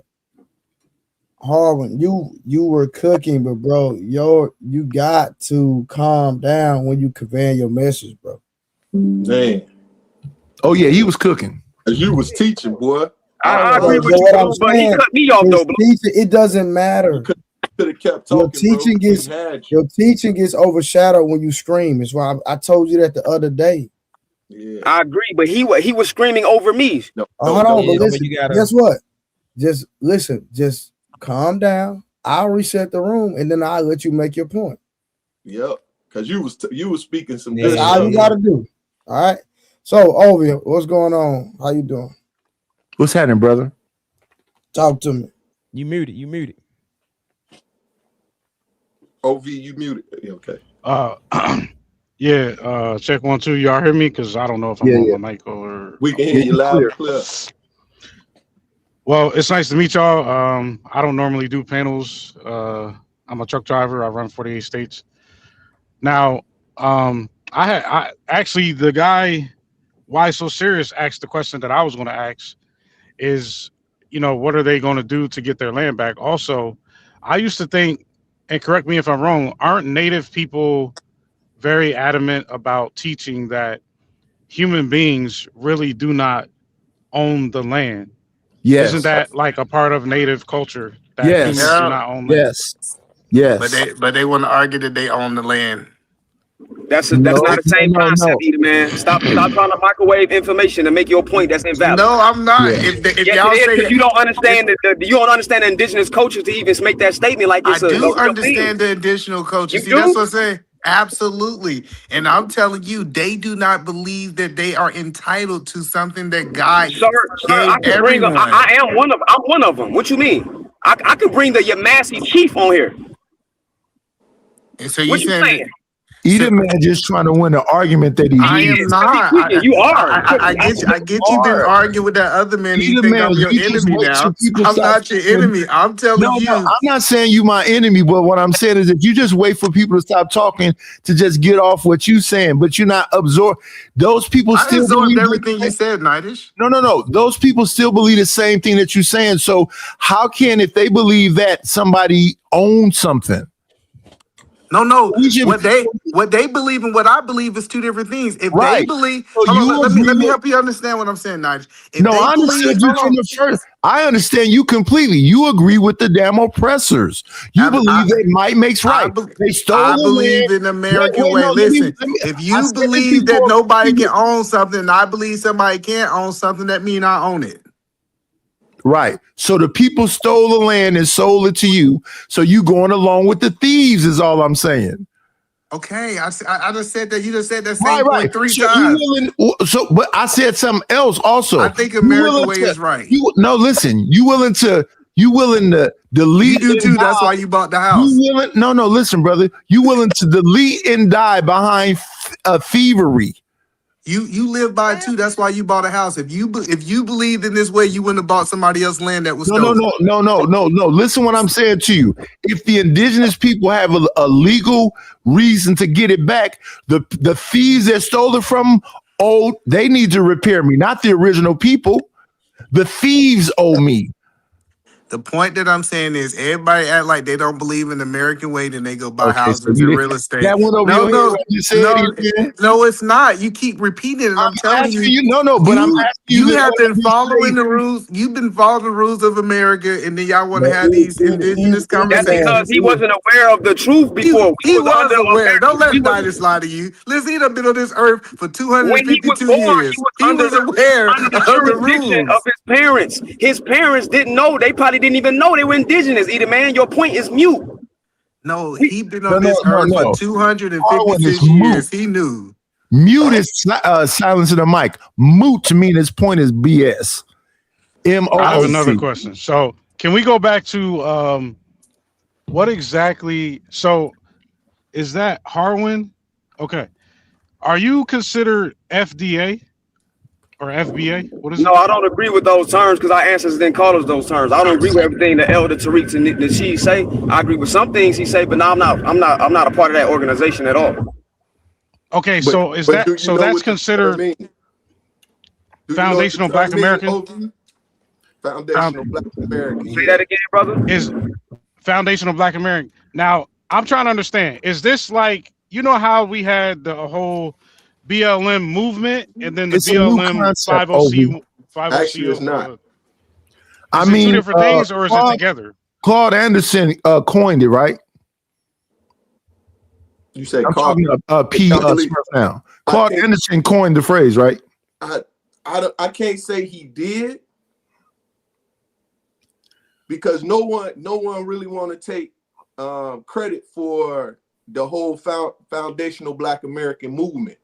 The whole concept of it is this: the people that were originally here and those that came enslaved. No, I understand that part, but what I'm saying to you, brother, is that initially Tariq Nasheed, the old pickup artist, used to be a part of ADOS with Yvette Carnell and Anton Moore, but then he had a falling out with them, and then when he created that Hidden Colors movie, he had a relationship with Claude Anderson, and even the ADOS came from another brother too. I can't think of his name right now, but Tariq got the idea of FBA from Claude Anderson. But I want to understand. Y'all know a lot of chiefs sold the other indigenous people out, right? They can't sell anything, though, is what you're not understanding. Because that's not a real thing. So if I, as a person, go, they're going to give me some gold, and I'm telling them that they can buy this, but they didn't steal it. Then no, listen. What? But that's not stealing. See, and that's the thing is, if I come to P and P don't understand, I say, "Hey P, I'm about to give you this gold for your house," and P I said, understand "Well, that. I really don't own the house, but I take the gold." Just because he's ignorant of the law doesn't mean that we don't hold them to the law. Listen, what I'm saying to you, Edie, man, because I understand what you're saying. Hey, So nice, my real quick. whole Right, pride, hold on. I got people in the comments saying they want to understand. So if y'all can't understand, ask the question and I highlight your question so we can get an understanding for those that want to be educated on anything specific. So either send a super chat. You know what? That's what we're doing. Send a super chat. yeah, I ain't reading no comments. put So it if you in want my to understand something specifically, send a super chat and I'll read it. If not, we're gonna let them keep having the conversation. Support the channel, become a member. In a few days, I'm gonna make some changes because I just started YouTube back in December and I just gave people wrenches. So if you're not a member of my platform soon, I'm gonna take every wrench if you're not a member. So only people gonna have wrenches are people that are members to the platform. So become a member if you want a wrench. Support the Cash App and the super chat. Y'all can keep going. My bad, night. So just to be brother. You're clear, doing a great job. the coining was it say Nasheed, Tariq Nasheed coined it, but his ideology did come from Dr. Clark Anderson regarding Black American history, though.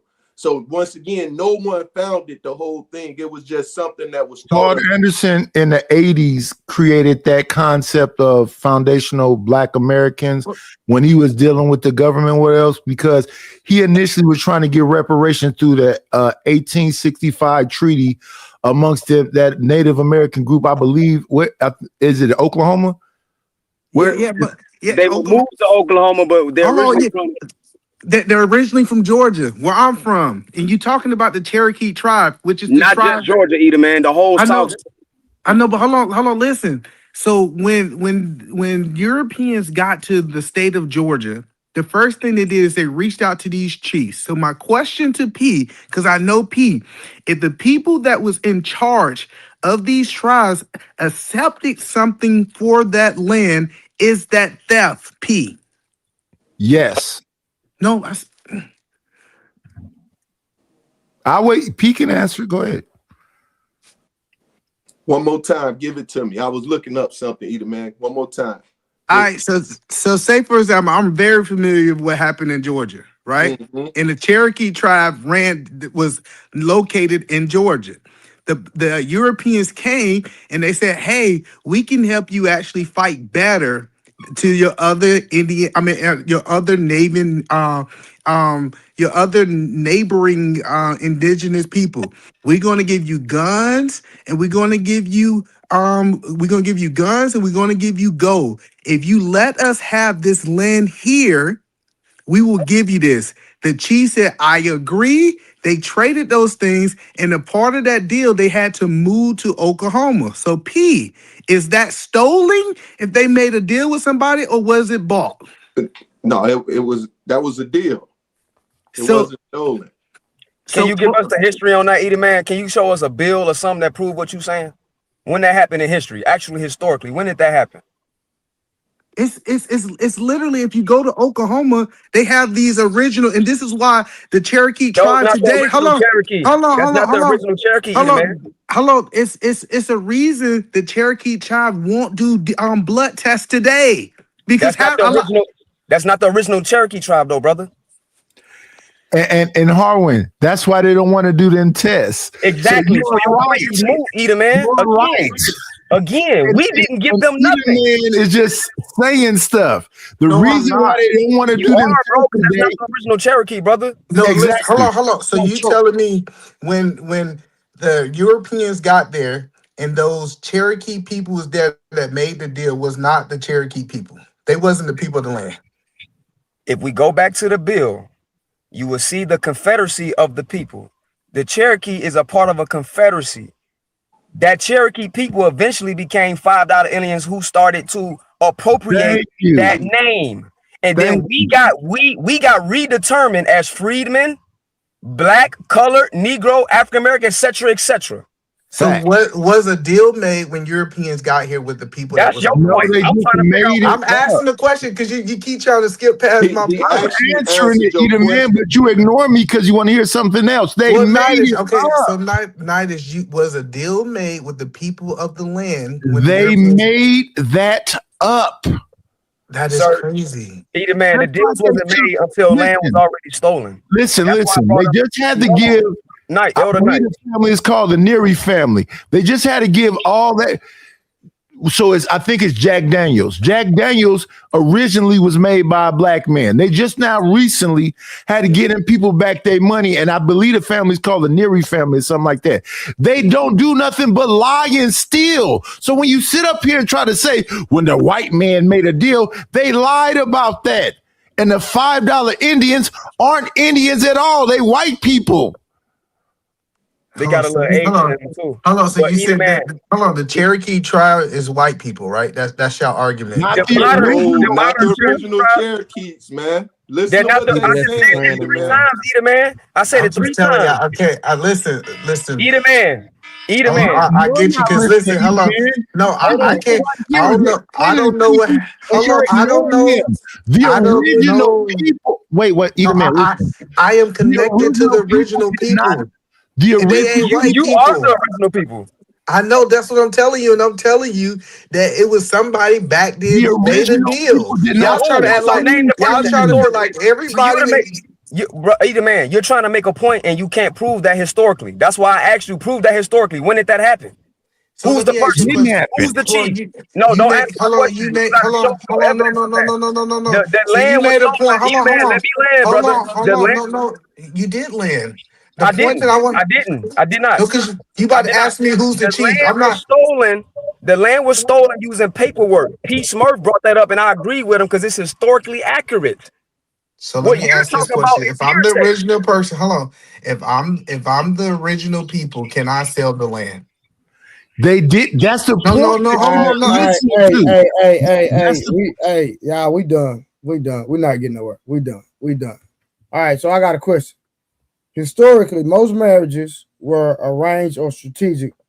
Why do you think society shifted toward romantic love being the main factor of a marriage? It makes dollars. psychological manipulation. And it makes a lot of money. Yeah. We can Yeah, create it was Valentine's Day where you spend money. We can have you go and watch movies that's full of lies and tell you that that's what love is. We can make songs and we're gonna charge you for that. So it was sold for money. When you get in the I don't doghouse, you think. gonna spend this. Yeah, I don't think that the original was arranged. I think the women was purchased, and that's not the same. That's a Not lie. true. And we're not finna get That's back a on that lie. topic. That's a lie. Nope. Yeah, Because you don't think diaries was a real thing? It was a real in an thing. arranged marriage with my dad. Don't do that. Wait. But let me respond to Eater Man because Eater Man just be saying stuff. Yes, you had to have a dowry, but your character trumped everything else. So they had a relationship with the families, and your character trumped. You couldn't have bad character and just come and give me some money. No, That's you're when the missing the father point was that I'm saying involved. is that. I had to understand your character. So we But finna that, go. that have nothing to do with arrange. Your Arrange manhood and all this other no stuff. I need to know your father. Yes, it Your does. Hold on, character I'm about came into to play. tell you the Then difference. you had to give a dowry. If it was just about money, anybody could come along and give you 12 goats. Why won't you listen to a person who's a So product that's of the an answer. arranged marriage? No, I'm telling you that you are rare. That wasn't the norm. That was the norm. Character trumped dowry. Okay. Let me tell you how. Because at the end of the day, you still have to hold some type of moral ethics and value. Meaning, You're right. I'm not arguing. We're money. arguing two different points. I think you had to have morals, but it wasn't arranged. It wasn't this simple fact that my family had to know your family and they've been knowing each other forever. What it was is it was somebody come, I got this money. They would check his background and they check his background and see that he came from a family of morals and value, and then they will let them get married. What you're It saying wasn't is no that somebody else arrangement. from another culture came and said, you know what, I got this amount of money, I can do this. It wasn't like that. It's never been like that. The same people getting arranged, I come from the same culture. They all grew up together. Yeah. And Eater Man be flipping and flopping just to win the argument, brother. I'm just saying, y'all ain't feelings. No. You said that they were just bought. So when I think about They just were bought. no, you're wrong. You're wrong. If it was just about money, then anybody could just come along with 12 I didn't women. say just about money. I said they were bought. So no, they were not. What is a dowry? Is a dowry purchased for bride? Yes or no? Dowry came second, as I just said 5 seconds ago. Your character trumped everything else. But he still was bought. He had to have good character to buy him. Brother, you don't want to have a conversation. You just want to talk over everybody. I'll let Chicago Rilla. I gotta go anyways. Anytime Chicago Rilla come up. No, Edie, man, you better not dip, man. I'm gone, man. Look, because they try to act like these women Hey, were listen, let persons. that hairless man go, Chicago. I don't trust brother who don't have no Chicago, I'm telling you, the money matter. Like this idea that if we gonna go back to where we was, we gotta get to a point where we can buy You are women. a liar. Put the $40 on the dresser. You're a liar. Nidus, put the $40 on the dresser. You are a liar. Hey, Edie man, before you leave. So you mean to tell me you gonna if you had a daughter, I don't know if you got a daughter now, and your daughter was getting married to a man. Bad conversation. Don't bring his family into it. Now just even if my daughter, so you mean to tell me? Yeah, don't even bring your baby into it. Cause I'm just saying, what man is gonna want to walk his woman down the aisle to a broke man? Character trumps money. But the character got to trump money because he can't be a crackhead. That's the wrong conversation for sure. With Edie man, that's the wrong conversation. It is. Well, y'all know him better than I do. I digress. No, I don't know him that well. All I know is that he don't have no facial hair, and I question that. Edie man, no covenant, right? I just wanted to say the reason why arranged marriages worked is because most of the time the girl and the boy was pure. Most of the time. Now you got some men. No. That's they was not. No. That's not why arranged marriages work. Hey, if y'all will allow me, please. Trey, I've been peeping for a minute, fam. I've been in the cloud, so I pulled up because I saw some familiar faces, and that's all I was waiting on, to see enough familiar faces. That's a backhanded compliment. No, that's not. That Nadish. And Nadish is big, bro. So I just wanted to salute you first. My peer, Chicago, you my peer. No, absolutely not. No, but I only wanted to say that to salute what you've been building over here, fam. Real talk. But I'm on Edie man. I'm on Edie man head. Because Edie man know as a believer, right? And I know there are some theories, right, that marriage is a business, right? It is so cool. Ultimately. I agree with that, right? Nidus, I agree with that. So I lean from marriage is a covenant. Okay. So when you go from marriage is a covenant, you're really dealing with two families. Yes. Okay. So the business aspect, because when y'all say business, I tend to look at revenue. I deal with P&L in my real life. I deal with P&Ls. I'm looking at KPIs and P&L, right? I'm looking at metrics. I'm looking at how can I perform over LY in my real day-to-day lived experience, right? And so I don't look at that with my marriage, my woman. I do look at covenant, though. I do look at my family, her family, and how we join. That's what I look at. And Nidus, even when I listen to you talk, yo, fam, you talk about families joining together. It's you don't have no choice in the matter. I married that woman and her whole family. Facts. That's so I didn't just marry her. So I had to deal with aunties and cousins, and you married a family. And you didn't just that's marry the one part. person. Yes, sir. And listen, early in the morning, her uncle used to live with us. Her cousin used to come there early in the morning and go, Unc, what's crack-a-lacking? Let's go get breakfast. We was going to have to hear that Ed come outside that house and get his uncle to get breakfast every morning. Shout out to Oakland. And to the point about the marriage, I had wanted to say it. The only reason marriage really don't work now because in the West, they're teaching kids individualism instead of family and community. That's why I will always say desegregation was a bad thing because it took away family. Who's that saying that right now? It's the reason it don't work is because people selfish. People are Why so selfish. serious? That's why So marriage why don't so work. serious? Wait, Edie man, hold on real quick. So why so serious? Let me I tell you thought this. you was leaving, Edie, man. Let me Right. tell I you see this. y'all Let me later. tell you this right now. Yeah, go ahead Hey and man, be y'all be great. tweaking on this internet shit, fam. I don't know where y'all at when y'all realize, fam. Right? I'm 52. Nightish, 4 years, 55. No, Yeah, 3 years 4 years. older I'm than me. 56. Okay. Shout out to Night. You just celebrated his shit in January. Yep. I'll be 52 this year, right? And I just went down to Atlanta to celebrate, somebody that was deceased, and then I went to meet my kids, right? I'm on the record, slut monkey. I ain't do shit right in my early life. I ain't have, none of that, right? And when I was in Atlanta, I got 3 boys, 3 girls, right?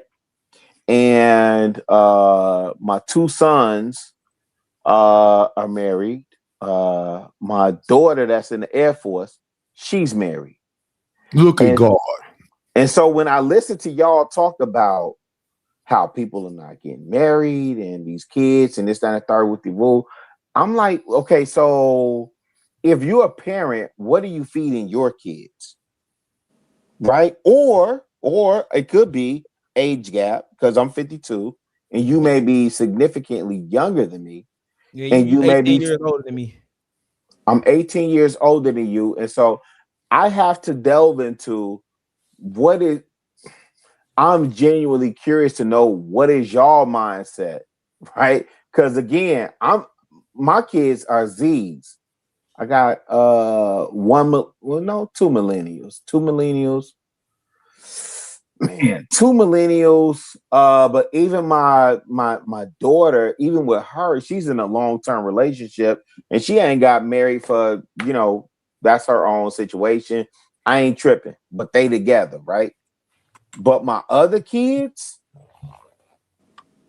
I'm cool, right? Like I'm cool with what they've been able to do based off of what I've been able to pour into them, right? And so when y'all talk about this generation, I'm just genuinely curious.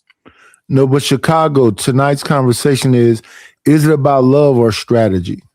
Man, fuck love. I don't know what y'all talking about when y'all talk about It's love. about strategy, right? I don't give a fuck. I have no idea what y'all and I think but Nightish, we talked about this 4 years ago. Right, but Chicago, when you heard me talk about it, even in it's a relay race. All I'm supposed to do is try to. This is the object of the game. If y'all don't understand it, it's to obtain and maintain and build if you can. That's it. That's it. It ain't nothing more than that. But obtain, maintain, and build if you can.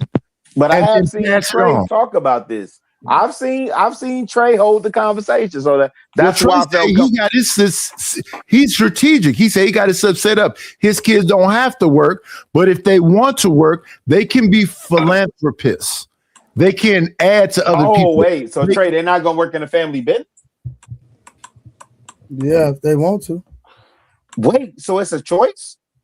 Yes. Oh. That's the only place me and Trey differentiate. I'm not gonna make it a mandate. Yeah, okay. Yeah, that's the only Chicago. That's the only place where we differentiate. I was trying my best to get my son to sell shoes online. The reason I ended up on YouTube because I was trying to get him to be on YouTube, but he ends up going to the Marines and the other one ended up going to the Army. But I was trying my best to try to get him to do the gaming thing and streaming and all that other stuff. They just did not. They didn't want to do it. Well, but Dice, we give it a bean. They would have constructed with you, bro. Fam. They would have went to jail. No, can I say this? Go ahead, Ovi. Well, I got questions for Trey though. Now. First, I wanted to say big salute to Chicago Rilla. I used to watch you on previous show. I don't want to say the name on here, but love and gratitude, fam. Big. I used to watch you. Big. I feel very honored to be on this panel. No. Love and gratitude for real. I never thought I'd be on a panel with you. So I wanted to contribute to the topic of the difference between the duties of the marriage versus the romance. I was just kind of checking it out and getting a consensus from around the internet. So apparently what happened was in the medieval times, there was some poets that really struck big in Europe, especially, and a lot of their poetry was centered around the fantasy of love with knights who could not marry a certain woman that they really liked. And in that time, marriage was more focused on family duty and home economics of different families, especially trying to keep power in certain circles. So the idea of the love itself was more so fantasy land. It wasn't real. People were really getting married for economic reasons. Another big thing that happened was the big boom of Christianity, which taught monogamy. And then a third big thing in the 19th and 18th, well, the 20th century was the Industrial Revolution, which caused a lot of women to have a sense of longing for their man who they didn't get to see that much for multiple reasons. Yeah, the Whereas second one before, is where you could have stuck where you were with the second one, to be honest, because The everything third one else. is important too, though. Chicago. Go ahead. You said the third one is important, Nightish? Yeah, because the third one is Rosie the Riveter, right? That's when they got. Yeah, but Nightish, that's the destruction of the family right there. The third. You said the 30s night?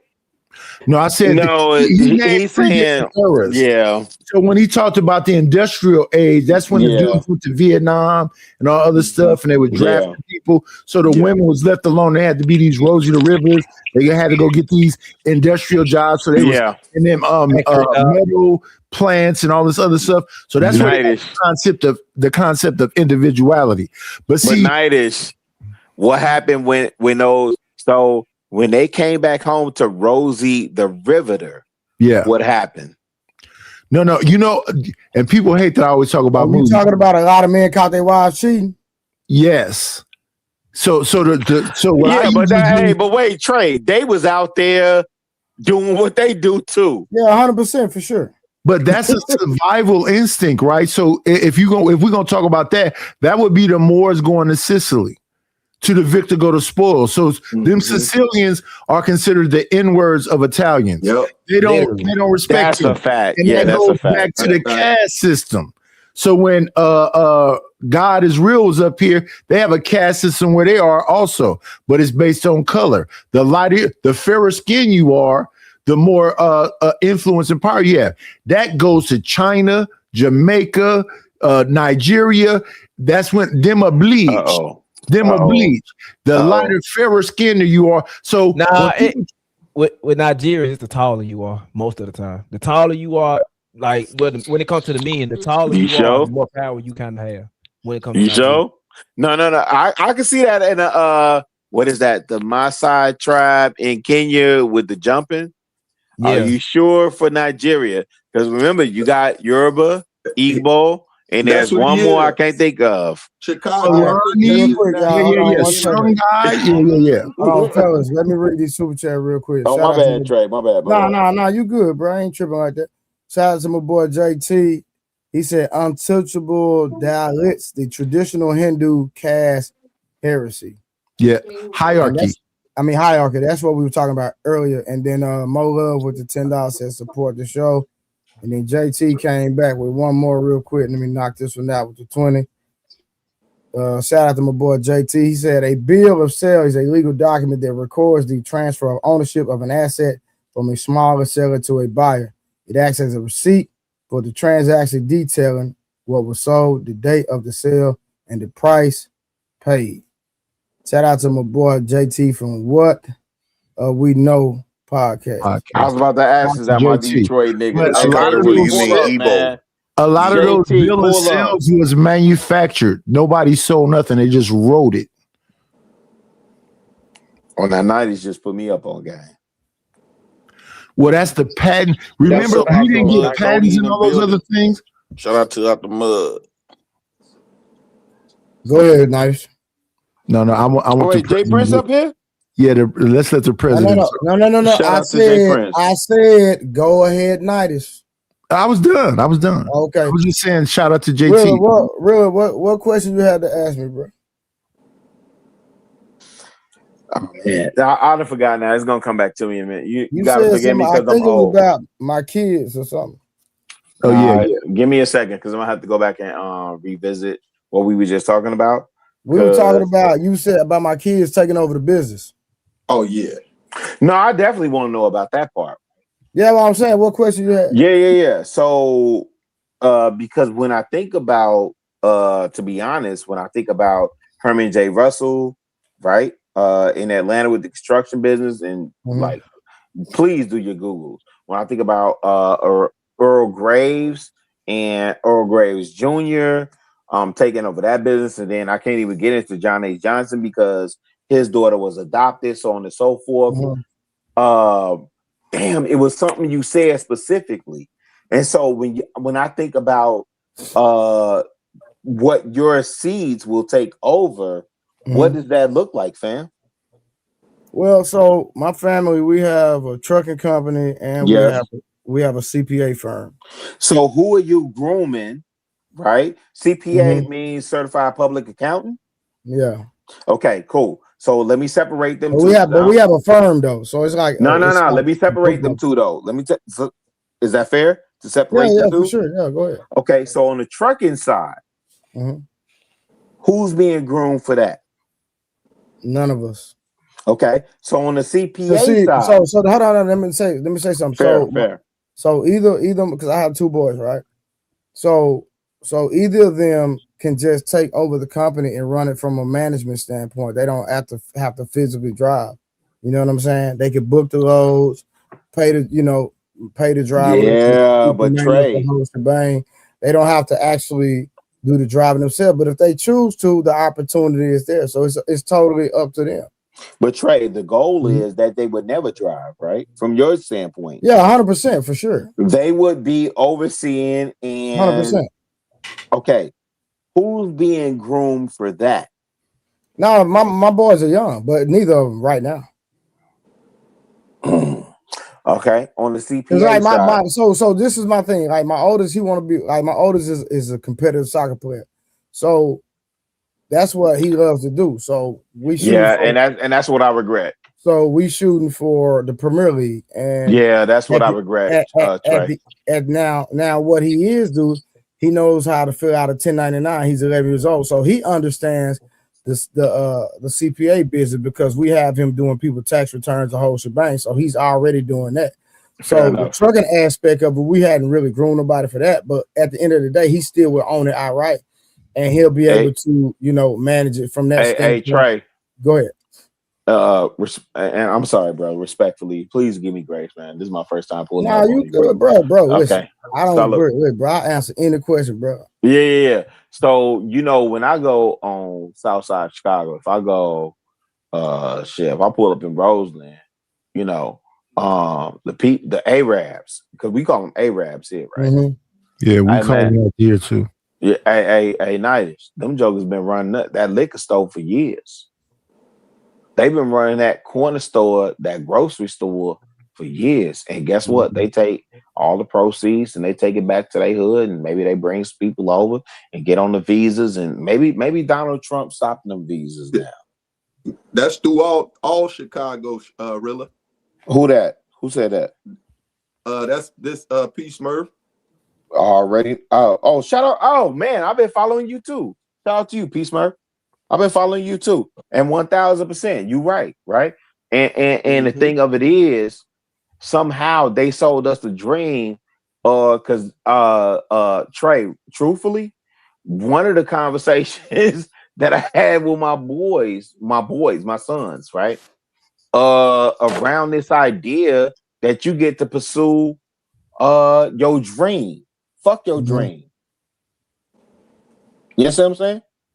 Well, I'm not rocking with that really, because we're gonna shoot for the stars, man. Yeah, you know fuck your dream. But at the end of the day, the kids are still gonna own everything, so it don't even matter if he make it or not. He's still gonna own it. If we don't set it up for them, no, the it's trust. already set up. Trey, is the trust? Wait, Chicago. It's already set up. What you mean? The trust is set up. Chicago and Trey. 100%. Yeah, I hear you, Nightish, my big bro. I gotta go. Right here. The concept is shoot for the moon, and if you don't get to the moon, you'll be amongst the stars. No, Nightish, no. Nightish, we want our sons and our seeds to do way better than us. No, 100% fact. So wait, Nightish. No, Chicago, you must misunderstood the concept. You shoot I for heard the you. moon. If you don't get to the moon, I heard you'll you. be amongst the stars. Nightish. I heard watch you. this. Watch it. I got something for Go you. ahead, Right? Trey. Go ahead. My dad actually wanted me to take over the trucking company, right? Yes, that ain't what I wanted. Listen, that ain't. I know that ain't what you wanted to do. I know. Hold on, really. I tried. I'm gonna keep it gangster, right? Hey, I'm gonna tell y'all a story real quick. Boy, yes, sir. I learned quick, nigga. I ain't gonna lie to you. So I had a load going to Arkansas. We up in Arkansas. You know what I'm saying? Oh shit, your people from Arkansas? No. I had a load. I was driving. Okay, go ahead. You was in Arkansas. Okay, go ahead. Yeah, I was driving trucks and we went to Arkansas. It was my first trip, my very first road trip. I'm going to Arkansas, right? Man, we ran into a tornado. But that was it for me, bro. But Trey, here's the thing, though. That was still it for me. I'm good. But the trucking is still a part of your portfolio, though, right? Yeah, no, bro, we own everything. What you mean? No. Trey saying that part. You didn't let it go. You still kept. He's stepping on his own point, is what Nightish is saying. But at the end of the day, like God had a plan. Like now, I shoot for my dreams, and like what I do now, my dad, even though it's like I make the type of money I make for the work I do. Yeah, is insane, bro. Yeah, and let me be clear, because I know Nightish is on this too. We not trying to live through our seeds. Don't get that twisted, right? Not vicariously, no. Yeah, that's not what we own, right? But here's the point that I'm making. When you say Pops had you, in that space, and listen, again, I just visited my boys down there.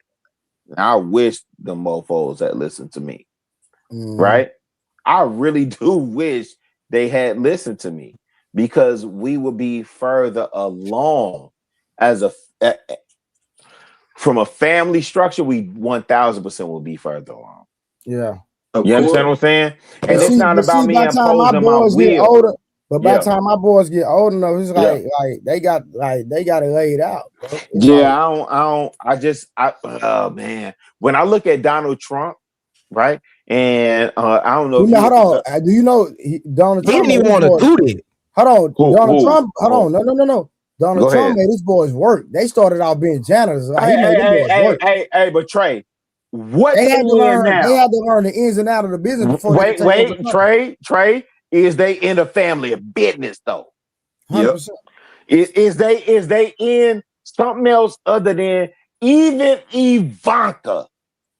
They in anything other than the family business. They in everything. That's the thing. Chicago. Okay, I'm on mute. Chicago. What do I always say? The TV show is Yellowstone. It has a prequel called 1923. Man, y'all gonna make me watch this Yellowstone. Why everybody keep talking about this Yellowstone? Hey, listen to the old heads. Listen to the old heads. Trey. My wife put me on this show. They done fine. We know a few things, man. Shout out to Nightish, man. We know a couple things. We don't know everything about nothing, but we know a couple things. They took that land from them Native Americans, and up until recent time, Yellowstone, the daddies still get into gunplay and all kind of crazy stuff because they're not finna give up their land. I got a question about this, right? So I'm in trucking. I've been in trucking for it'll be 10 years coming up in August. I have over 1 million miles. So I've been through all the storms, wildfires, and everything. I trained 24 drivers. I actually started thinking about this, right? I don't have children yet, but I am technically a stepdad because I've been supporting shout out to 2 the sons. stepdads. Yeah. And so I started thinking recently, like, I'm putting in a lot of work. I'm building $1 million company. Probably next year I'll be able to retire and not ever have to work again. Wait, literally, I've been working my ass off that long. That nigga said I built $1 million company. Don't skip over that, fam. No, I'm saying I'm building a $1 million company. the way I'm doing trucking right now, I need about 4 trucks to do $1 million a year. If I live off of about 15 to 20% of that and pay myself dividends every year, I can personally live off of that without actually working. I'm fine with that. But I think I'm gonna take it to another level after that. Here's my thing though. I started thinking, if I have children, right, and I just work my ass off for 10, 15 years and none of my kids want to take over the family business, what the hell did I just do all that hard work for? They don't want nothing to do with the business. Like that part. They're just gonna suck up the money and I just work my ass off for 15 years. No. You shouldn't allow it. And it should be parameters to where they benefit. Yeah. You shouldn't allow it, first of all. And as you as a man that's hands-on, it should be parameters to get to it. So I'm gonna say it like this, bro. Oh, go ahead, Trey. My bad. You put the business in the trust. You make sure they have ownership. Let them go ahead and try to do what they do. Right? Let them do what they do, and eventually, if it ain't turn out, they're gonna come to you, and they're gonna come. No, Trey, no, it's a fact though. It's a fact. That's why we need y'all young bloods, man. I'm just keeping it Trey, real. no. All right, can I say something real quick, big dog? I'm keeping it real. Trey, no. I'm still keeping it real, really. One thing that normally go into play, the younger children, especially when you're older, they typically go the route that you want to go. You know what I'm saying? Shout out to Linda Johnson Rice. Yeah, you're right. So most of the time it's when you growing with your children, that's when they have an issue. You know, because they watching your struggle. They looking at all the things you undergoing. Whereas if you older and you have children, you more set. So now you can groom them towards the direction, right, that you want to go. So I got 5 daughters, right? So I didn't think they were going to get into the business. But what I did was I told them secondary education is not an option. You got to have your degree. And whoever don't have their degree can't get nothing that comes to them. And they know about the land, the property, the businesses and everything, right? So I had my oldest one come work for me. Just be my secretary, right? And I tricked her to do it. I say, I need an assistant. While I'm on the road, I need somebody to handle this, that, and this. Little did she know I was going to be teaching her business. Now, Dad, when you going to get the torn business back up? I don't know. I love this. You see what I'm saying? I don't know yet. Because I want her to have the anticipation. Well, I was making this type of money and this and this. Yes, you were. But you didn't put the time in it that you needed to in order to groom it while I was over the road, right?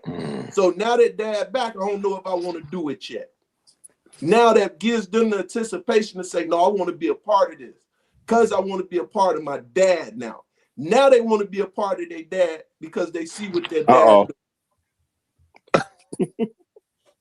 No, go ahead, please. I'm sorry. I'm just ad-libbing. Please keep cooking, fam, because you own it. Yeah. That's the point. That was pretty much what I wanted to That's the point. No, what you laid out, that's the point. It's about legacy. You niggas up here talking about money and this, that, and third, wooty woo. Hey, yo, fam. When I exit, hey, listen, and shout out to my brother Nightish, man. If y'all ever go over there and listen to him, man, you gonna hear him when he getting his bag and he talking about his seeds and his kids. All you really hearing him talk about is legacy. And as men, as fathers, that's all we talking about. Hey, man, when I went down there to Atlanta and I got to see my kids, and mind you, I'm here in Chicago. My kids love to say my daddy from Chicago. But just because they don't take over the business, because I have a fitness business. Oh, Trey, yeah, like go ahead. They got my kids gonna have a supplement company. My kids got so many things to pick from, and they gonna own everything. Yeah. So even if they don't operate the trucking company, they can hire somebody to run that and still get a percentage of the Trey. Then say that they still own everything. No, my nigga. No, then say that. And that creates a leverage for them to still go pursue their dreams and do what they want to do. Trey, are you hearing me? I'm talk to me. Yeah, say that. Yeah. So they might not go into the trucking. Yeah, they gonna own May the I fitness. say something right quick? Hold on, Jay Prince. And shout out to Jay Prince too, my nigga. Hey, Trey, you understand what I'm saying? Yeah, they don't own the trucking. Yeah, say that, nigga. Yeah, I've groomed them so that they can own all facets of the business. Because guess what? When we look at again, I said Herman J. Russell. I also said well, we can't really say Johnson Publication. When I say Johnson, I'm saying God doggone Ebony Jet. Yeah. Right, because his daughter was adopted, so on and so forth, right? But also when I look at Black Enterprise and I say Graves, that family, right? Like I'm grooming my seeds. I swear for buttermilk, fam. Because at 52, this shit weigh on me heavy. My kids got this name, Trey, has to mean something. You understand me? This name gotta mean something. And what they inherit, whether from a business side, whatever they inherit, from a community activist side, whatever, they gonna inherit that. And they are being groomed to lean into that, if that makes sense. So even if they don't, to Trey point, even if they don't inherit the physical fitness side, yeah, maybe they inherit the construction side or the catering side. I wouldn't care what it is. This name means something. That's the point that we saying as men on this panel here. I'm on mute. I think Cody was trying to go. Go ahead, bro. What good with y'all? Y'all can hear me? Yeah, you good. Yeah, we can. What up, Cody? What up, Cody? Ain't shit. Just Cody. Yeah, really, what good with you, big dog? What up with it, fam? Man, shit. Hey, Trey, I was gonna ask you, what was the question you had asked, big dog? No, I don't have a question right now.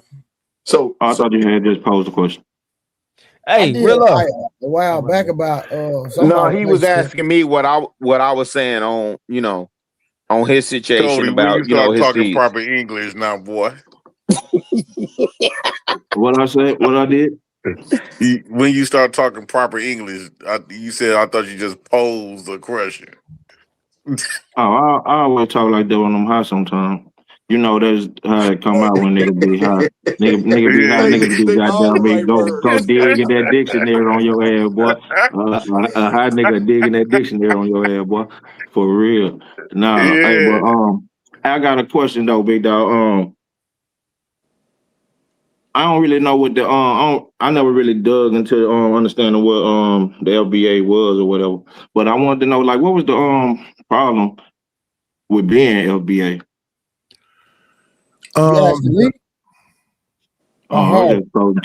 So FBA is Foundational Black Americans, and what it is it's the separation from the diaspora, right? And the diaspora is all other Black nations. Now we are saying, listen, first we need to take care of our own as Foundational Black Americans. That's those that are indigenous as well as those came over enslaved. We're not all the same, but our struggle is the same. So because we can't separate from each other, what we can do is say, okay, we are the foundation of Black America that was created. We want reparations, right? And what that does is it excludes all of the minorities that's Black. And that's the problem that they're having, because we're saying we're going to take care of our house first before we can go and try to take care of anybody else's house. And what happened is it messed government up, because government is looking and saying, who is the leader of this? So that's what Knight was saying earlier. Was it Tariq? Tariq said no. But what about the one that groomed him, which was Clark? No, he's not it. When you go in it, you just look that Tariq coined it or pretty much trademarked the term. At that point, it's just open for discussion in the sense of who is and who ain't. And a lot of people are angry because we're saying we're not African American. We're indigenous to this land.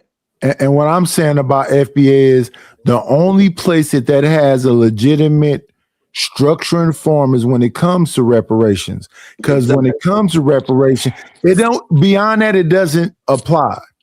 Because my West Indian brothers, my Jamaican brothers, That's my what night Haitian you brought brothers, up. and all of them, we still brothers. But when it comes to reparations, America owes us some money. And if you want to get technical, Africa owes us some money.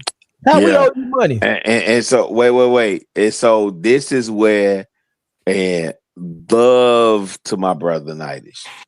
This is where me and him would disagree, because he has all the knowledge on ADOS and FBA, right? But he and I we Generation X, and so he and I have also been through what is it, Negro, African American, all the things, right? Yeah. Black. We've been through apartheid, people of color, all of the different names they done gave us. Right. Here's where it happens. Yes, so sir. let's go back to what Abel, who calls himself God or whatever he calling himself now, them other people. Here's the separation. The thing that we are talking about is separated and isolated. So Edom Man was the other person. Edom Man, no, we're not saying move off your land because it belongs to us, but we need to be prepared for the fact that the land that you lived on made dollars for whatever time. We're not coming to get you up out of your house, but we got to be prepared for the fact that it was a movie called 12 Years a Slave. Yes. That man was never a slave. He was a free man. Correct. Solomon. That they snapped. But Nightish, wait. Then you would just build on what Malcolm X was doing in terms of building the case before the UN. But that's what I'm saying though. And I think that's Is that Cody? That's Cody. Yeah. And I think that's what like they always like end up with their argument. And appreciate you, Trey, like, for allowing us to have the conversation. It's like based on the fact that Black Americans don't have any representation in the United Nations. You understand what I'm saying? So but that's we got plenty of representation. The problem is our representation is the boule. And if no, Smurf. No, wait. Hold on. Let me ask Smurf this. Who is our representation? Wait, Smurf. Who is our representation in the United Nations? He just said it. Who? The boule. No, Nightish. Who is our representation in the United Nations? The boule. Absolutely not. No, we don't have any open your mind up, come on, big dog.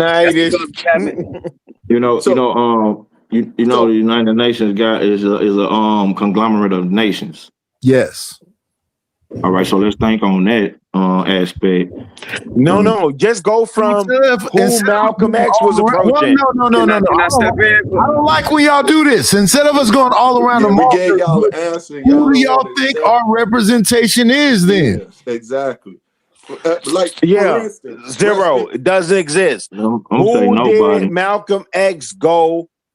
Again, Nightish, I stood in. I interjected saying that we should build on Malcolm X. That's why they stand so firm on. That's why they insist on the fact that this is not our land. You understand what I'm saying? That's why they insist on the fact that we are not natives of this land. You understand what I'm saying? We are not indigenous of this land. Who said it? Oh wait, nah, I ain't say that, Cody. I'm saying that's why when you hear these arguments against that, what y'all call them? Reparations. No. What's LBA? Once you hear the argument against that. Yeah. The FBA is talking about treaties that was agreed to, and that was a part of legislation, and they can go back and show you all those. Yeah, they only talking about lineage. The Native Americans said never make a deal with a white man because the white man always reneges. Yep. But it's all kind of documentation that says that we're like the 40 acres and a mule thing. That's it. That's legislation. You can go find that. Yep. Who got it though? Who got it? Nobody did. So when you hear people talk about foundational Black Americans, they're talking about documentation that they can go pull up and show you. Nice. Them jokers was trying to tell you Reconstruction was 40. Hey, Nightish. Them jokers were trying to tell you Reconstruction was 40 acres and a mule, man. Well, they try to tell you everything when it comes to that's a fact. Things. But there is documentation though, and the documentation. Yeah, when a documentation talk about acres, where them acres at? That's a fact. When people start talking about seceding from the nation, so they're saying that you can have your own separate stuff, separate from the nation, and acres. Okay, so where them acres at? I'm not going back to Africa because I've been in Africa. That ain't what I'm saying though. Hey, look though. Our boy that was on the panel earlier though, right? The Iranian dude, he's Iranian, right? Arab dude. Was he Arab? He's a Sikh. He's a Sikh, yeah. Oh well, Indian. What I'm saying I don't know how to spell Sikh, but what I'm saying is, he said that he don't have a home, a home or land or something. He said, and he said so he came here and created one, right? No, that's not what he said. That's what he said. No, that ain't what he said. Not what he said, bro. No. What he actually said. His real argument is this: he has no place. He's a nomad. That's what I'm telling you. He said he has no home. No, he talked about how his parents left there. He talked about how the white man came over and split their land because it was split between India and Pakistan. And he was talking about how his family came over here and migrated into America. Yeah, and as far as his family coming here, they came here because they had no home, so they came here to create one, right? That's what he said. Cody. Okay, so are you talking about? So you're not saying he doesn't have a native land? Okay, I got you. No. I've talked to him for years, and his argument when he went off to me was that he feels that America only belongs to so-called blacks and whites. He has no land. So he can't call what he would call his native land his, and he has no place here because here it's supposedly between blacks and whites.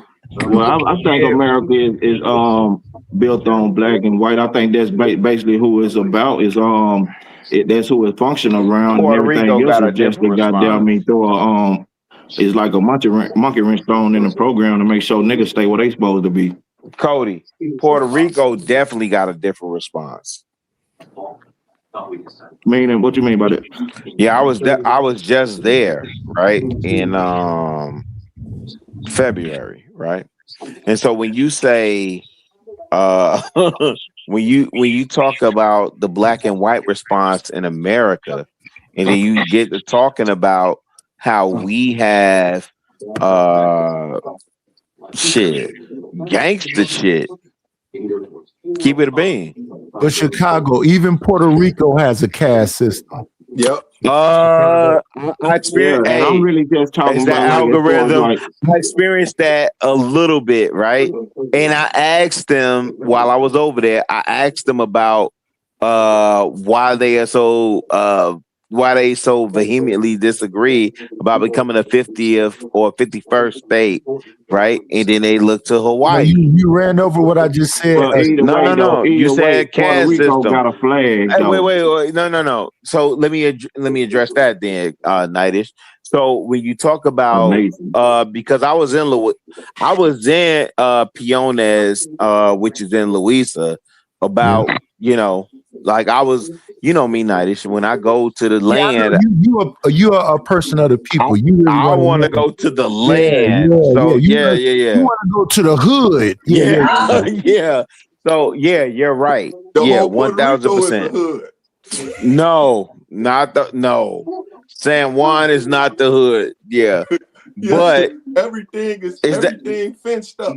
Is that 18? No, that's P. Smurf talking. Oh, shout out to P. Smurf.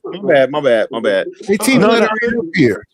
My bad. I'm not even looking at my phone. No, I'm just listening to voices. But Listen, P Smurf, respectfully, that's my dude, 18th. But P Smurf don't got no. I've been following P Smurf. Where you know it's 18th, you hear that strong lisp.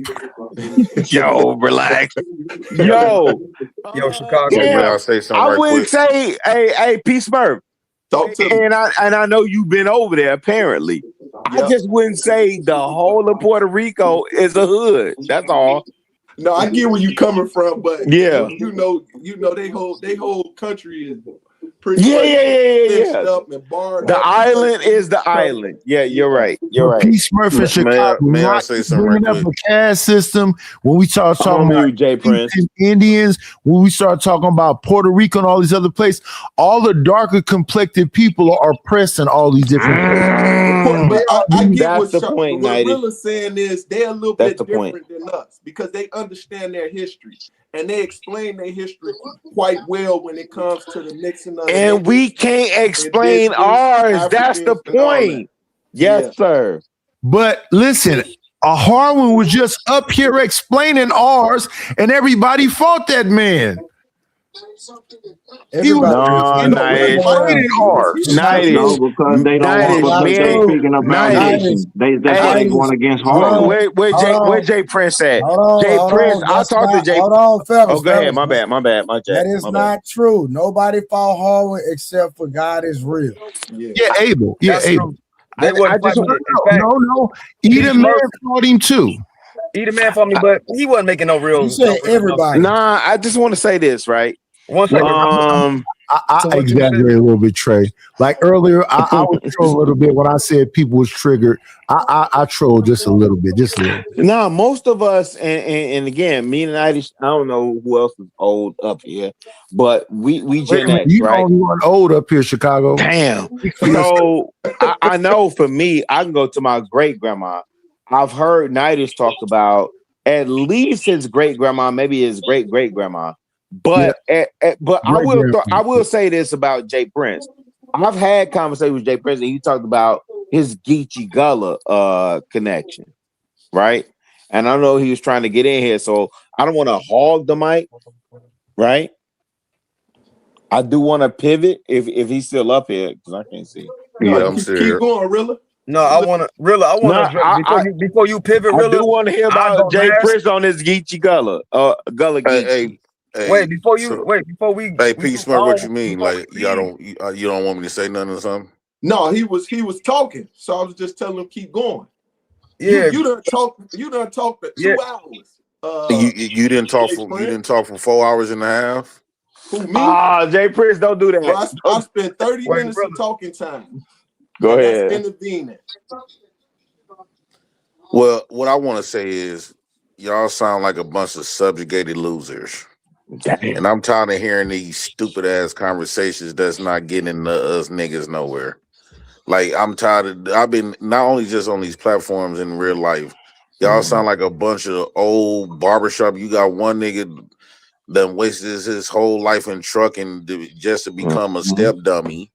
You got somebody up here begging for respirations and laughing and making fun and feeling mad because they giving the respirations to some Mexicans like food stamps. And then we got a nigga on the platform that get food stamps. You make fun of them. We can all breathe. Hold on. Let me. I just said quiet and let y'all speak all that dumb shit. Liar. Like man, keep being quiet and let us talk. No, I'm not finna be quiet. No, I'm tired of all of these. Like this is not getting black men nowhere. Y'all didn't speak nothing means you can breathe. No. So I didn't. Hey Trey, I had not said nothing when them losers was talking. He's right. The biggest losers talking right now. Not he's right. Nothing in this whole conversation. He been quiet. Is leading black men to power, leading black men to independence. Hey, Prince, if you're gonna use words, at least say it right. It's not restorations. It's no. Hey, hold on. I did not disrespect nobody, so why y'all feel like y'all disrespect me? Right. Not disrespecting you either. We correcting you. It's constructive. I don't need to be corrected. I don't need to be corrected. Breathing. Reparation means repair. You're saying the wrong word. Listen, I'm giving